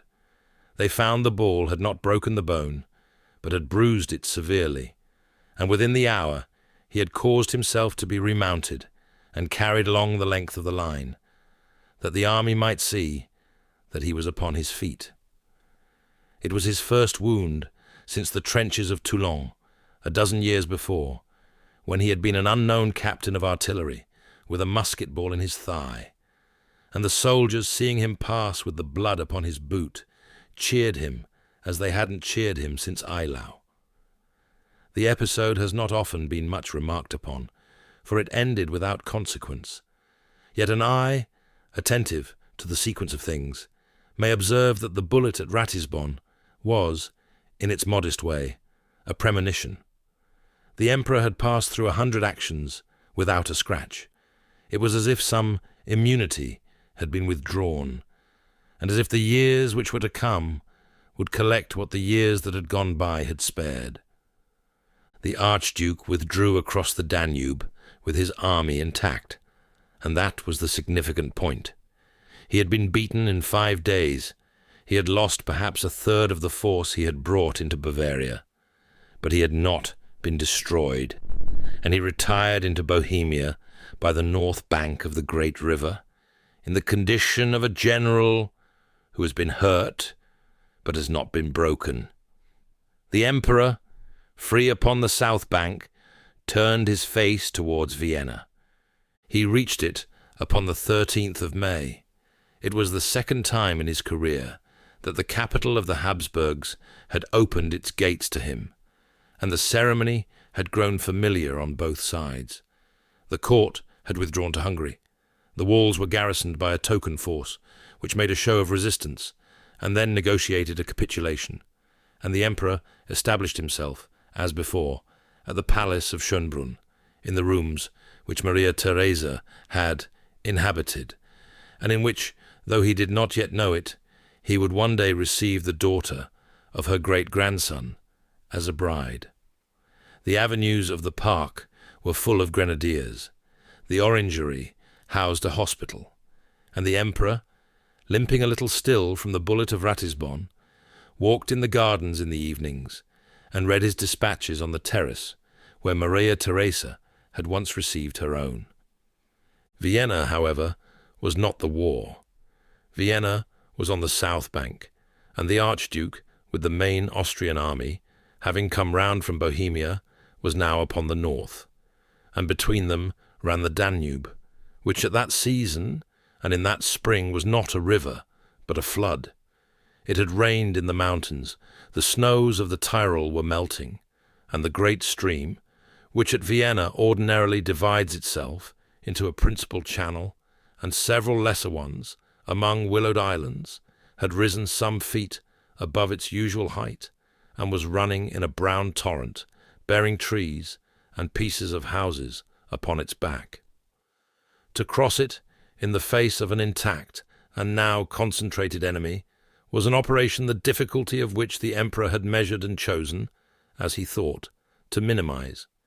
He would cross by the bend below the city, at a place where the river divided around a large wooded island called Lobau, which lay like a pier thrown out into the stream from the south bank. From Lobau, across a narrower arm, he would debouch upon the plain of the Marchfeld, and there bring the Archduke to a second Austerlitz. The river had other counsel. Pontoons were laid, troops began to pass. The first divisions formed up upon the northern bank, between two villages, Aspern upon the left and Essling upon the right, which stood at the edge of the plain, and commanded the approaches to the bridgehead. Some 23,000 French were across by the morning of the 21st of May, when the Archduke, who had been waiting with more patience than his brother's court would have credited, fell upon them with the bulk of his army. Some 99,000 men and near 300 guns, deployed in a great arc about the two villages, and disposed in such a manner that the French, pinned against the river and unable to be reinforced faster than the bridges would allow, must fight upon ground and in numbers of the Archduke's choosing. What ensued was the first serious check of the Emperor's career upon a battlefield of his own choosing. The two villages became the pivots of the action. Aspern, upon the left, held by Masséna's men, was attacked by 3 Austrian columns at once, and was taken and retaken through the afternoon and into the evening, until its houses were roofless, and its streets choked with the wreckage of successive garrisons. Essling, upon the right, held by Lannes, underwent the same experience. There was in Essling a great stone granary, built for the Emperor Joseph, and intended to stand forever. Within its walls a French battalion made a fortress, and about its walls the fight surged back and forth for a day and a half. And the granary, by the reckoning of those who counted such things afterwards, changed hands 6 times in the course of the battle, each time with a fresh harvest of the dead upon its threshold. The ground between the two villages, a level meadow scarcely a mile across, was the scene during that 21st and 22nd of May of as desperate a grappling as the century would witness, and that it was conducted from first to last, under the shadow of the river's treachery. For the Danube was, through all those hours, an adversary the equal of the Archduke. He had foreseen the bridges, and he had made his preparations. Above the bend, at the places where the stream ran fastest, his engineers had gathered barges loaded with stones and pitch, and great floating mills whose wheels had been removed, and the trunks of trees chained together with their roots, dragged to act as grapples. And at intervals through those 2 days, whenever the bridges had been repaired, and the repair had begun to tell, these engines were set alight, or simply cut loose, and came down the flood at the speed of a galloping horse, and struck the pontoons broadside. 3 times the bridges were broken, 3 times the repair was begun at once, and took each time, not minutes, but hours. And during those hours, the army upon the north bank fought with what it had and hoped for what it had not, and the army upon the south bank watched from the low bow, with its ammunition piling upon the landing, and no means to send it over. It was the river that beat the Emperor at Aspern-Essling, or it was the Archduke using the river. But, whichever it was, the plain fact was that he had prepared an attack which required the bridges, and that the bridges were not there. Upon the 22nd, at midday, the central attack went in. Lannes, with his own corps and the weight of what had come across during the night, was to pierce the Austrian line in the interval between the two villages and roll it up upon the flanks. The column formed. It went forward with the old steadiness, its drums beating the pas de charge, and for perhaps half an hour it seemed that the familiar thing would happen, and that the Austrian line, as at Marengo, as at Austerlitz, as at Friedland, would fall apart in the middle, and the rest would follow. The Austrians, however, did not fall apart. The Archduke, riding along his line with a flag in his hand. It is one of the images which the engravers have loved, and which probably has some measure of truth in it, rallied his centre in person. His reserves came up. His artillery, massed in a great battery, took the French column in enfilade, and the attack reached the Austrian line and broke upon it, as a wave breaks upon a sea-wall which it has not crest enough to surmount. About that time it was reported to the emperor that the main bridge had again been carried away by fire rafts, that no more men, no more powder, no more guns could come across, and that the Austrians, apprised of this, were preparing to press in their turn. He gave the order to withdraw. It is the order which, of all those he had given in his life, is said to have come hardest from him, yet it was given, and given in time, and executed with a discipline which saved what the day had nearly lost. Massena, at Aspern, covered the retreat upon the left. Lannes, at Essling, covered it upon the right. The Imperial Guard, brought across piecemeal, held the centre, and permitted the rest to pass in good order back to the island of Lobau. By the evening, the French army was upon the Lobau, and the Austrians held the plain. It was in the course of the withdrawal, upon that second afternoon, that the Marshal of Gascony received his wound. Lannes, the little hussar of Lectoure, who had gone into the army as a dyer's apprentice, and had come out of it a Duke of Montebello, who had crossed the bridge at Lodi beside the Emperor when both were young, who had stormed the breach at Saint-Jean d'Acre and the redoubts of Friedland, who was, by common account, and by the Emperor's own, the finest hand-to-hand commander in Europe, had been standing upon the embankment above Essling, directing the covering fire, when a 3-pound ball, fired from the Austrian battery at a range of some 800 paces, struck the ground in front of him, ricocheted along the bank at the height of a man's knee, and passed through both his legs where the bone is thinnest. The surgeons found him conscious and issuing orders.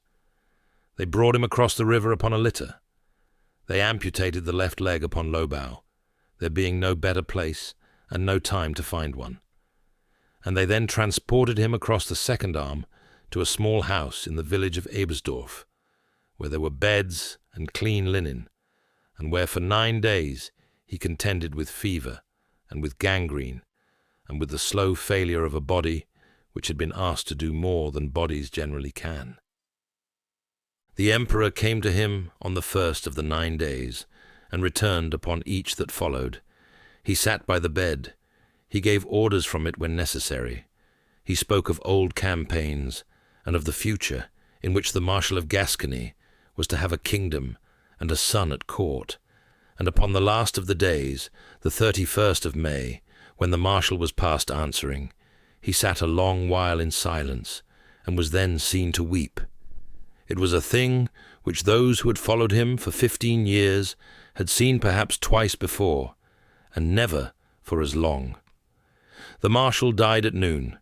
The Emperor remained in the room another hour, and when he came out, he said, "It is reported that he had lost more than he could replace, and that the army had lost a limb.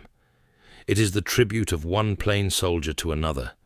The death of Lannes was the first of those personal subtractions which, thereafter, year by year, were to thin the circle of the Emperor's oldest companions, until, at Waterloo, the men about him were for the most part of a later vintage, and the old wine was gone. The body was embalmed and sent to France, to lie in the Pantheon, and the Emperor did not fill the place about his person which had been the Marshal's. There was no one to give it to. The butcher's bill of those 2 days came to perhaps 22 or 23,000 upon either side. The accounts differ, as they always do when pride is engaged, and the moral bill, which is not often put upon paper, was in favour of the Austrians. The Archduke had fought the Emperor to a standstill upon a field of battle for the first time since the walls of Acre a decade before. And this fact, though carefully concealed in the bulletins which were dispatched to Paris, and which spoke of a great victory partly completed, was known at once in every chancellery in Europe. The Tsar read it in Petersburg with thoughtful satisfaction. The Prussians read it in Berlin with a kindling of hope they hastened to extinguish. The Pope read it at Savona, where he was shortly to be taken, and the English ministers, who were preparing an expedition of their own, read it with an addition of zeal. In London the funds moved. In Vienna the Archduke, who might have moved at once upon the Lobau, and perhaps have finished the business, instead composed a dispatch to his brother, which spoke soberly of the need to reorganize and resupply before a further engagement. It was an error, but it was the error of a prudent man, and it was his principal one. The emperor gave him 6 weeks. They were 6 weeks, such as the military art had not before seen put to such a use. The Lobau, which was an island of some 3 miles length, set in the middle of the flood, was turned into an arsenal. Fresh pontoons were brought up from Passau by wagon. The bridges were rebuilt, not upon boats alone, but upon piles driven into the riverbed, and upon stone piers raised in the shallows, and across them were laid chains and booms to catch the fire rafts, which the Archduke was known still to be preparing. A forest of artillery was assembled upon the island itself, more than 100 pieces dug into embrasures at the water's edge, so that the crossing, when it came, should be made under a canopy of fire. Reinforcements came up from every quarter, 40,000 men at the least, and more guns. Eugene came up from Italy with the army of Italy at his back, having beaten the Archduke John at the Piave in the interval. Contingents from the Confederation of the Rhine, and from the Kingdom of Italy, and from Saxony and Bavaria and Württemberg. By the first days of July, the emperor had upon the south bank and upon the Lobau some 190,000 men and something above 600 guns, which was the greatest concentration of force he had yet commanded in his career, or indeed that any single commander had ever commanded in Europe since the Roman legions had lain along the Rhine. Opposite him, upon the Marchfeld, the Archduke Charles had perhaps 140,000, not many fewer in guns, and the advantage of the ground. He had also, upon his left flank, the prospect of his brother, the Archduke John, coming up out of Hungary, with a further 30 or 40,000, if the march could be made in time. The Austrian position was a long arc bending from the village of Wagram upon a low ridge, the Russbach, away to the north and west across the plain. It was chosen with care and fortified where fortification would tell. Upon the night of the 4th of July, the emperor crossed. He crossed not at the point he had crossed before, but further to the east, across a series of bridges thrown in the course of a single night, under cover of a storm, rain, and a high wind, which, inconvenient as it was to the army, was worse for the Austrian observers on the far bank, who saw nothing till the columns were upon them. By morning of the 5th, the French army stood upon the Marchfeld in order of battle, with the river behind it, and the Archduke's position before, and the bridges, for the first time in this campaign, had not broken.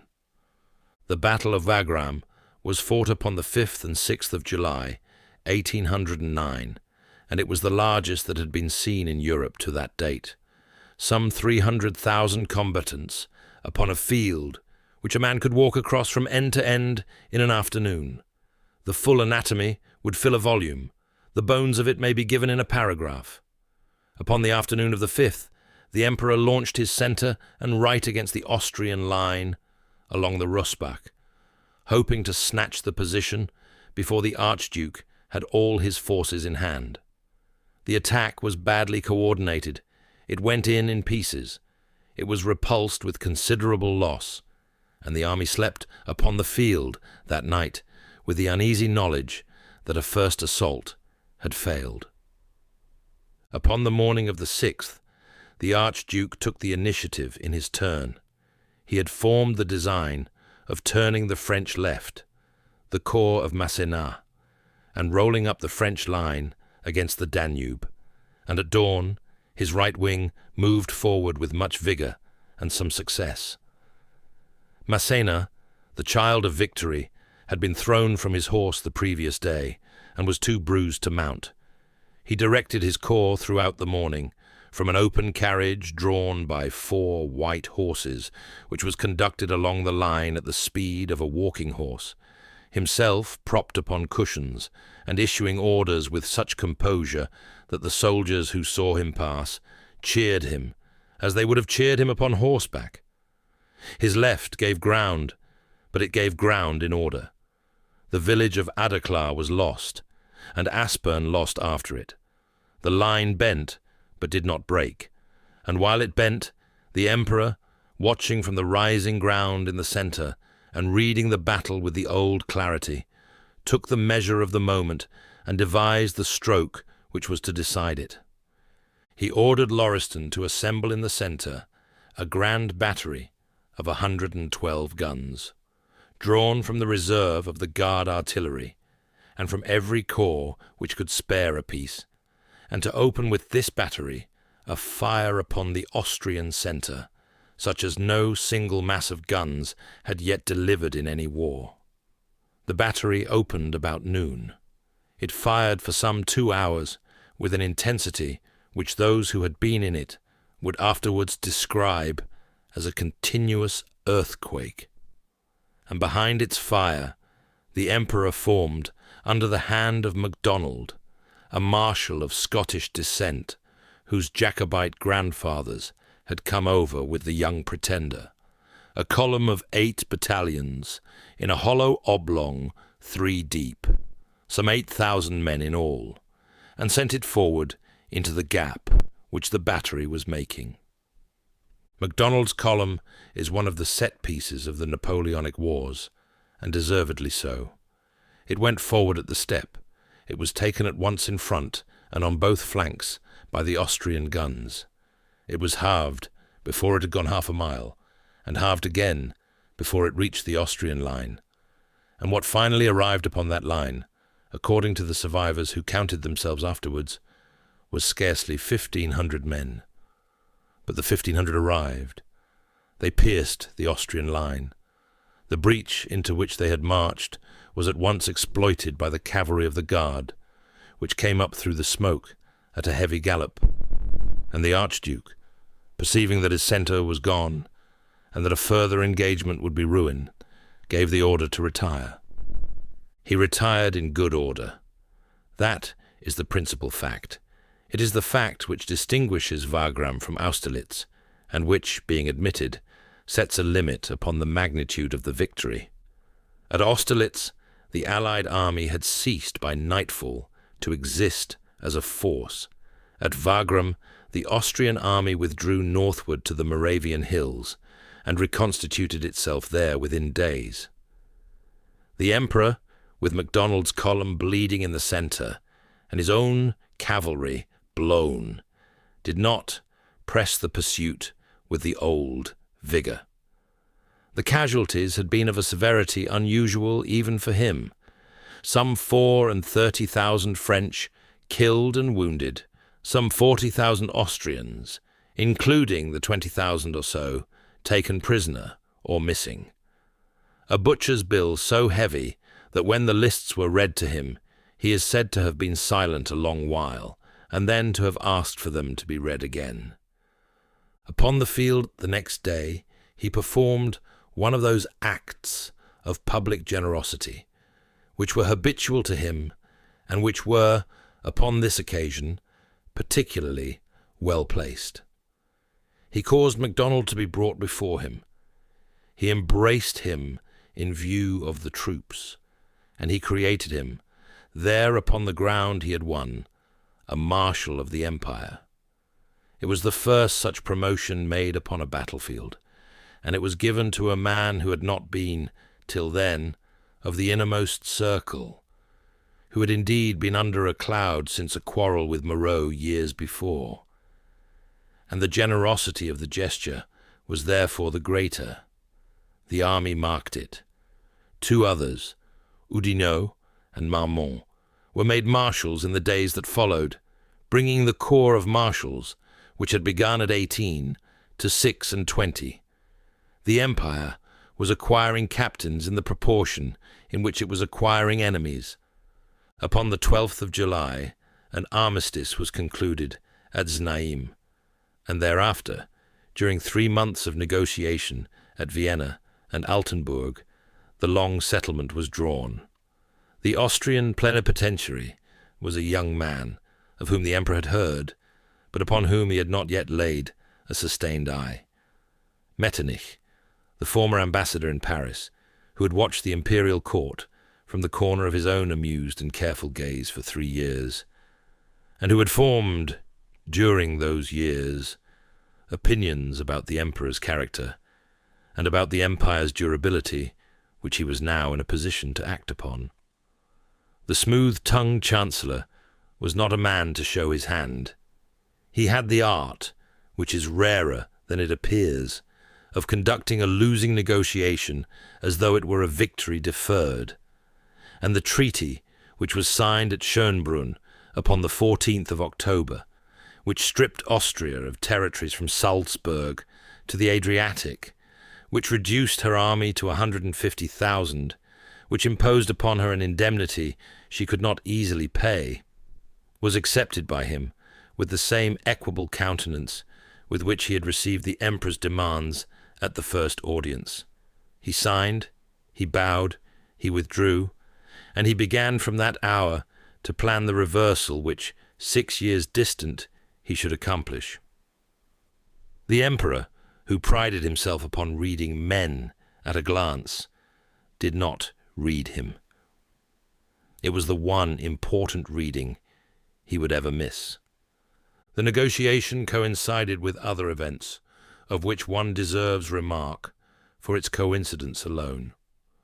Upon the very night of the 5th to the 6th of July, while the Grand Battery was firing upon the Marchfeld, and MacDonald's column was forming in the smoke, in a palace at the other end of the empire, a palace upon the Quirinal Hill in Rome, a French general named Radet, acting upon orders which were never afterwards exhibited to much purpose, and which the emperor in later years preferred to describe as ambiguous, entered by a ladder and a broken window, and took into custody the person of the Pope.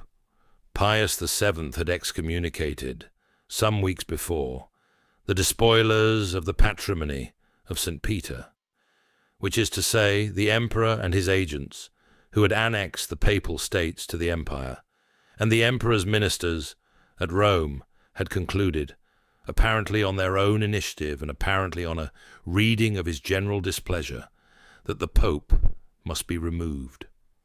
He was conveyed first to Savona upon the Italian Riviera, where he was to pass 3 years under guard in a bishop's residence, and afterwards to Fontainebleau. And the scandal of the thing, for it was a scandal, and the emperor, when he heard of it some days later at Schönbrunn, was, by his own account, and that of several about him, considerably put out, was never repaired. He had not ordered it in any formal sense, but he had created the conditions in which men in his service believed such things might be undertaken without order. The distinction would be lost upon Catholic Europe, where the picture of an old pontiff carried off by French dragoons passed into the currency of rumour and did not leave it, that the act was committed upon the very day of the greatest of his victories, is a coincidence which the moralist, if he will, may improve upon. The fact is, as it was. Elsewhere, the edges of the empire were giving way in small places. In the mountains of the Tyrol, which had been transferred to Bavaria at the Peace of Pressburg, and which had borne the transfer with indignation, an innkeeper of the Pass-Aire valley, a grave and bearded man named Andreas Hofer, had gathered the peasantry of his cantons, and had 4 times in the course of the year driven the Bavarian and French garrisons from the slopes of the Bergisel above Innsbruck. He was a figure of a kind Europe had not seen for a generation, a man neither of the courts nor of the philosophers, who fought for his own valley in his own coat, and who, when he was at last betrayed by a neighbour and brought down from the mountains, faced the firing party at Mantua upon the 20th of February of the following year, with the composure of a man who had done what he conceived himself placed upon the earth to do. The emperor had ordered the execution.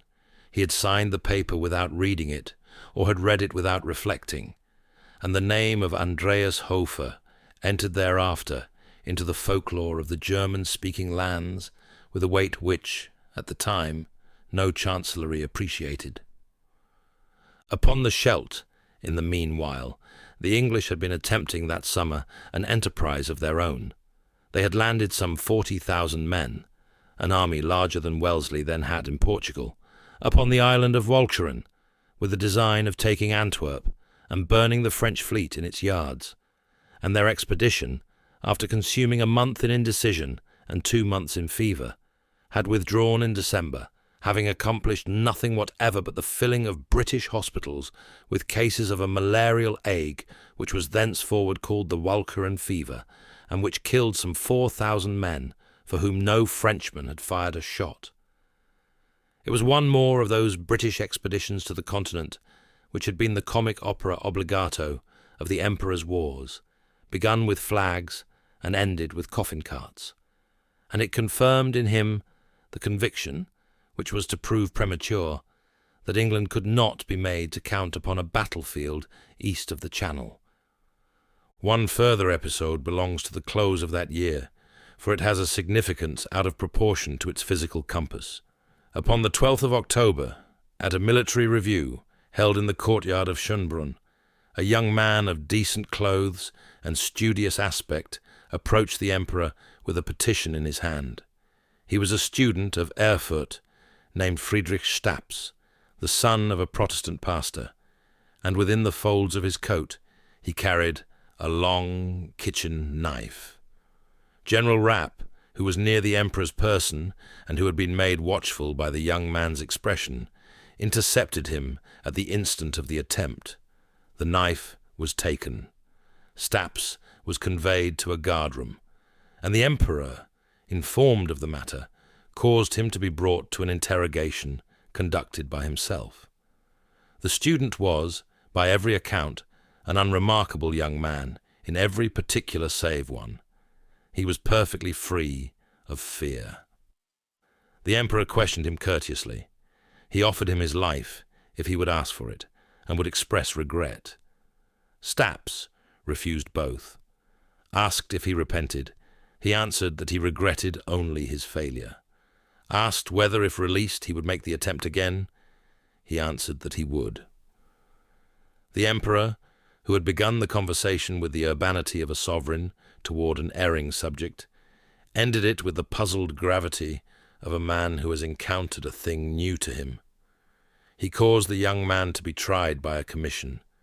He was shot upon the 17th, but the emperor spoke of him afterwards more than once, in the conversational manner, which at that period was beginning to be characteristic of his table, and his remarks had the shape of a man turning a stone in his hand and unsure what to make of it.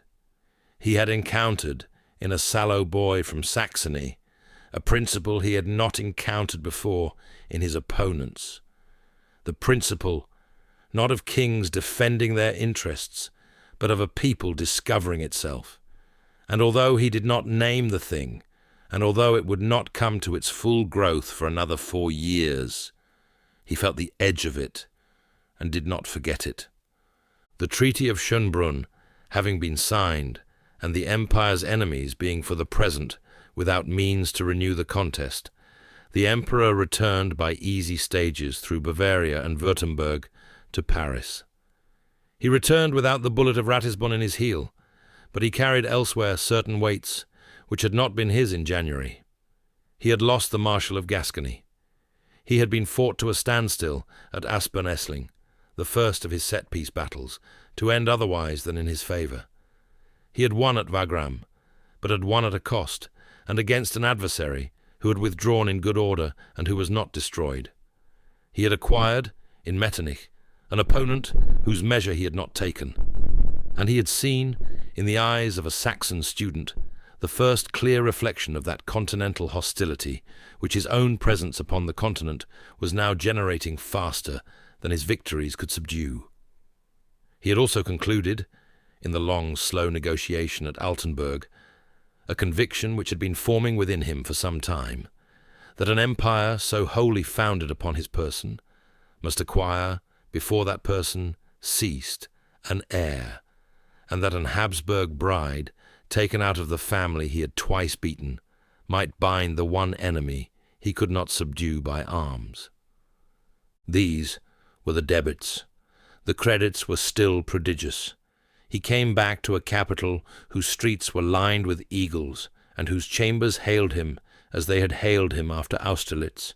He came back to an empire which now reached by the cessions of Schönbrunn and the earlier cessions of Tilsit and Pressburg, from the estuary of the Elbe at Hamburg to the olive slopes beyond Rome, which counted among its vassals or its allies every state of Germany from the Rhine to the Oder, the Kingdom of Italy and the Kingdom of Naples, the Grand Duchy of Warsaw upon the Vistula, Denmark upon the Sound, and the hesitating friendship of a Tsar upon the Neva. Russia was disengaged for the moment. Austria was broken for the second time in 4 years. Prussia was a shadow which dared not yet raise its voice. England was a ring of ships beyond a horizon which the Empire's guns did not quite reach. Between Hamburg and the Tiber there was one law, and it was his. Between the Pyrenees and the Vistula there was one currency of command, and it bore his head, and if the Spanish ulcer bled beneath one dressing and the German resentments gathered beneath another, the surface of the thing, in that autumn of 1809, was as smooth and as broad as any political surface which Europe had shown since the legions.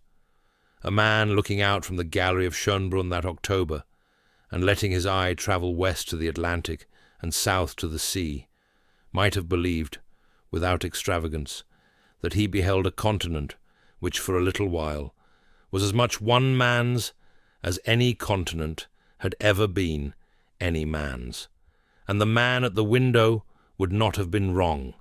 He would only have been, as men at such windows always are, early.